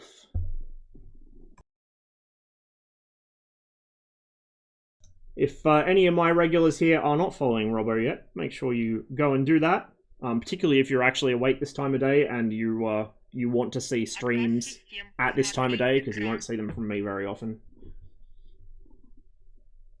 Javelin, cheers for the follow. Anyway, oh my god, I'm not going to be able to get away here. I have a couple of cool Armor 3 screenshots with jungle fatigues and rifles with funky jungle greens. It was meant to be a mix. It was meant to be a fictional country that was kind of a blend of the two. Anyway, back in a bit, before I find something else to talk about.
Отказ систем. Смотри экран.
Bear with me, chat.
just a couple more minutes, guys. I'm going to grab a cup of tea and then we'll be into it. But while I am doing that, as far as the MiG-23 MLD goes, the MLA is a lot more historically relevant. And to be honest, particularly in Cold War setups, you don't really need the SPO-15, the more modern RWR.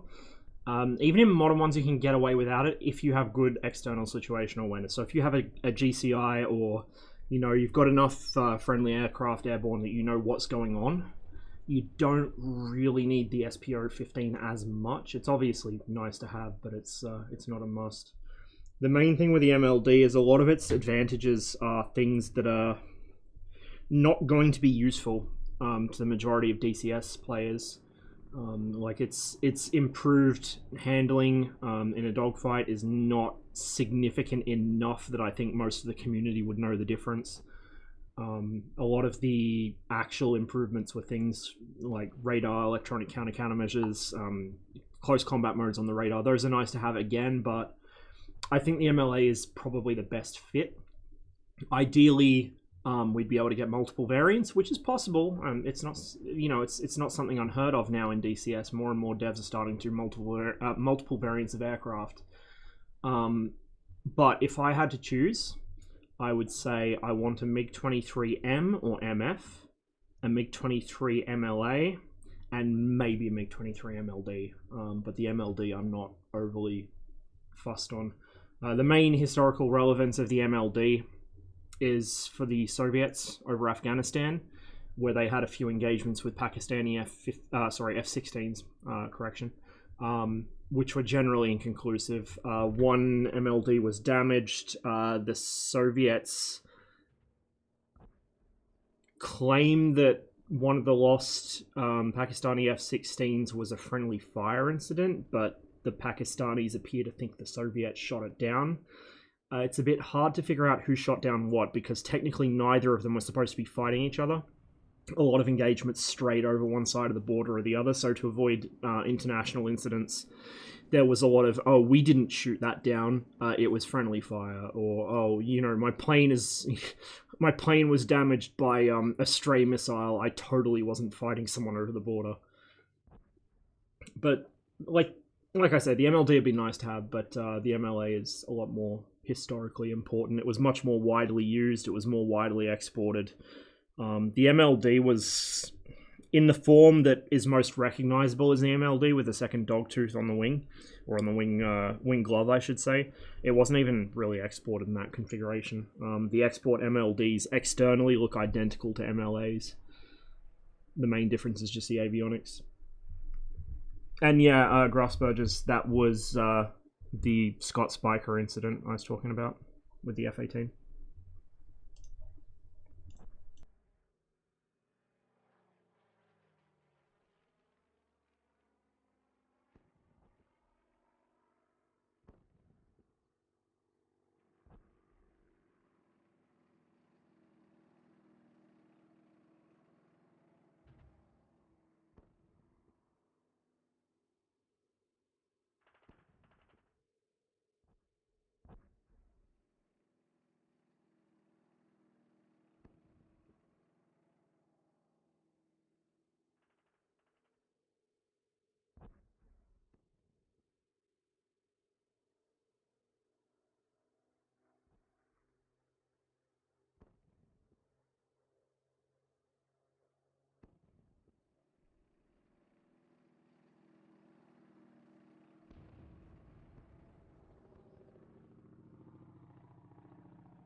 I'll have to check that out. I haven't seen that yet.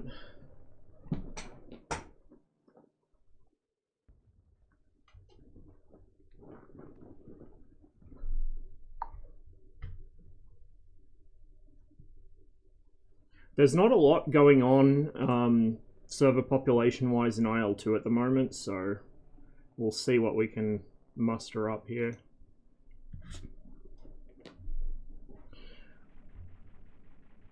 It's funny, I'd had a few people say to me that IL-2 Great Battles felt like it was kind of stuck in the doldrums, and I wasn't quite sure what they meant. Like, I thought they just meant in terms of maybe content or just people weren't coming into the game. I didn't realize they meant the population had actually dropped off. It's a bit of a ghost town at this hour. Which, I mean, it kind of always was to a degree, but not this extent. Give me a moment to just fix up the stream title here, because I forgot to.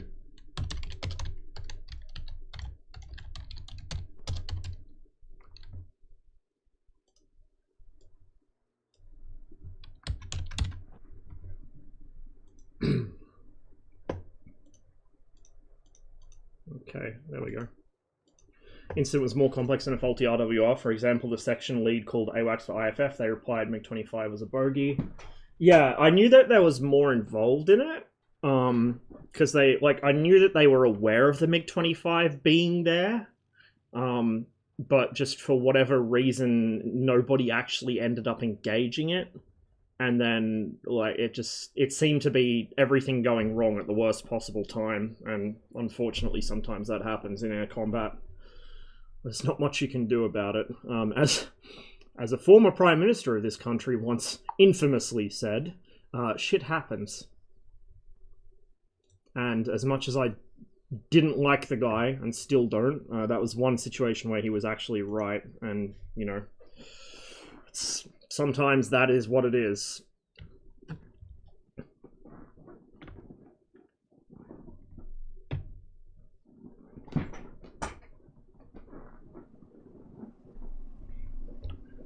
Oh, shit. I almost forgot. I gotta put the spring back on my pedals since I was flying behind earlier.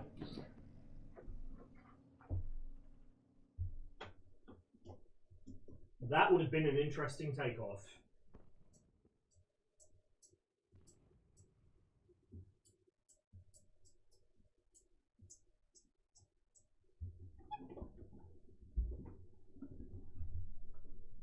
That would have been a very interesting takeoff.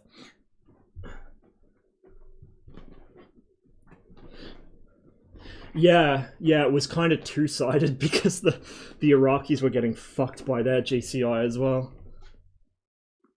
Yes, that is the quote that the Onion appreciator had attributed to him. I mean, well, it wasn't just attributed to him, he was caught saying it.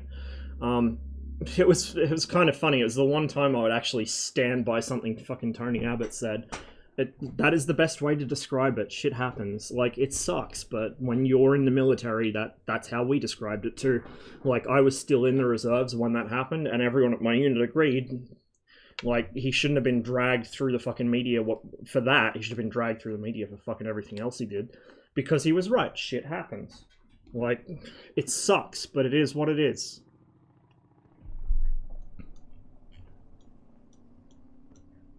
This inset here, is this the high detail area for this map? Because that's pretty decent size, I guess. Oh fuck, the map's quite big, hey.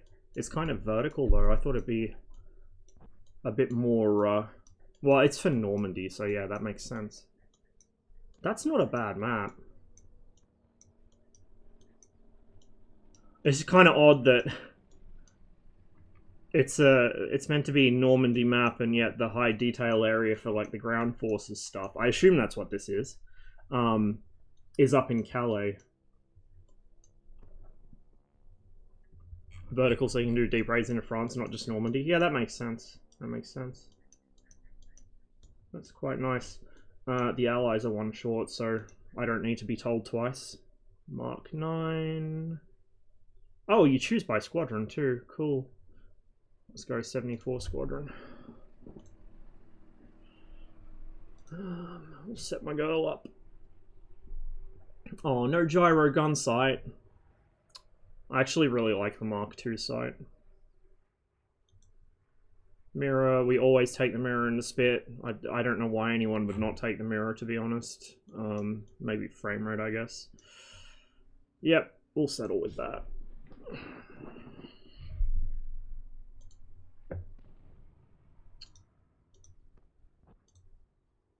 Can I still not do letter codes on this? Yeah, I think I still can't do letter codes. Kind of a shame. I assume they're going to add that at some point. They just haven't yet.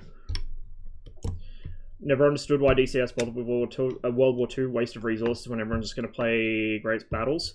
The thing is, as long as people kind of don't play DCS World War II, it is going to be a waste of resources. The more people actually decide they want to get on board with it, the more excuse ED has to kind of pull resources away from the modern bullshit and put it into World War II and Cold War.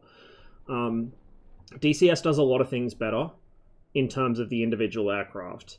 Now, in terms of grand scale engagements, no, because DCS is always going to be kind of a bit behind on that, and it would take a pretty substantial overhaul to change that situation. It's the same with modern stuff or Cold War stuff. DCS just doesn't do big picture very well. And to be honest, not even Great Battles does compared to IL-246. Nothing does compared to IL-246. But yeah, I think DCS World War II has its purpose. I like it. I just don't fly it as much as I'd like to because it's still a fairly niche community. But I think with a little love it could be much better. I need to fix some alpha channels on this livery because my tires have holes in them. Whoopsie daisies. Okay, well let's fly anyway.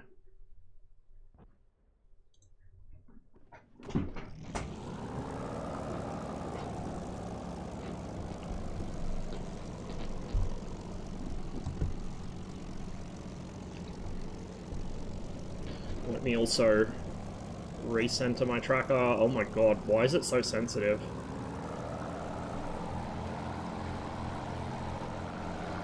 Did I? Oh, I know why. I know why. I accidentally turned off precision mode when I was cycling through cameras in 46. Is this really my default view?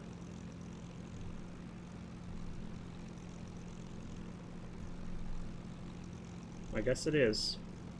I thought I had it more.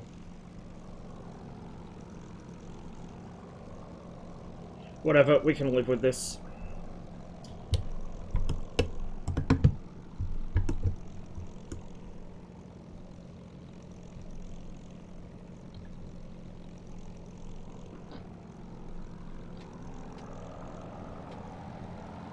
Hear someone DDoS the War Thunder servers? No, I didn't. Interesting.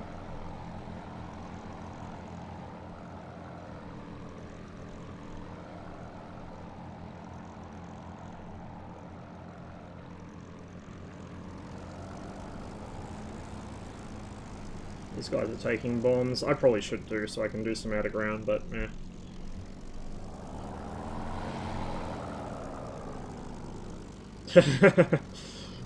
Oh, there's a ballerina.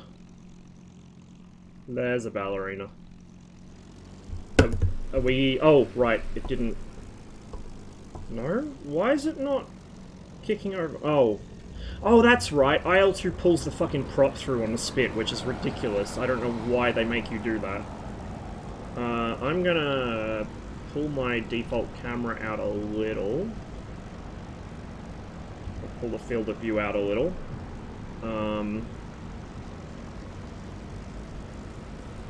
Out there, I guess, and we'll save that.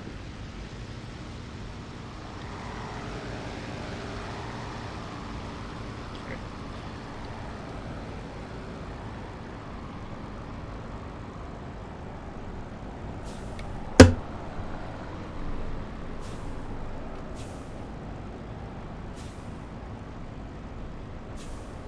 Oh god, now I'm the ballerina. Shit. Shouldn't make fun of people for that, because it always ends up being me next. I fixed the alpha channels on this, because the fucking exhausts are fucked up as well. I don't know what it is with the way the alpha channels are handled on IL-2 Great Battles liveries, but oh my god, can I not?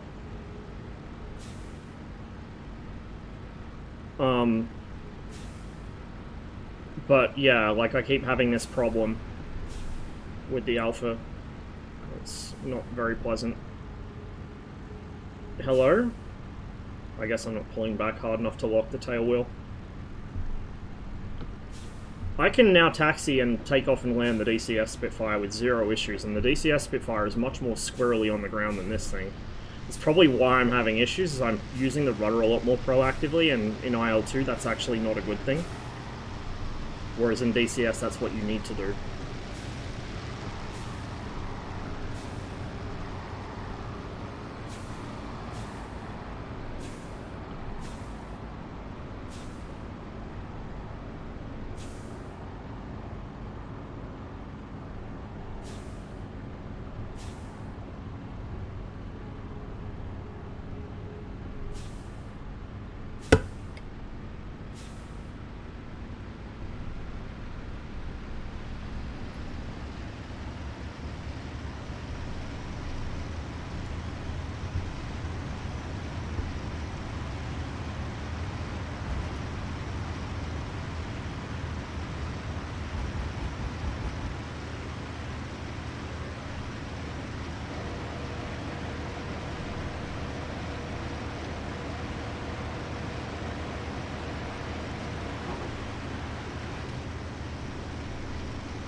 It is, but you can pull back on the stick to force the weight over the tail so it doesn't turn as easily.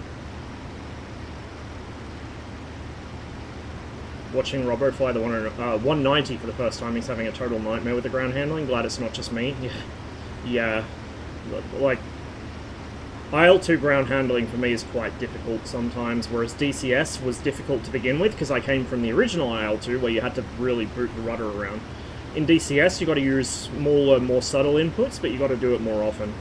And I've kind of adapted to that now, but at the expense of being able to handle on the ground in IL-2. No, the lights are a feature. They're never going to change them. IL-2 nav lights have always been fucking moth lights. To be fair, most flight sims have lights like that. What am I doing with my life? Yeah. Same, honestly. Cheers to the race up, man. Good to see you.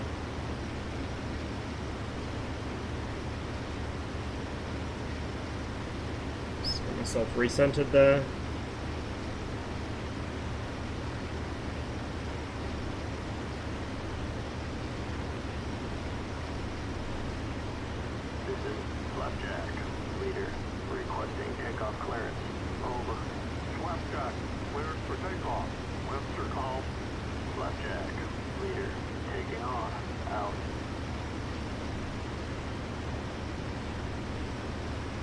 I'm not expecting to do very well in this. I've never been especially good at multiplayer in this game, so we'll see how we go.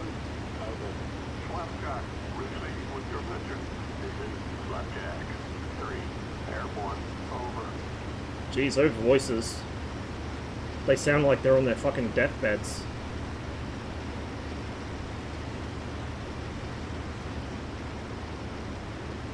Dover over there.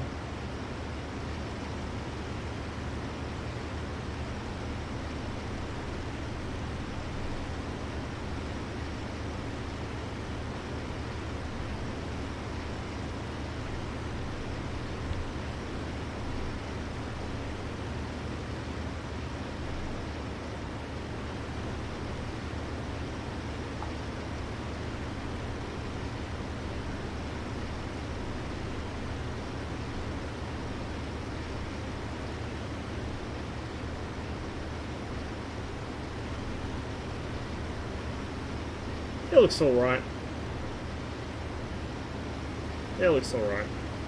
I've always thought that IL-2 had, like, a kind of, I don't know, stylized quality to its graphics. Like, I wouldn't say it's anything like photorealistic. It doesn't look bad, though. If that makes sense. It has, like, almost this dreamlike quality to it, which is kind of nice, in a way.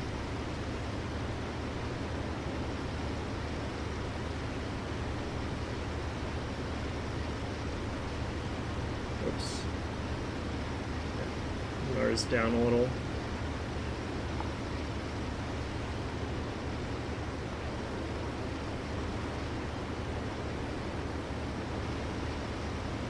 Now the question is, do I want to stay just below the cloud floor, or do I want to get up, or ceiling I guess, or do I want to get up above it and have a look? Not sure where the Germans are going to be flying in this weather. Considering most of our guys are probably going to be doing ground attacks, so they'll want to be below the cloud.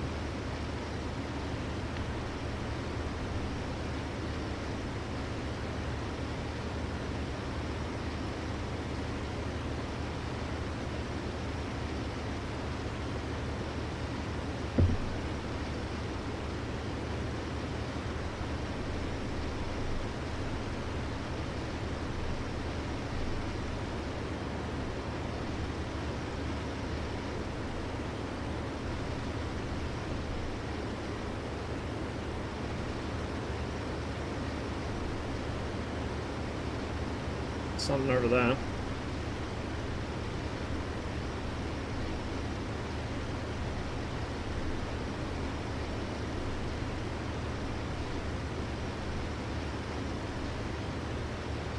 Two of them.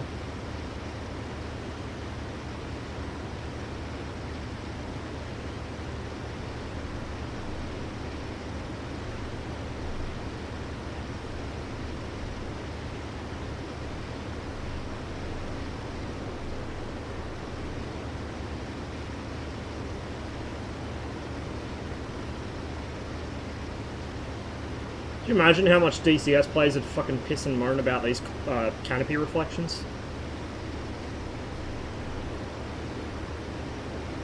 Oh. Hello.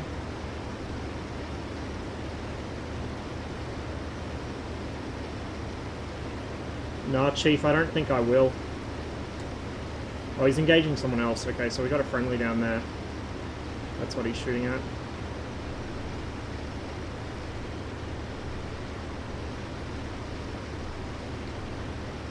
Supply depot.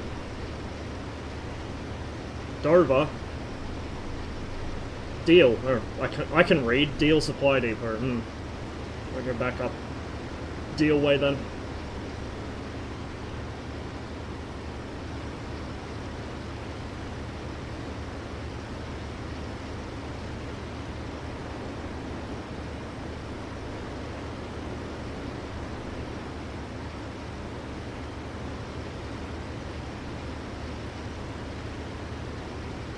Typhoons as well. I might hang out with them maybe.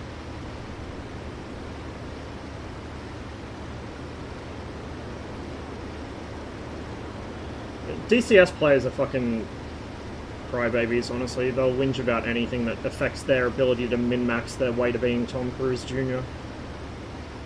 Like, I'm over kind of mincing my words on it. I don't care at this point. I call it as it is.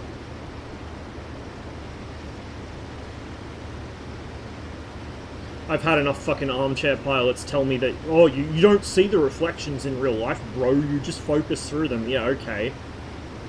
I'll remember that next time I can't see the fucking runway because of the glare on the fucking canopy. Or on the windscreen. Or like, oh, you don't see bugs on the canopy, you just focus through. Yeah, okay. Yeah, totally, dude. I might not have flown for a few fucking years, but I remember. Like,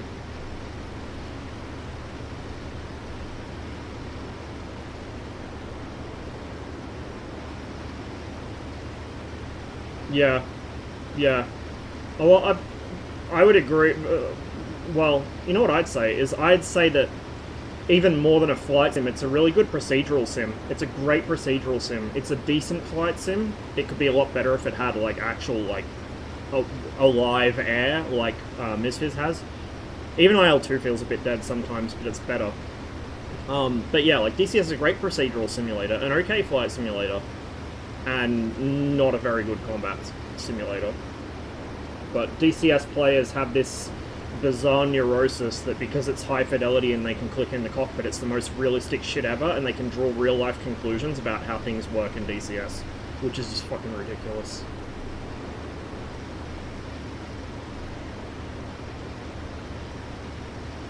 Like the way that people get angry when someone challenges the way they've rationalized hardships, yeah. It cuts both ways too. Like, on the one hand you've got that, and on the other hand, you've got... Is that showing where people are being picked up by radar, that green line? I don't know. I think that is radar, yeah. It's like the radar sweep from the Dover Chain Home Station. That's exactly what it is. That's quite cool. Like, people think that planes should be super hard to fly. Like, oh no, it's not hard enough to fly. It's too stable. Like, it's not that difficult, dude. Like, I find it easier to fucking fly than drive. Obviously, certain planes have certain flight regimes where you need to be careful, but, you know, it's... Flight simmers, particularly ones that aren't actual real-life pilots, or last flew even longer ago than I did, they make up the weirdest dogma about aviation, and they think that they're right. Like, let's be real, most DCS players are not actual real-life pilots, they're fucking software engineers or whatever. And they like to have strong opinions about something they have little to no first-hand experience of. Less idiots in the air than in cars? Yeah, absolutely, dude. Abso-fucking-lutely. Probably gonna get bounced. There we go. Let's join this.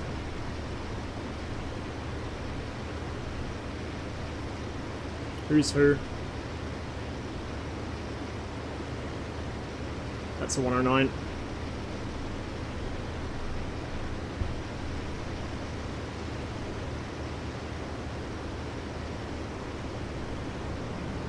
Maybe a 190. It's German. Yeah, it's a 190.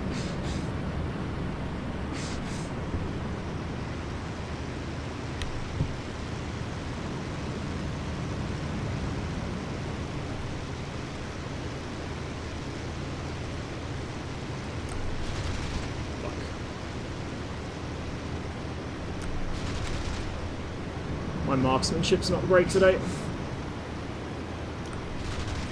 Oh, there's the Luftwaffe wobble. Luftwobble, whatever you want to call it.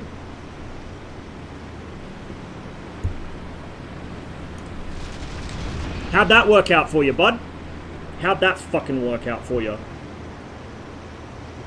Yeah, down to the bottom of the channel, where you belong. See you later.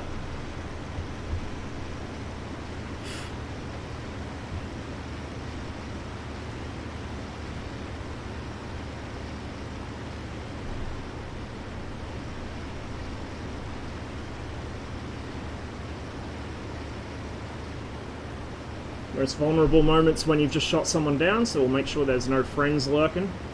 That should be the guy we helped out. Oh, I don't know, there's a couple planes here. Those are Typhoons, I think. Those are probably those AI Typhoons that took off.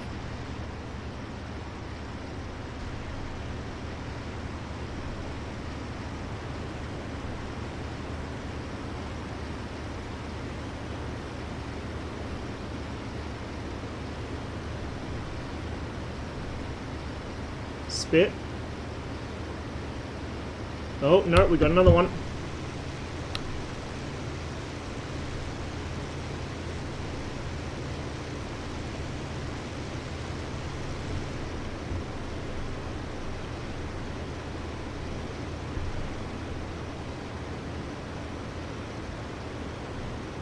We'll support this guy.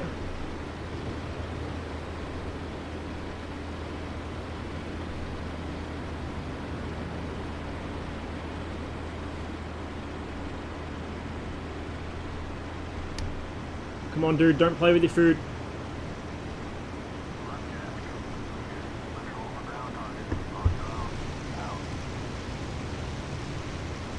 Okay, he broke off, I think.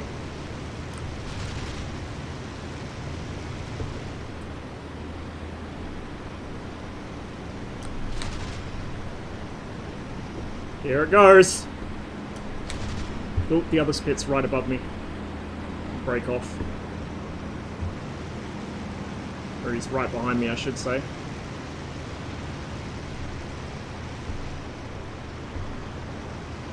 This guy's not going in yet.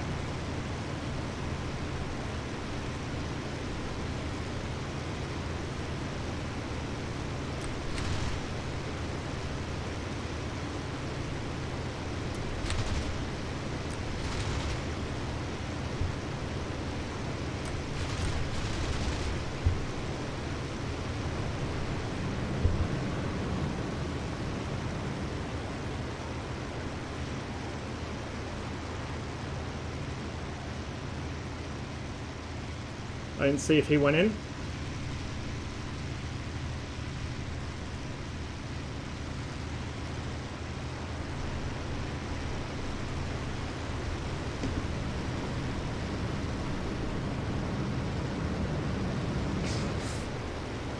I don't see his smoke trail. I think we got him.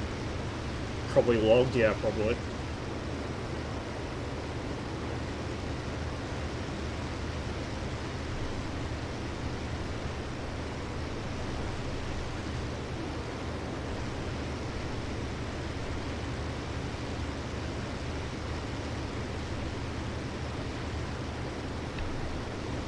My fucking butcher bird.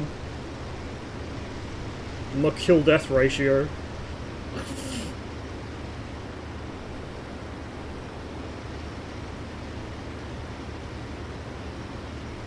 Saw it go in? Good. Good fucking riddance. Forgot to enable the boost? I didn't need it.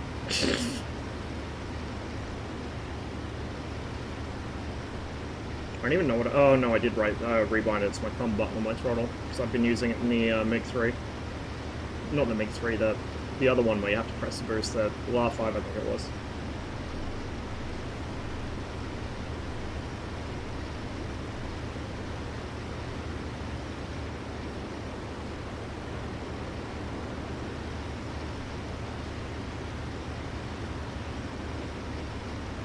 Yeah, not only that, but they insisted on turning for some reason.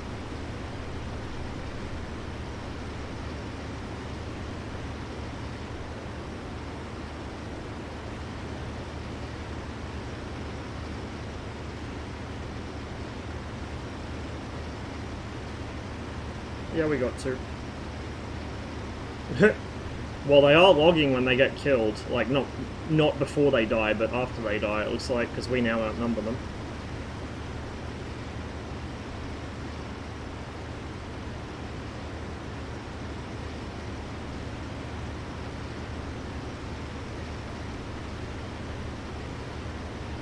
This is Dog Rose, leader, requesting takeoff clearance. Over. Dog Rose, clear for takeoff. Steel down there. This is a calm. Say hi to Gilson. Taking off. Right. And St. Margaret's Lighthouse, his favourite place on Earth, should be just under the nose there. There's St. Margaret's. Where's the lighthouse?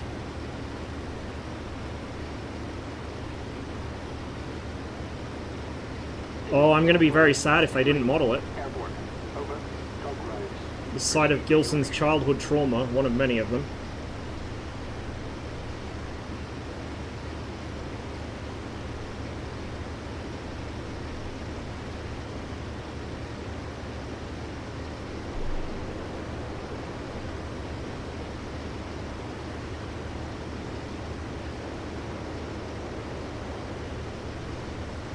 I don't even remember. I think he fell down the stairs or something.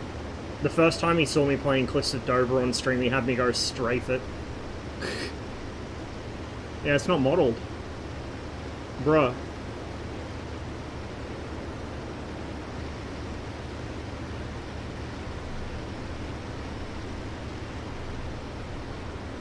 There's the train home station.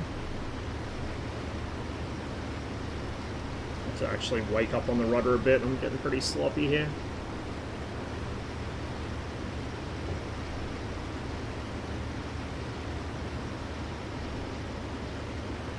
Just over.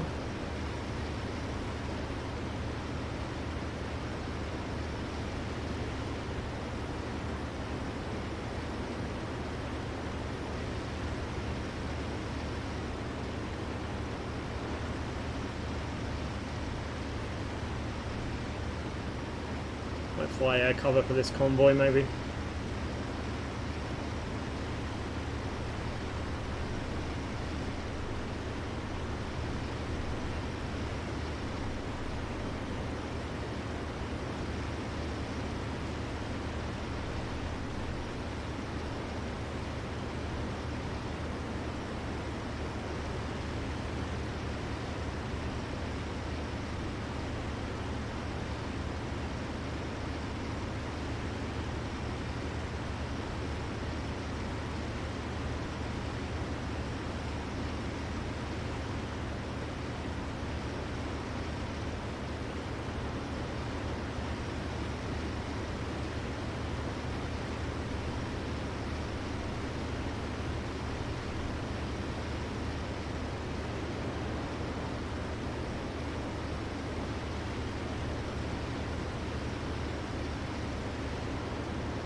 I mean, I'd take a Spitfire over a 190 of any variant any day, but I'm a Mitchell simp, so that's why.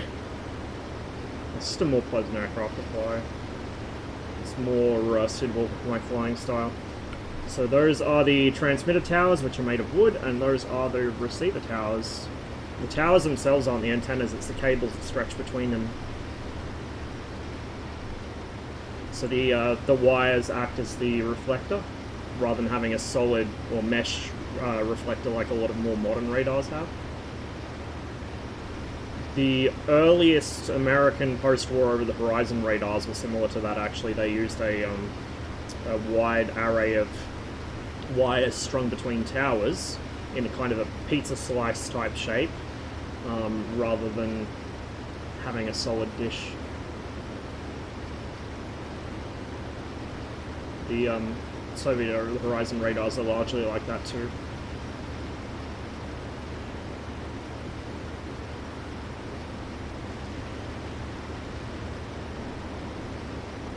Or the early ones.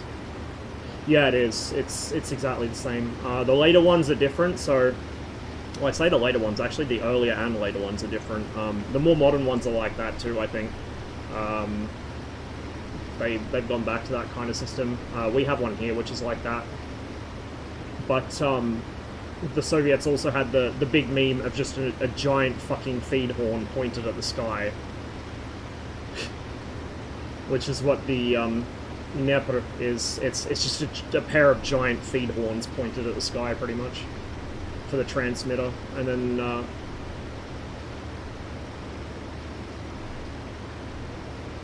they had another site nearby.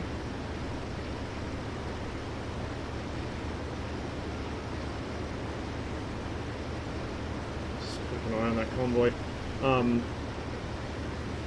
So if you go to Mukachevo in western Ukraine, right around the sort of triple border with Hungary and I forget which country the other border's with, to be honest. I think it's like fucking Slovakia or something.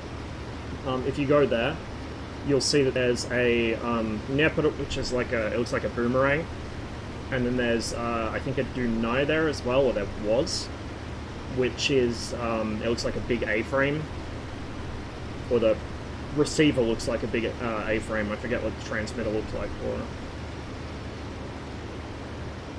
Over the horizon radars usually had two sites like this, so they'd be split off. I think the Dnepr was actually one of the only ones which was a single site per radar. The rest were all binary.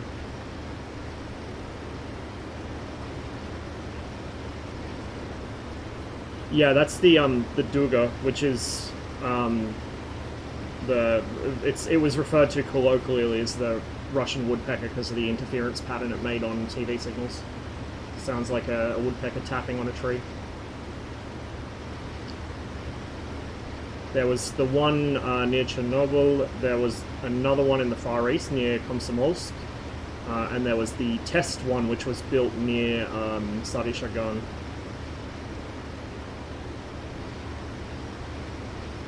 So they built 3 of those, 2 operational, 1 test, but I think most of the other types they built a lot more of, usually like between like 4 or 6 depending on type.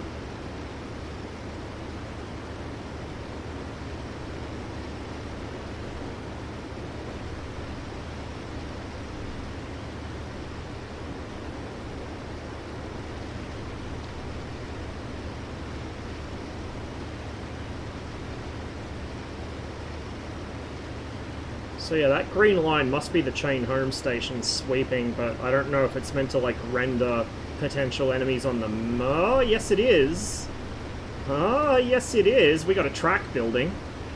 We got 2 tracks building. Southeast of Dover. That's cool. I'd never seen radar in this game before.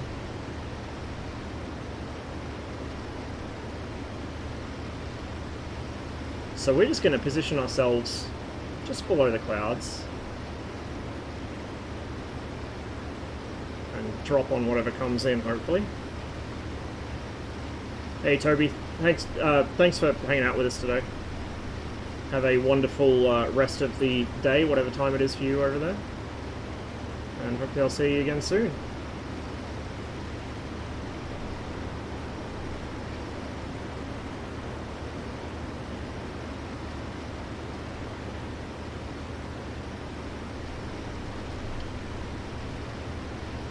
Okay, so one of those contacts is just crossing the French coast. Hey, Rama.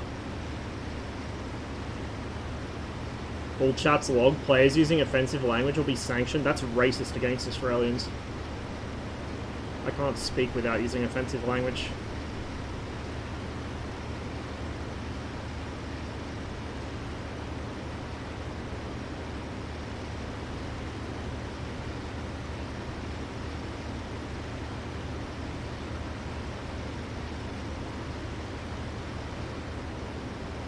Mosquito with bombs departing Manston, that's behind me.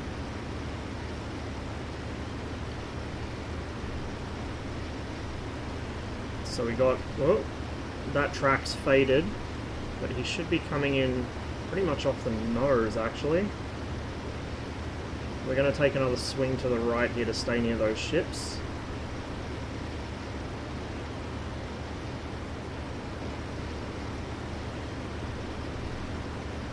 Okay, there he is. Yeah, he's about halfway out near the U-boats. The other one's just crossed the coast as well.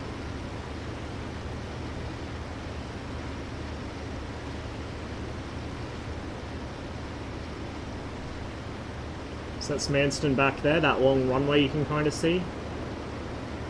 Near the little harbour there. And Dover's just off the nose, 1 o'clock.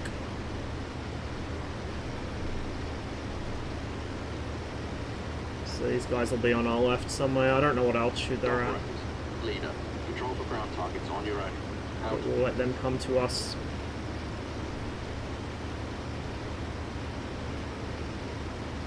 Still got heaps of fuel. Engine's happy, I'm happy.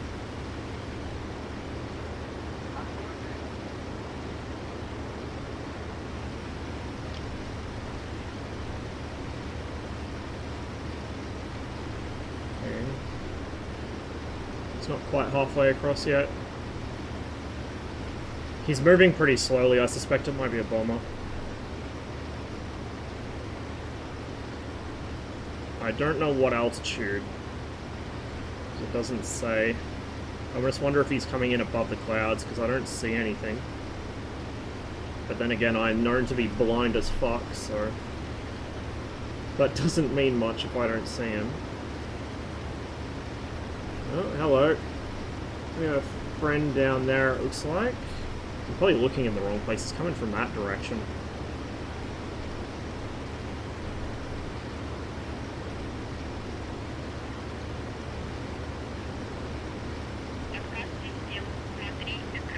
There. I don't know if that's a ship or if it's an aircraft, a big aircraft. We'll just wait a little longer. Holy shit! Anonymous gifter, 10 fucking subs. Holy fuck, thank you very much. Appreciate it. God damn.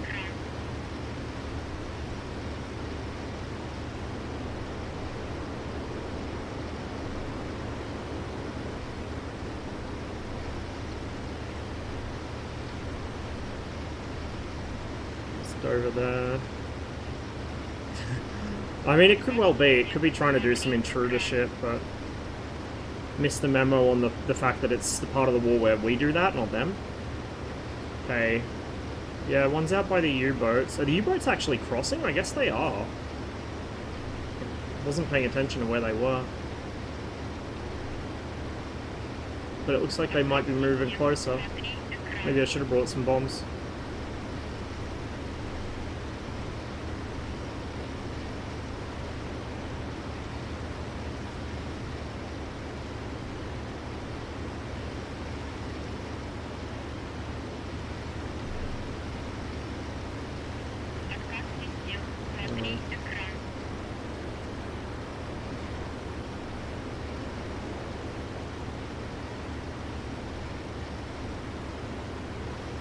Turn my back on him.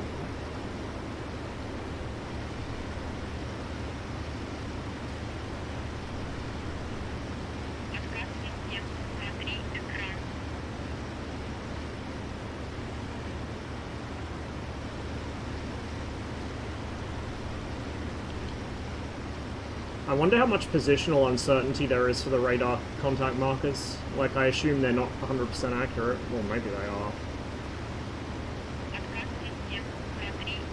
We're getting a lot of raids building over the, or, you know, contacts popping up over the coast, but then they're disappearing. They must be coming in really low. Like they're dropping down over the channel and coming in that way, maybe.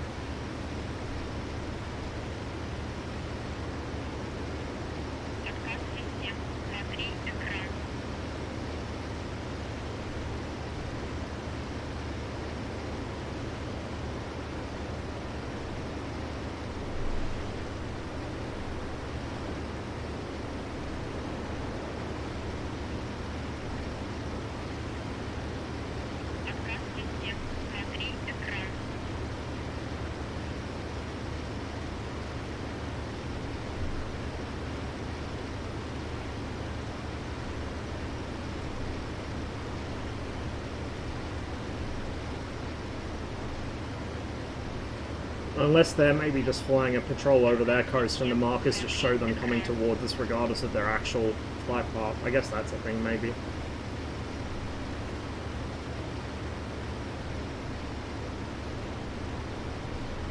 They're hanging out over Calais.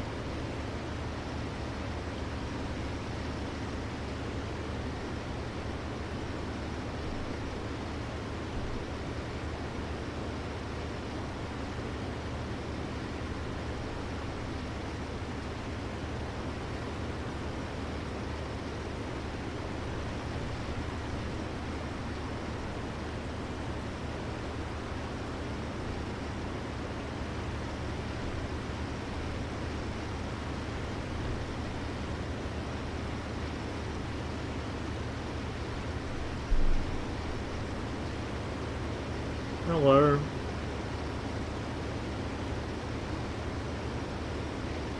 Whomst is this? I assume it's friendly, probably another spit, but...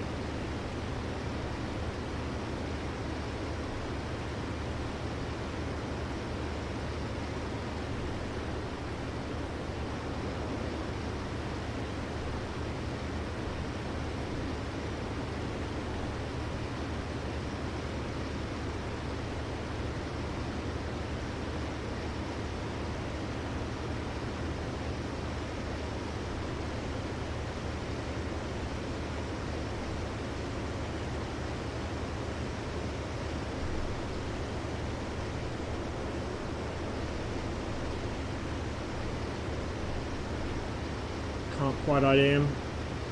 It looks like a spit from this angle. Could always join up on him, I guess. he might have a bit more idea of what he's doing than we do.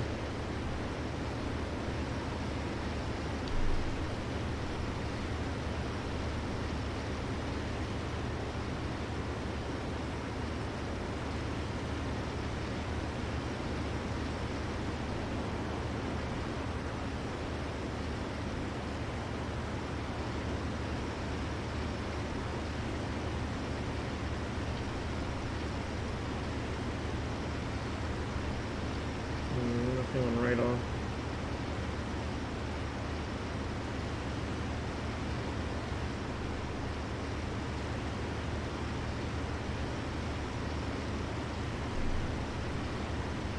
There's something over the channel by Calais.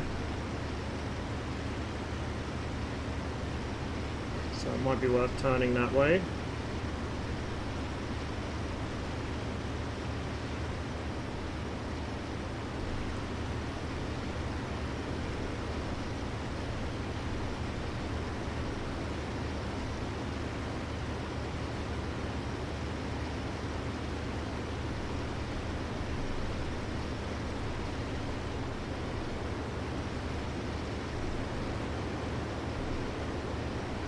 Whomst is this?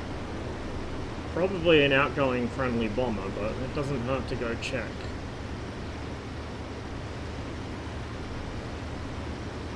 Oh. We got a few contacts popping up now.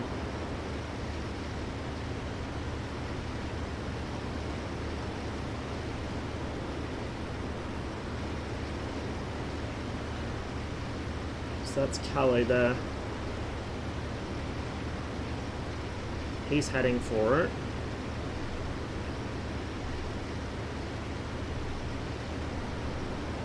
There's something else in that general area. You're gonna show me your planform? Flash me your wings?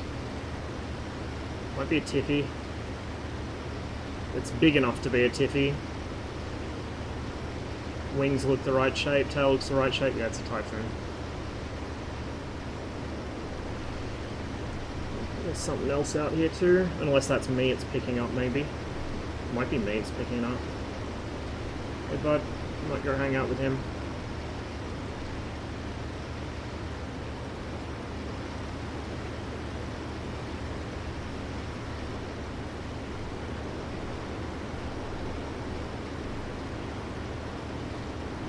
Boats down there.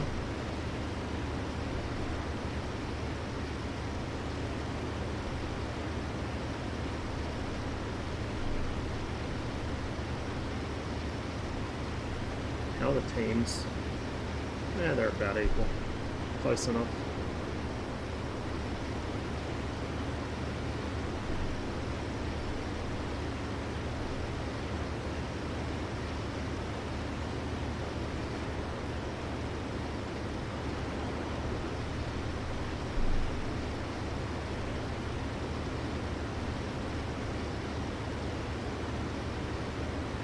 No, it's a Spit.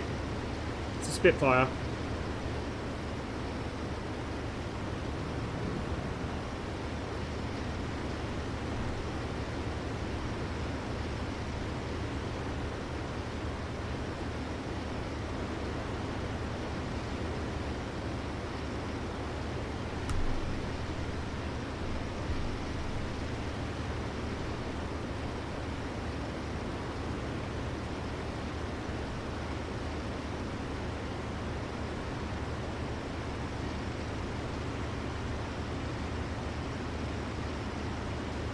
In the clouds, so am I.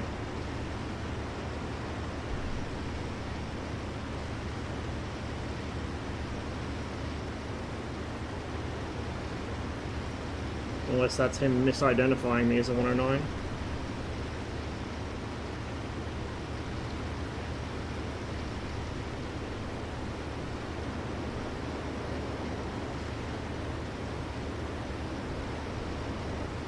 Side of him.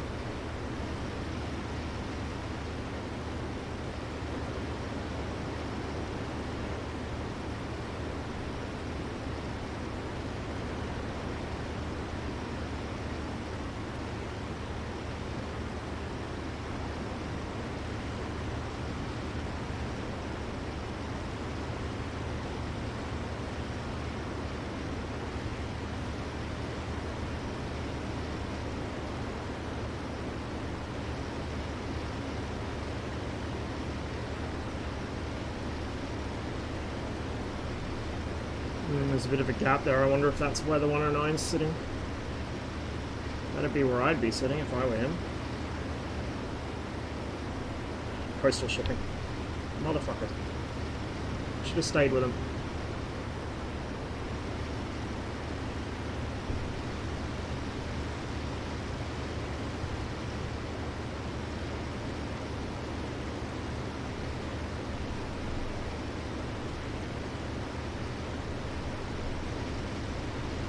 That radar contacts me, I'm pretty sure. Says there's guys coming out of Dunkirk. Down that way. 4 190s. 4 190s, huh? Need to go bail out our shipping at some point, but we might head down that way and get involved. Oh, hello. It's a Spitfire, I think. Is that a... Can't tell from that angle. Oh, no, it's not. Shit.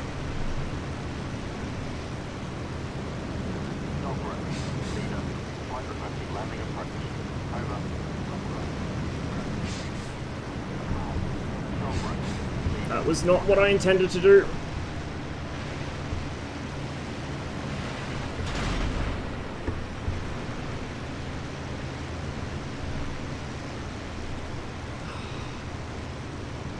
I don't think I'm going to be able to recover this. He's going to get me.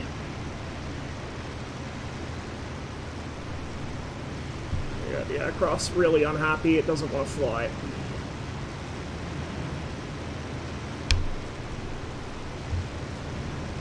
And I can't turn worse shit with the damage he gave me.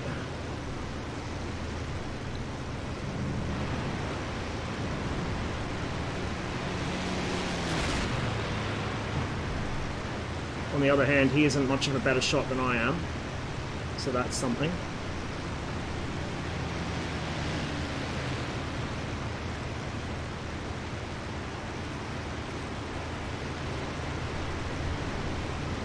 Gonna probably lose the engine before I can get a hit on him. Maybe. Hope he's alone.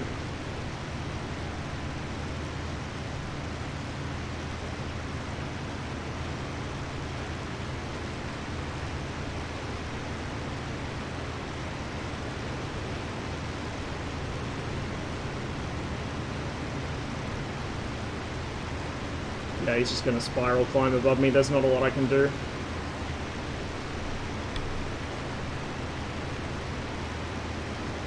Okay, he wants another swing.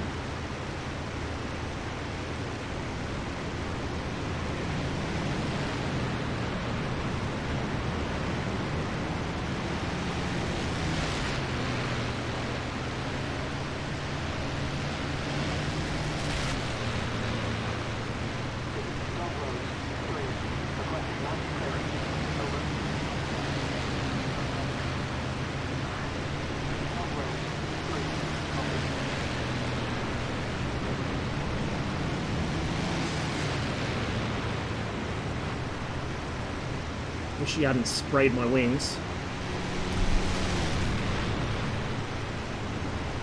Nearly rolled it in there.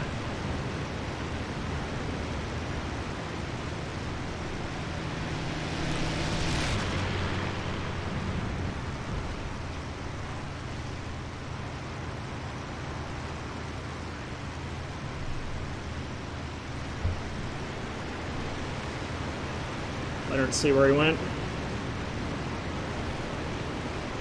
If he went in, he didn't. There he is. I got no altitude to play with at all. Fuck.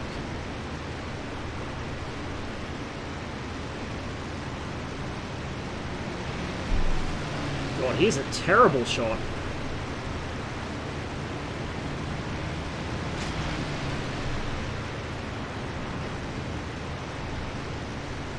If only my wing wasn't damaged, he would be dead by now.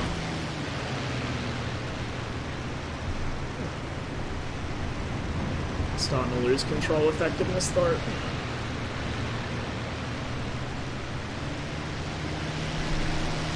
Be careful with that, because the aircraft might not want to pull out of it.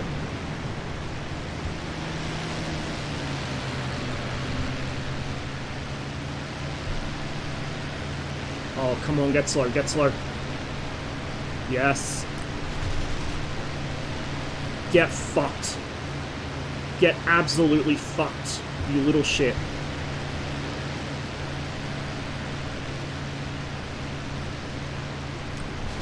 Oh, he tried the negative G bunt. Oh, no, no, boy, you're not getting away that easy. Oh, look, he's got his flaps out. Poor little Luftwobbler. Oh, bye-bye. Bye-bye. Someone made a poor fucking decision today. See you later. Now, where's the coast? Over there.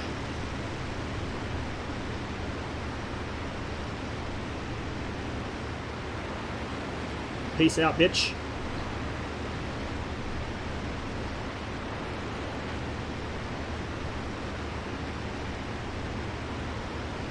Yeah, I know, right, Grass? Just not sure I'm going to make it home before the engine conks out, but whatever. My main worry is actually I'll get bounced by a second one. The engine's not really producing much power.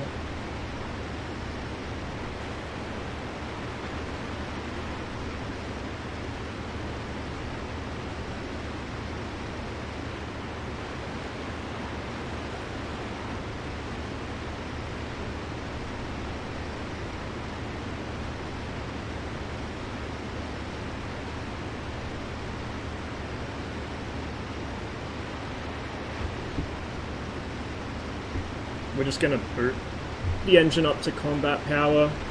Well, what combat power I have left, because I really need to get as far across the channel as I can before it dies on me.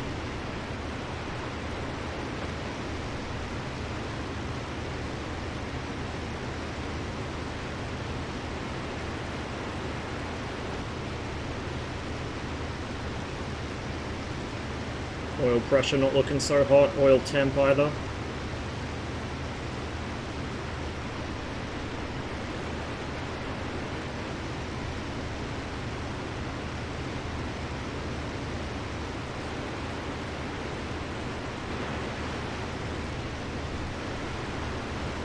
See the white cliffs of Dover, but whether we can get there or not's another story. We are picking up a little speed at least.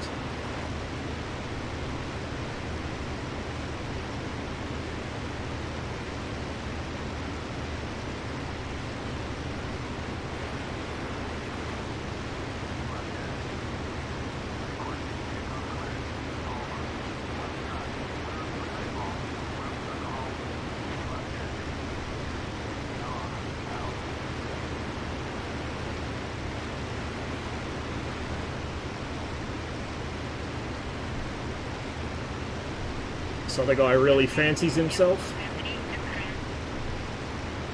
Hey Dunks, cheers for the follow. Welcome to the stream.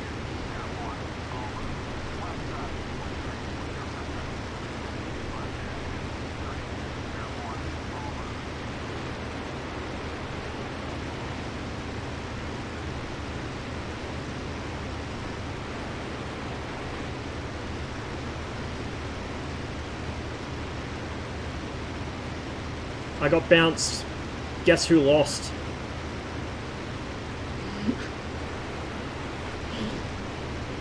Yeah, my engine ain't doing too hot. We'll have to nurse her home if we can. So Dover's there. Manston's there. Manston's a bit far. I don't trust it to last that long. We could go for Hawkinge. I think that's what we'll do. We'll go for Hawkinge.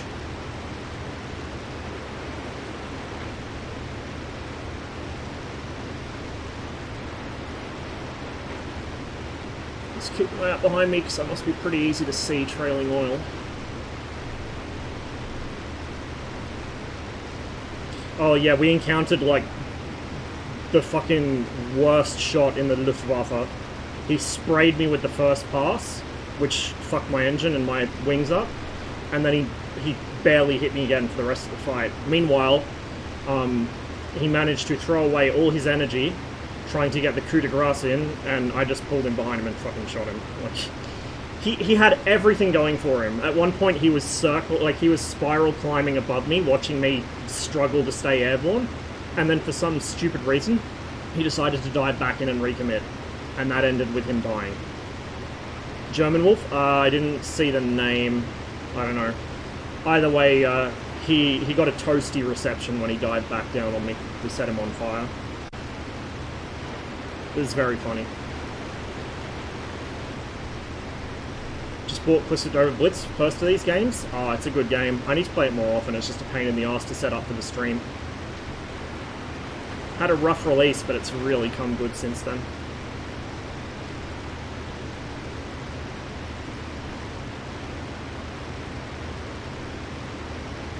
Practicing neck up come DCS, son. Oh my god, they're bragging about playing DCS.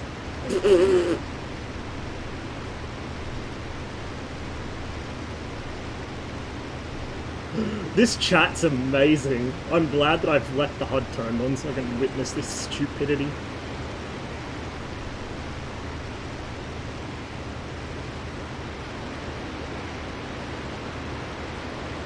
Imagine bragging about being a DCS player in this game. It's fucking sad. I bet he plays on Growling Sidewinder. It's probably the only server he plays on. Or maybe even 107.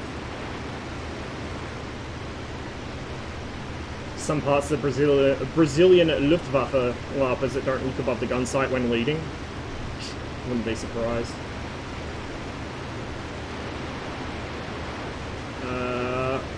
We want to go set down at Hawkinge, which should be off my nose. Did I just get disconnected?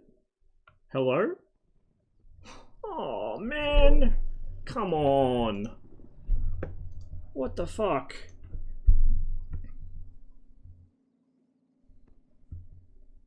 Bruh. Bruh. It wasn't even my internet, I don't think. It just... I do have that issue with IL2, it'll just randomly drop me from the server sometimes.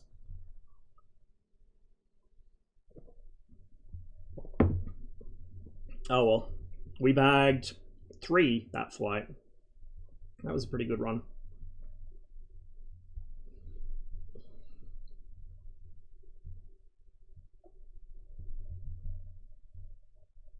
Banned.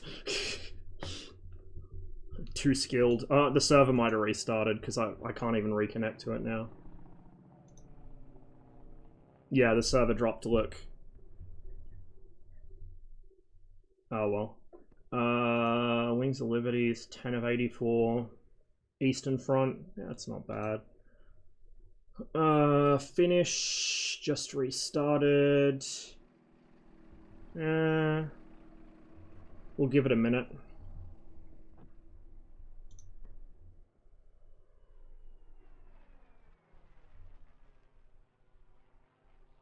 So Radman probably wanted that conversation to end. Coward.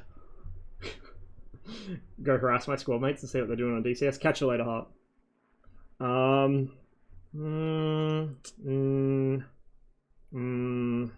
I forget if there's a way to refresh, like force refresh this. I guess you have to go back to the menu.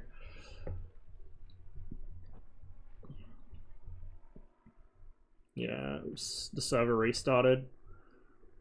Finish is empty because it just restarted too. We'll go on Liberty for a bit, I guess. Do some Eastern Front stuff.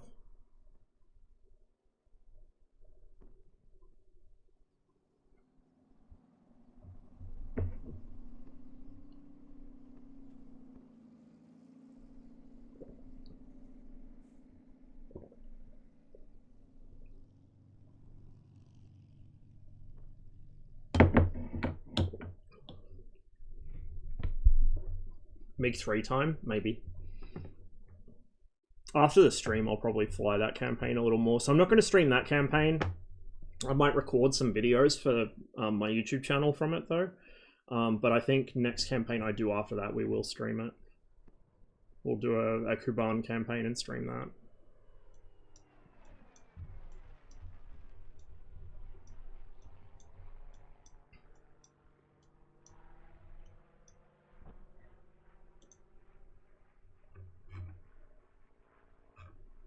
Does Wings of Liberty not show team balance on the map screen anymore? Or do you have to join a team, I guess? No, you shouldn't need to join a team. Oh, well, they're about equal anyway.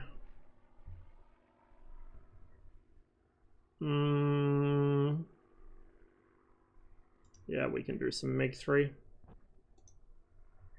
I can't promise I'll be any good, but we could do some MiG-3.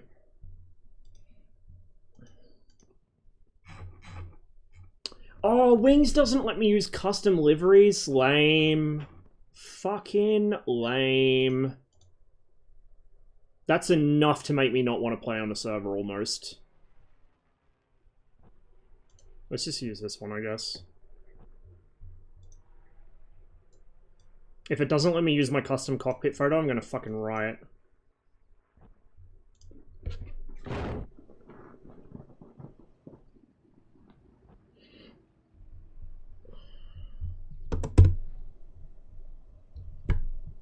Oh, okay, well that works at least.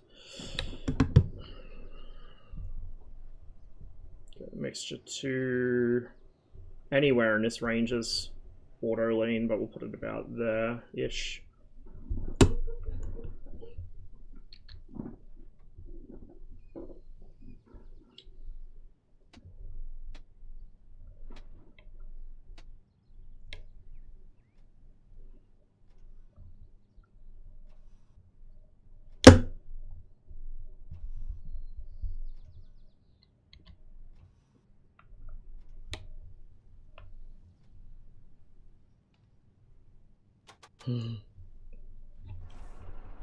Oh, 5 minutes till the round finishes? Bruh, I can't catch a break today, god damn.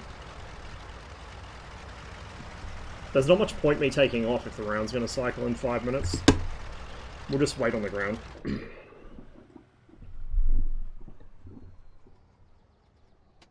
In fact, since they don't let me use my custom liveries here, we might hop server if it's gonna restart anyway.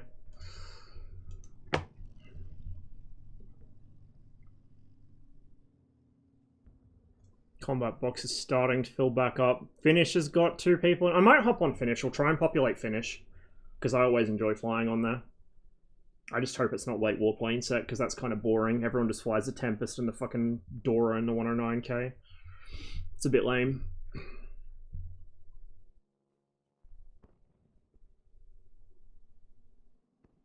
Flying a MiG-3 against the late war Germans would be interesting. Painful, but interesting. I've had my best successes on Finish flying early to mid-war Yaks, though.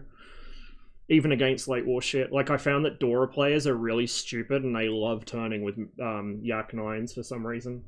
I don't know why. Using earlier war Soviet or Lend-Lease aircraft against fucking late war German stuff just breaks their brains. Love the MiG-3 canopy design. The MiG-3 in general is a really nice plane. Really, really nice plane. The only way they could improve the cockpit and the canopy really is if it didn't have those sidebars on it, I guess. Oh, it's a Western Front mission. But do we get Eastern Front aircraft? Because sometimes on this server you do. Yes, we do. That's a bomber base. That's a... Oh, Air Start. Right. Big brain. Then we got 2 American bases, but we can get Soviet aircraft at them, which is good. Oh, Mozzie. I forgot the Mozzie was in the game now. I don't know how, because it's one of my favorite planes, but... what do I want to fly? I haven't flown the Spit 14 for a while. Haven't flown the P-39 for a while either. Decisions. I can't fly my MiG-3 in here.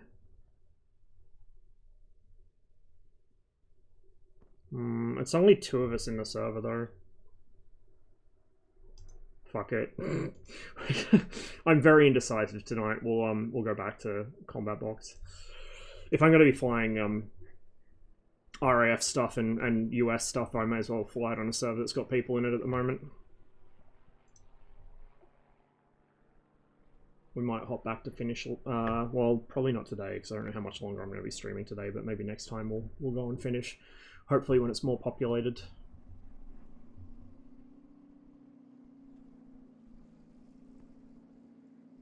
I used to be able to play this on the piano. Not very well though.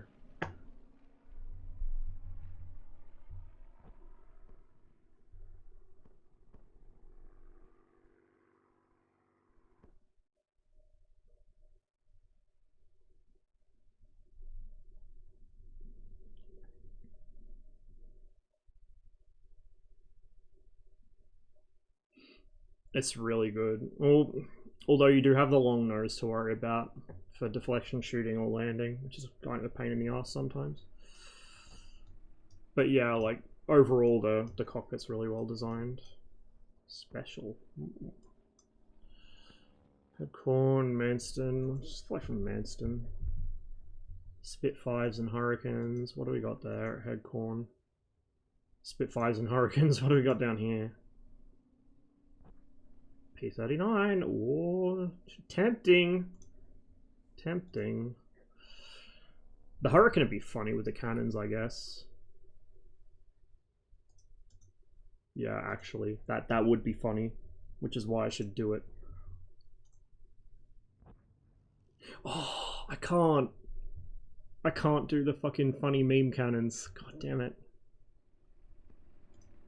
Well, let's take the boosted engine. Oh, we don't need the trop filter. Let's take the 12 guns then.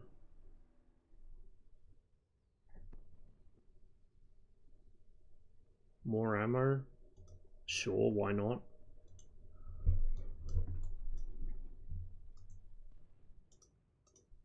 I don't have any custom liveries for this one yet.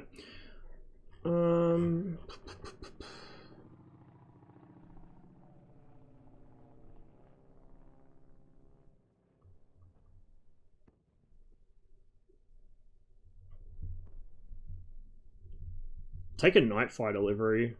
Hell yeah. Even though it's broad fucking daylight. Yeah, 40mm, the can opener. The Hurricane 2D was used over the North African campaign to fuck up German tanks. It had two 303s for sighting in, and then the two 40mm cannons as well. Okay. Oh.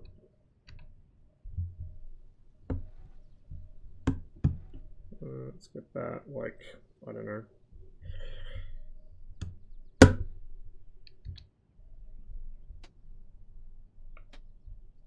It's been a long time since I've learned a Hurricane in anything, let alone in this sim.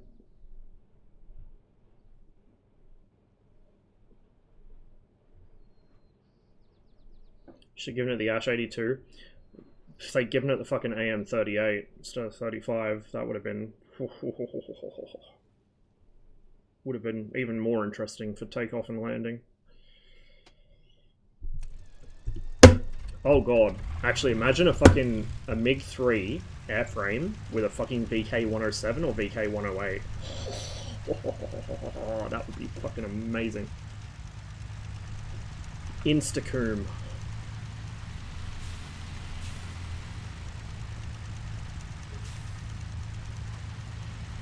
Just taxi over this general direction.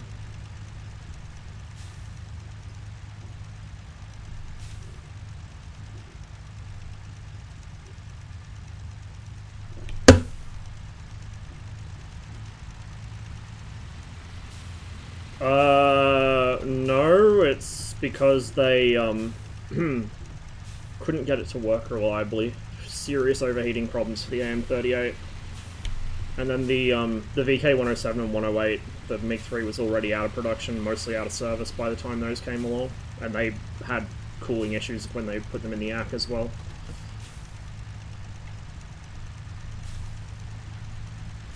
Usually with the Soviet engines, cooling was the typically the issue. It was either needed by something else, like say Il-2s, or it was cooling.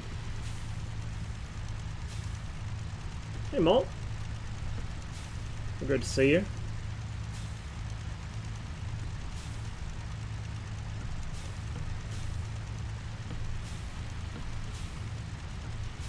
It's 9:30 PM for me. Ross, you went live 7:30 AM. It's now 1:20 PM.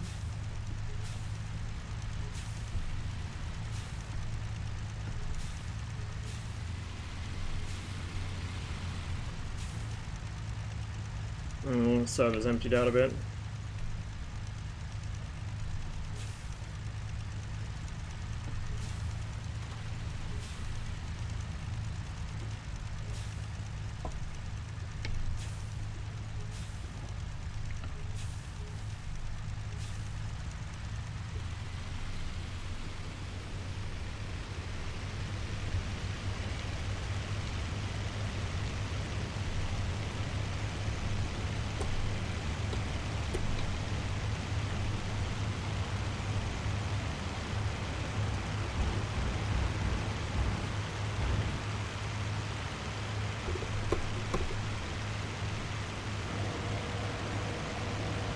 imagine.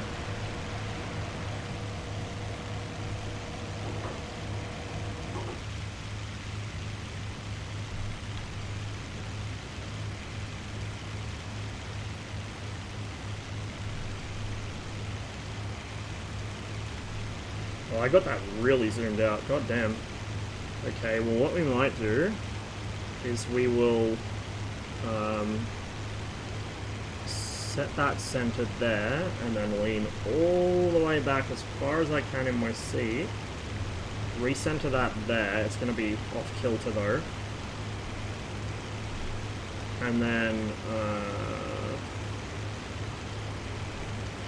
recenter it there. Then pause my track IR. This is a very involved scheme we got going on here. And then zoom it into about there. And then we'll unpause the track IR.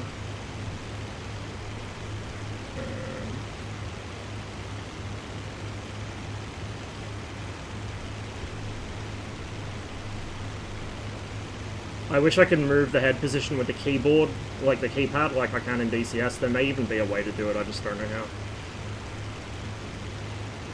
Fuck it, that'll do for now, that's good enough.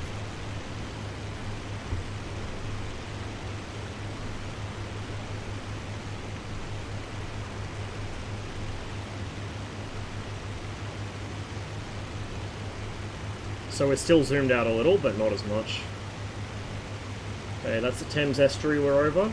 Oh, I wonder if they have red sands in this.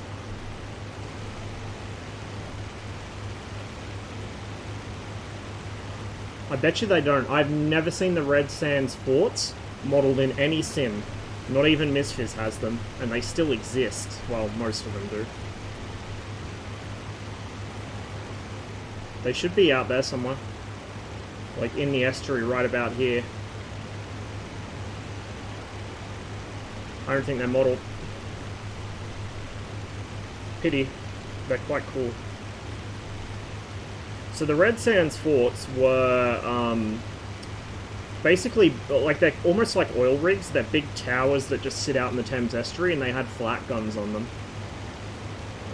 So they had ACAC, they had searchlights, and they were kind of left abandoned after World War II, and pirate radio stations took them over in the 60s. There was a whole movie about it, actually, called Pirate Radio, funnily enough. Okay, I actually feel like that's a little too zoomed in. And a little too... There we go.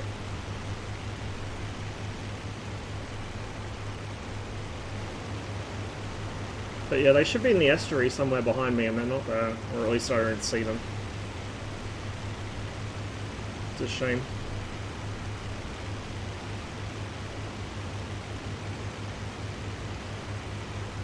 Yeah, I think I saw that one, like, years and years ago.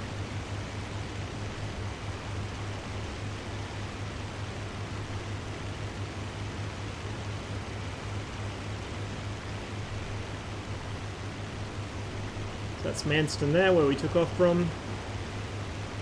Then Deal off the left wing, and then Dover, just over there.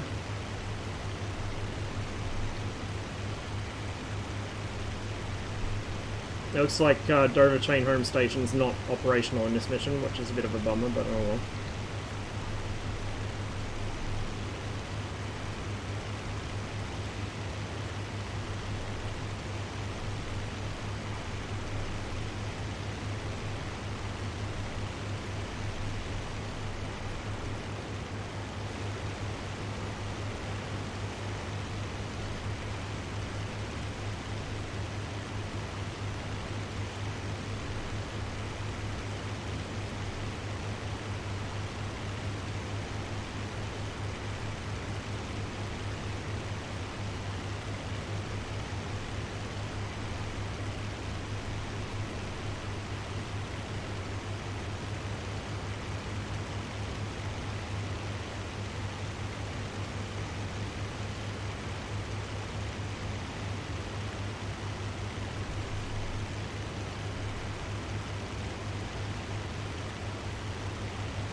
bus too.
It's like Hawking just taking a fucking pasting. Explains why we can't spawn though. And that should be Limney over there.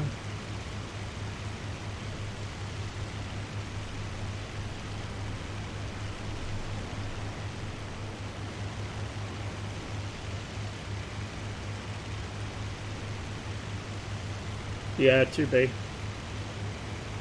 Wouldn't let me take the 2C or the 2D. No fun allowed.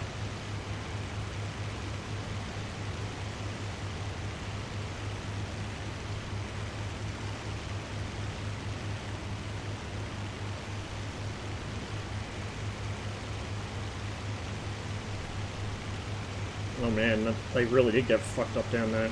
Jesus.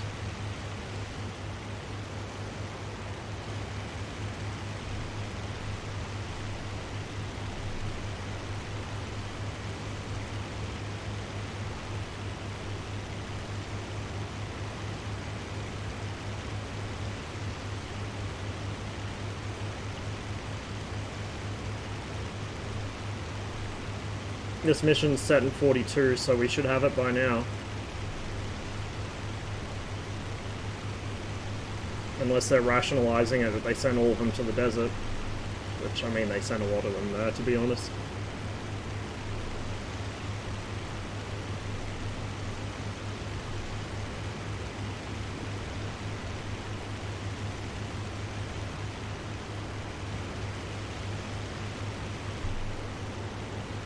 See how much worse the situational awareness in the Hurricane is than the Spitfire, at least on a 2D screen because of all the bars in the way.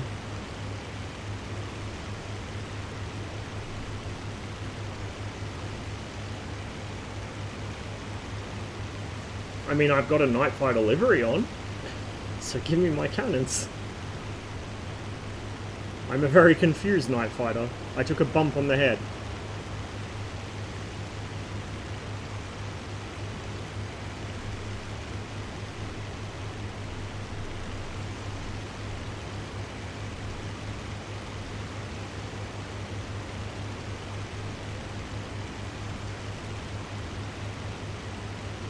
Might open the lid.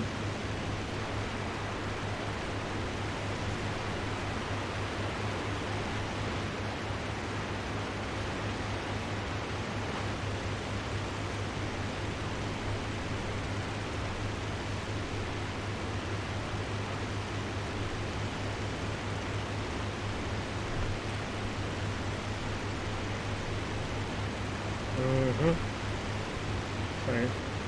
So we've Got the Romney Marsh out in front of us. And they're past that.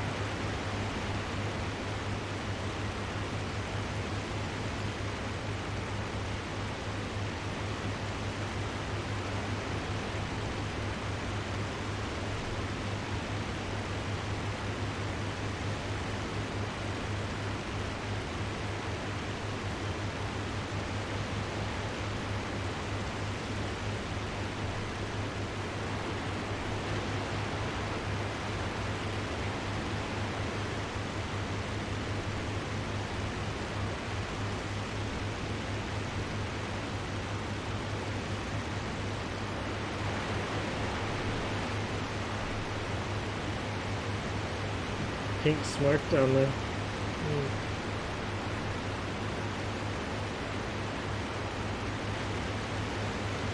Holy fuck, the Germans have been busy. I think the mission just starts like that. I don't think any players actually did that.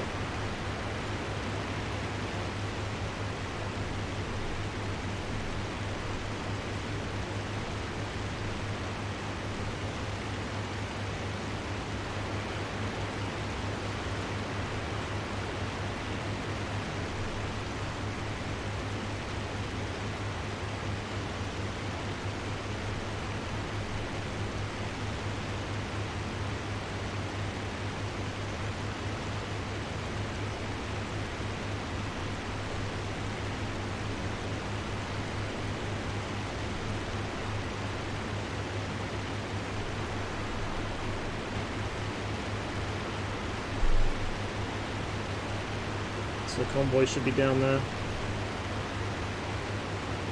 Still a ways off.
Favorite German fighter to fly? I don't really enjoy flying them that much. Probably a 109F. Before it got pig fat. 190s aren't bad, I guess, but I'm more of a kind of turny person, so the 109's still reasonably good at that early on. So yeah, 109 Friedrich.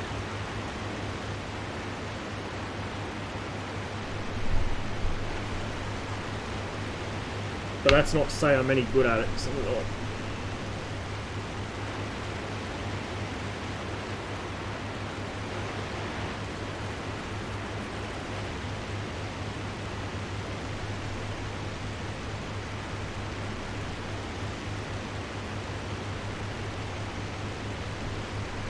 he took off from Bristol. I'm not sure if that's a player or not, but if he took off from Bristol, that's where the near where the convoy is, I think.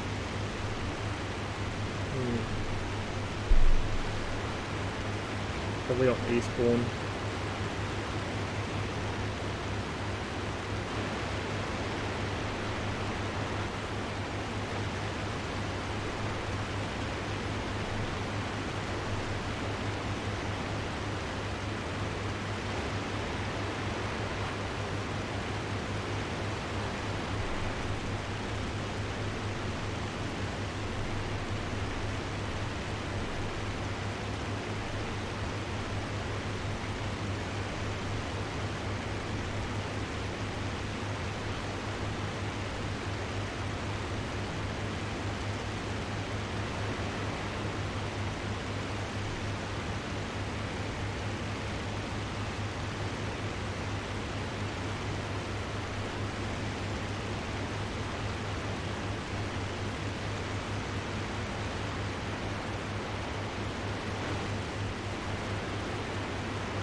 Nice.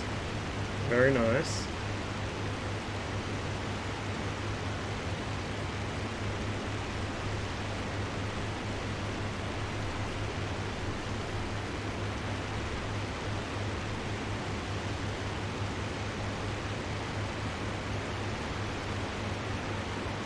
Hey, X-Tom. Welcome to the stream.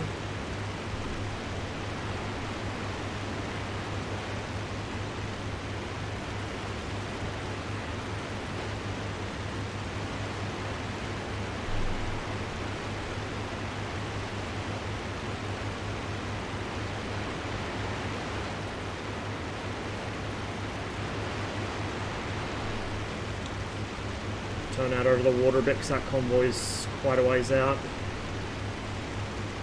Yep. Mission set in 1942, so I figured I might as well take a Hurricane up. It's been a while since I've flown it. No worries, man, yeah.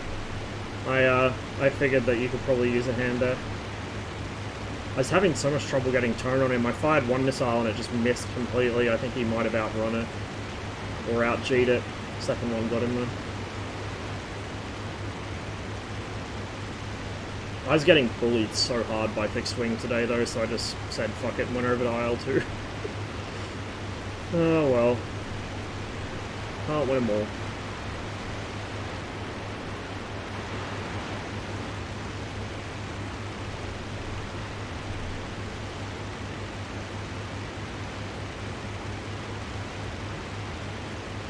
Oh damn. That is cool.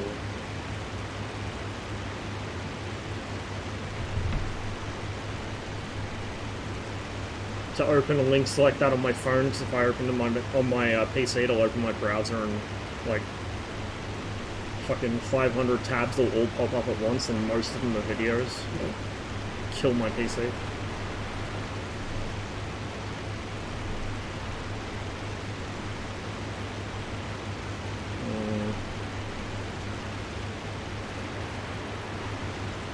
Bad feeling about this.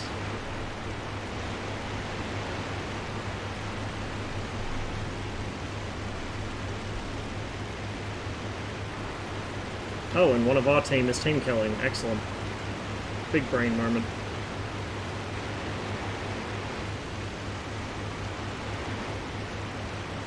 Yeah, likewise. Really looking forwards to it.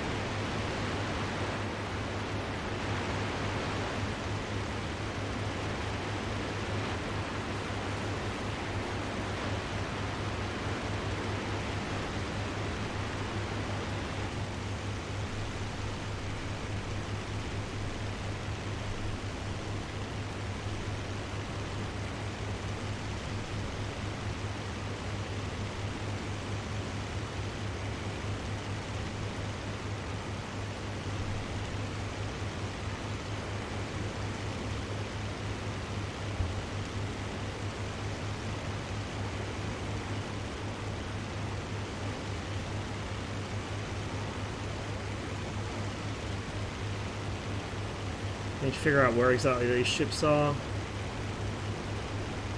Easier said than done.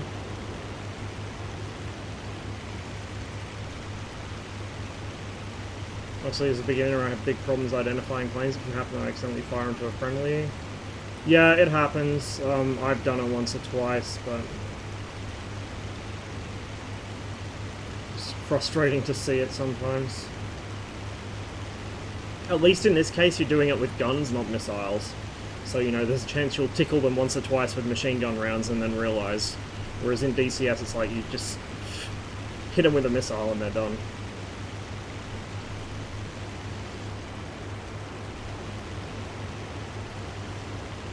I think I found the ships. There they are.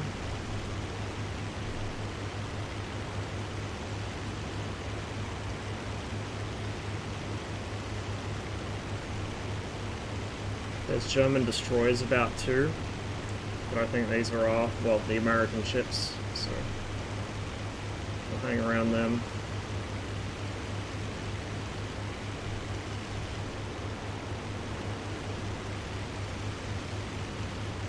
DCS says IFF, not on a lot of planes, or people don't know how to use it.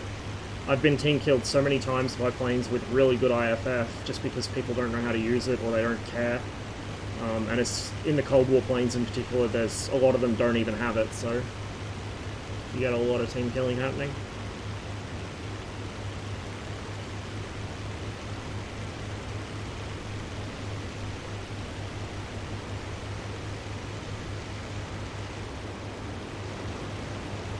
I don't really want to have to descend too far down here, but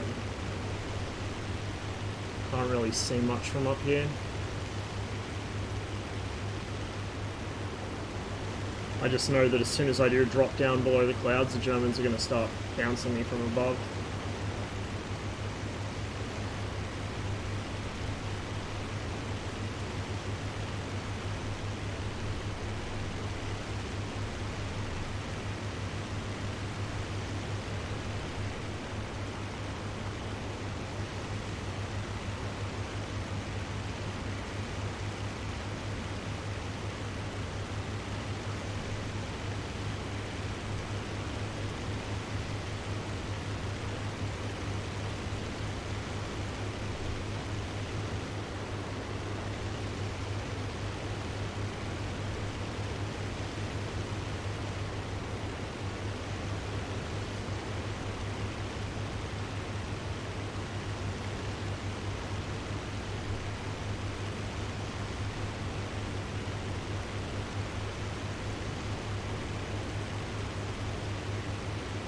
Might have been worth bringing some bombs to try hit one of the German destroyers with, but oh well.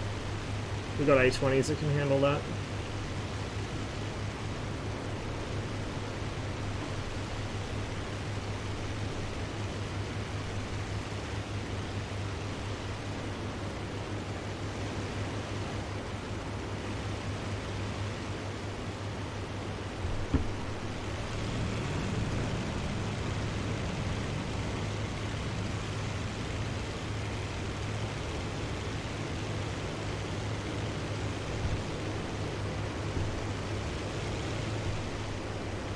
P-40.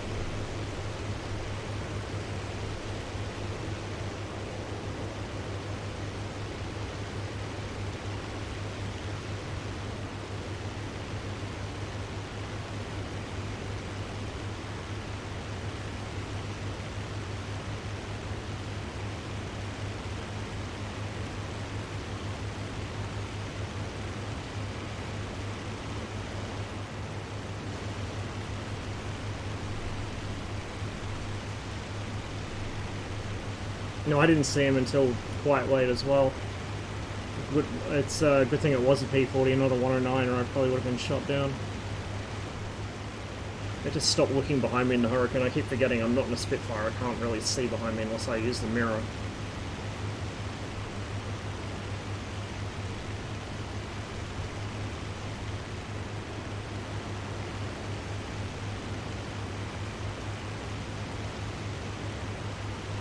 Might form up on him.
catch up with him. Hurricane problems.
Yeah, you're rated for quite a bit of climb power in the well-engined aircraft. Oh, there's a whole squadron on. Shit. This could be interesting.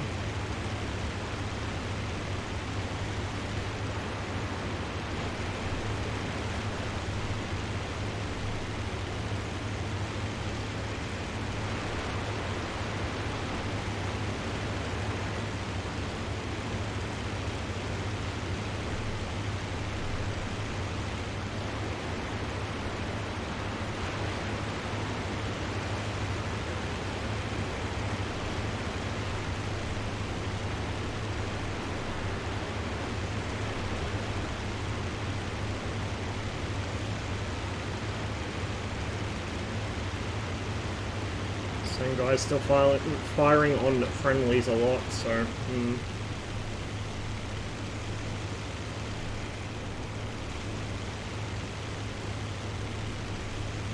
It's what, 3 times now? He might need a trip to the optometrist.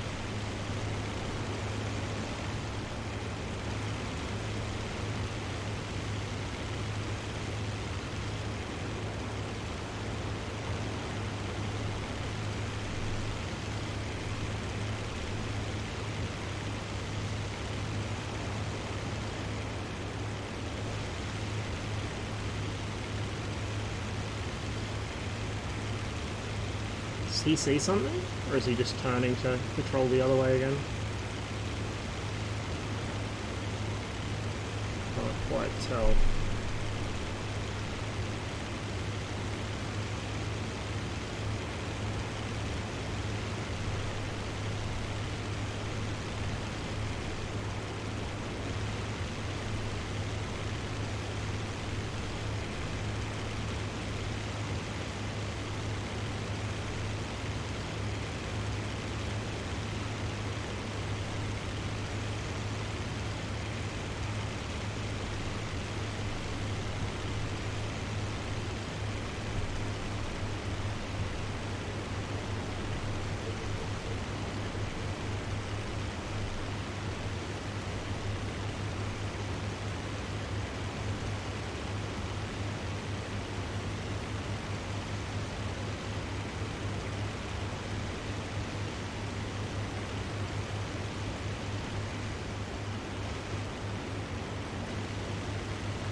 Oh. Bummer.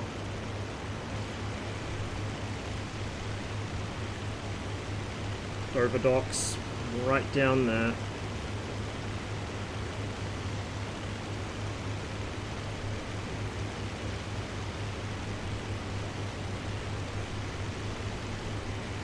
So that's Folkestone there, and Dover is just under cloud.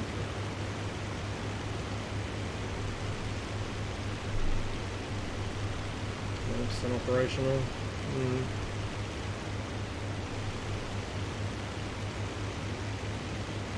It's okay if you like late war stuff.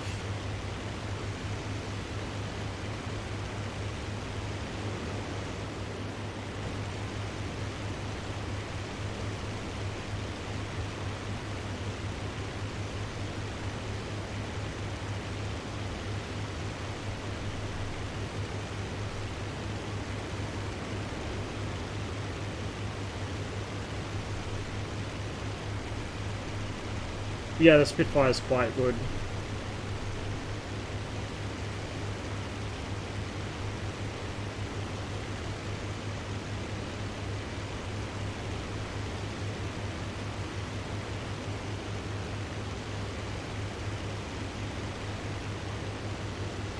Not sure if this guy's still going to be there by the time we arrive.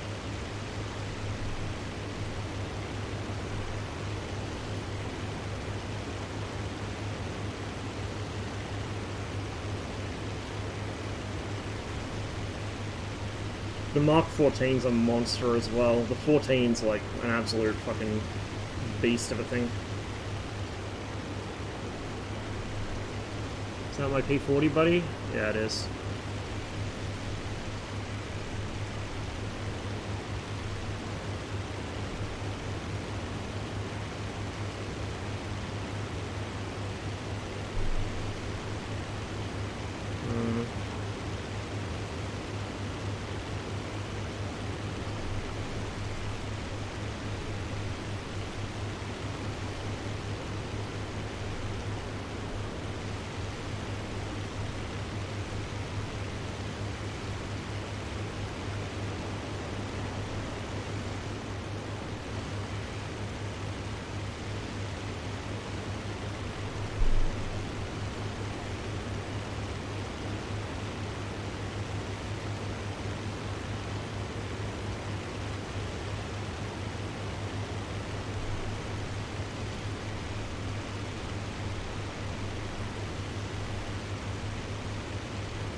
Can't see him. He'll be down here, but I don't see him. We're gonna have to just dive into it and hope for the best. We've still got the 40, so he might be on top cover.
Sneaky little shit down there sinking our boats, but I don't know where he is.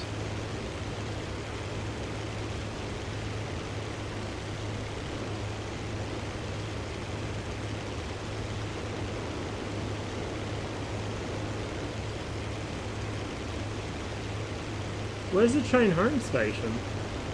I guess you can remove it as a map object or something? Because it should be there. Weird that they'd remove it. Maybe if you don't remove it, it's functional and they don't want it for gameplay reasons, but like, it's kind of weird. Not gonna lie. That's where it should be. That'd be the transmitter towers there and then the receiver towers there.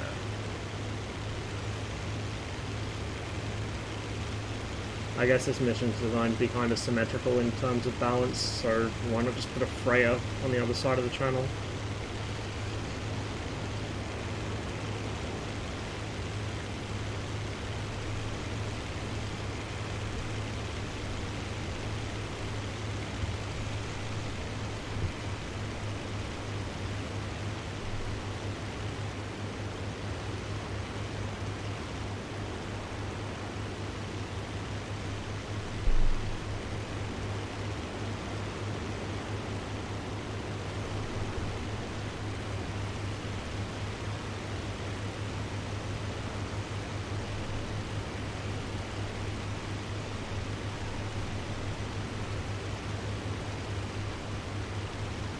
It depends on the map and how familiar you are with the area. Also, some of the aircraft can get radio beacons, which helps a lot. Makes it much easier flying home. But I find Battle of Moscow, particularly in winter, is really, really hard to navigate on.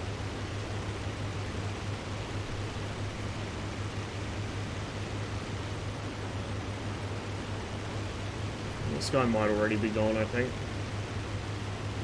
Back across the channel.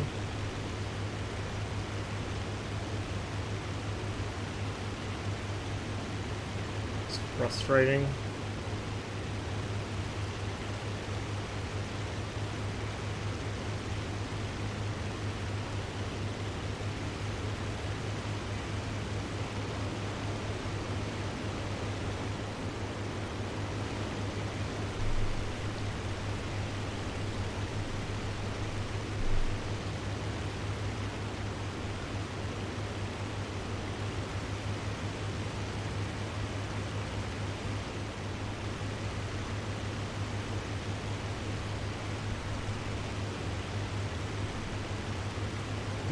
Yeah, I know, right?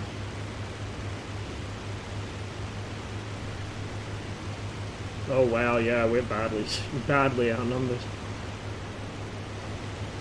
But I still can't see anyone. I haven't seen any fucking Germans this whole mission. He says moments before getting bounced.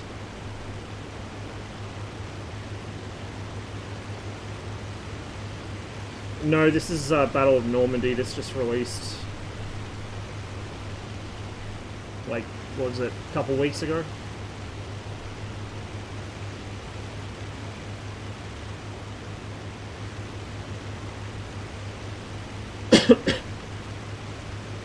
Yeah, that's Dover. It's missing the chain home station though. Like, they must have been able to remove it in the mission editor. Because you can see, like, you can see where it should be. You can see the transmitter there and the receiver there, but the actual towers aren't there and it's not functional on the map. I guess they removed it for gameplay reasons from this mission, but just an odd choice, I think.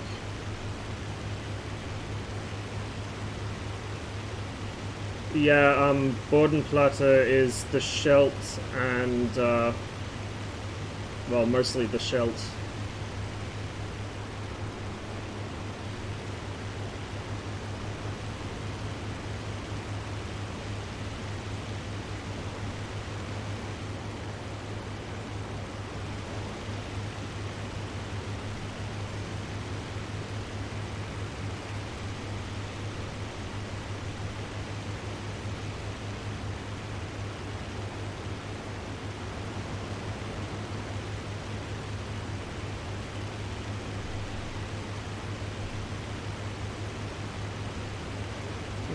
I've seen a big fat nothing so far, except that one P40.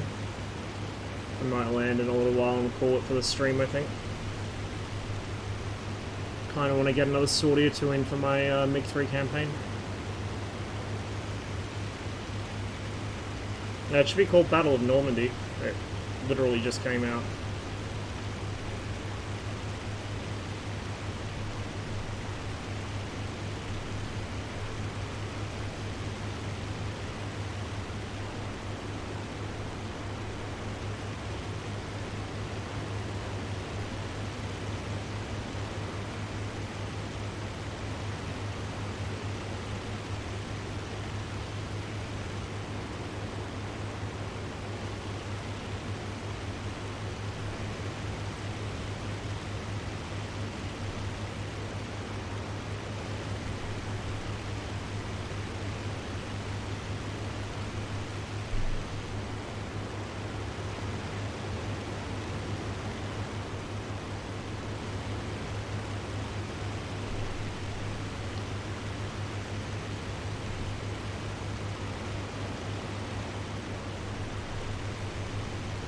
Only thing I can think of is most of them are probably playing defensive as well. Trying to use their numbers advantage to force us across the channel and then shoot us down. So, I think we'll land here at Limney and we'll call the stream. Just do one more check around. Don't see anything.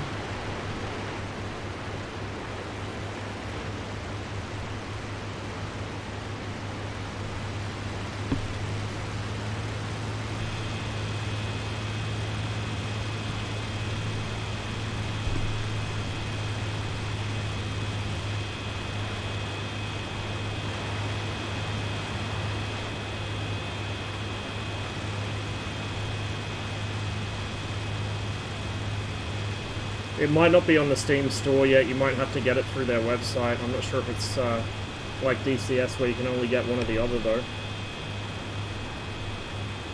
I got this game before it was even on Steam, so I got it through the actual IL-2 store.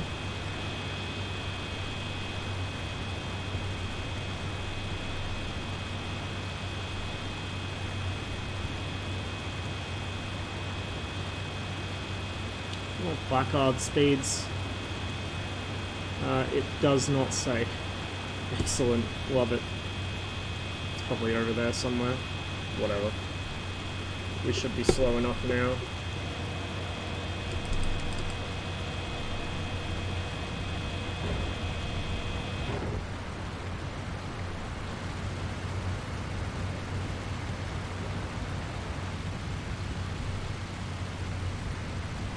Merge accounts and buy from either as long as you have Battle Stalingrad on Steam? Oh, okay.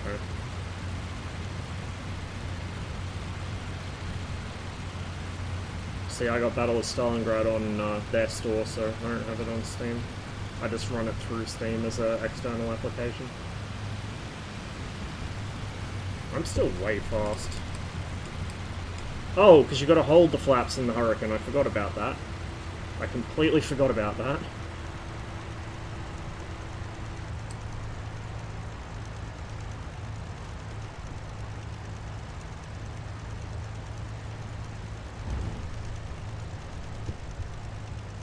Bouncy because of it, but we're down.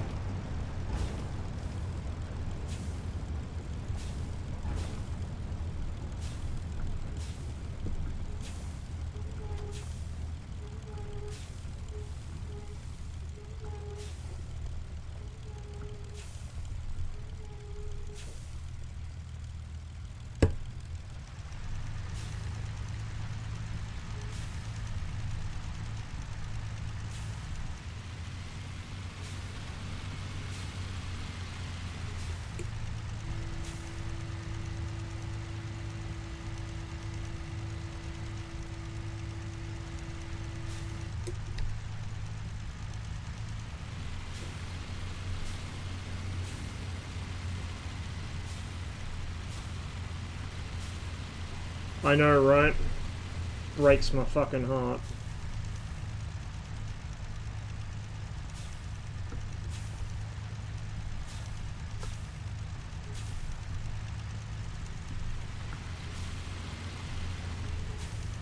Watch me now get bombed.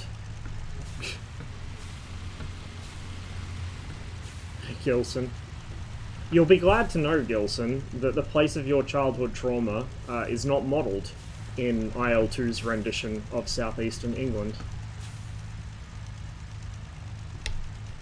I went to go see if I could find it. It's not there. Everything else is, but it's not.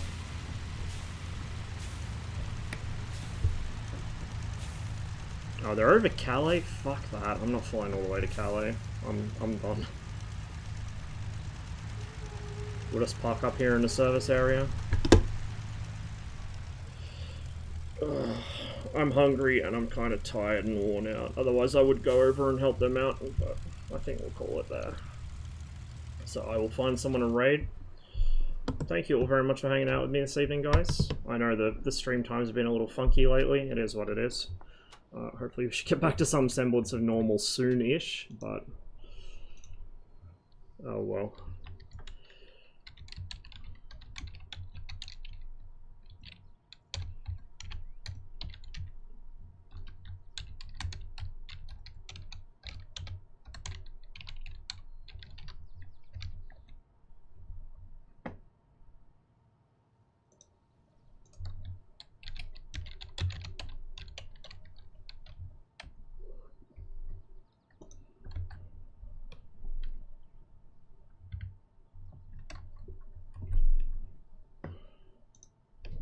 with me, Twitch has been a little slow today.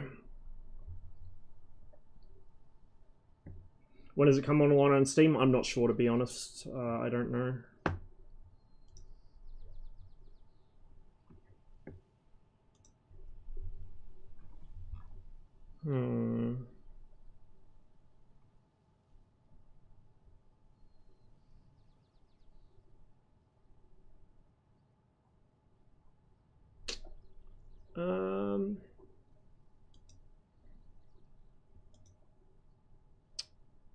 I think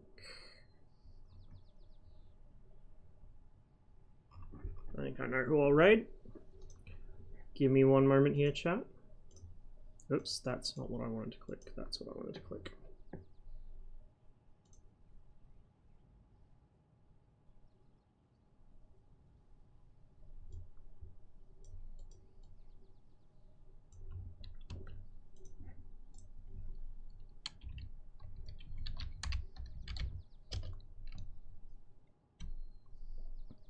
I'll send you guys over to Sterlo this evening.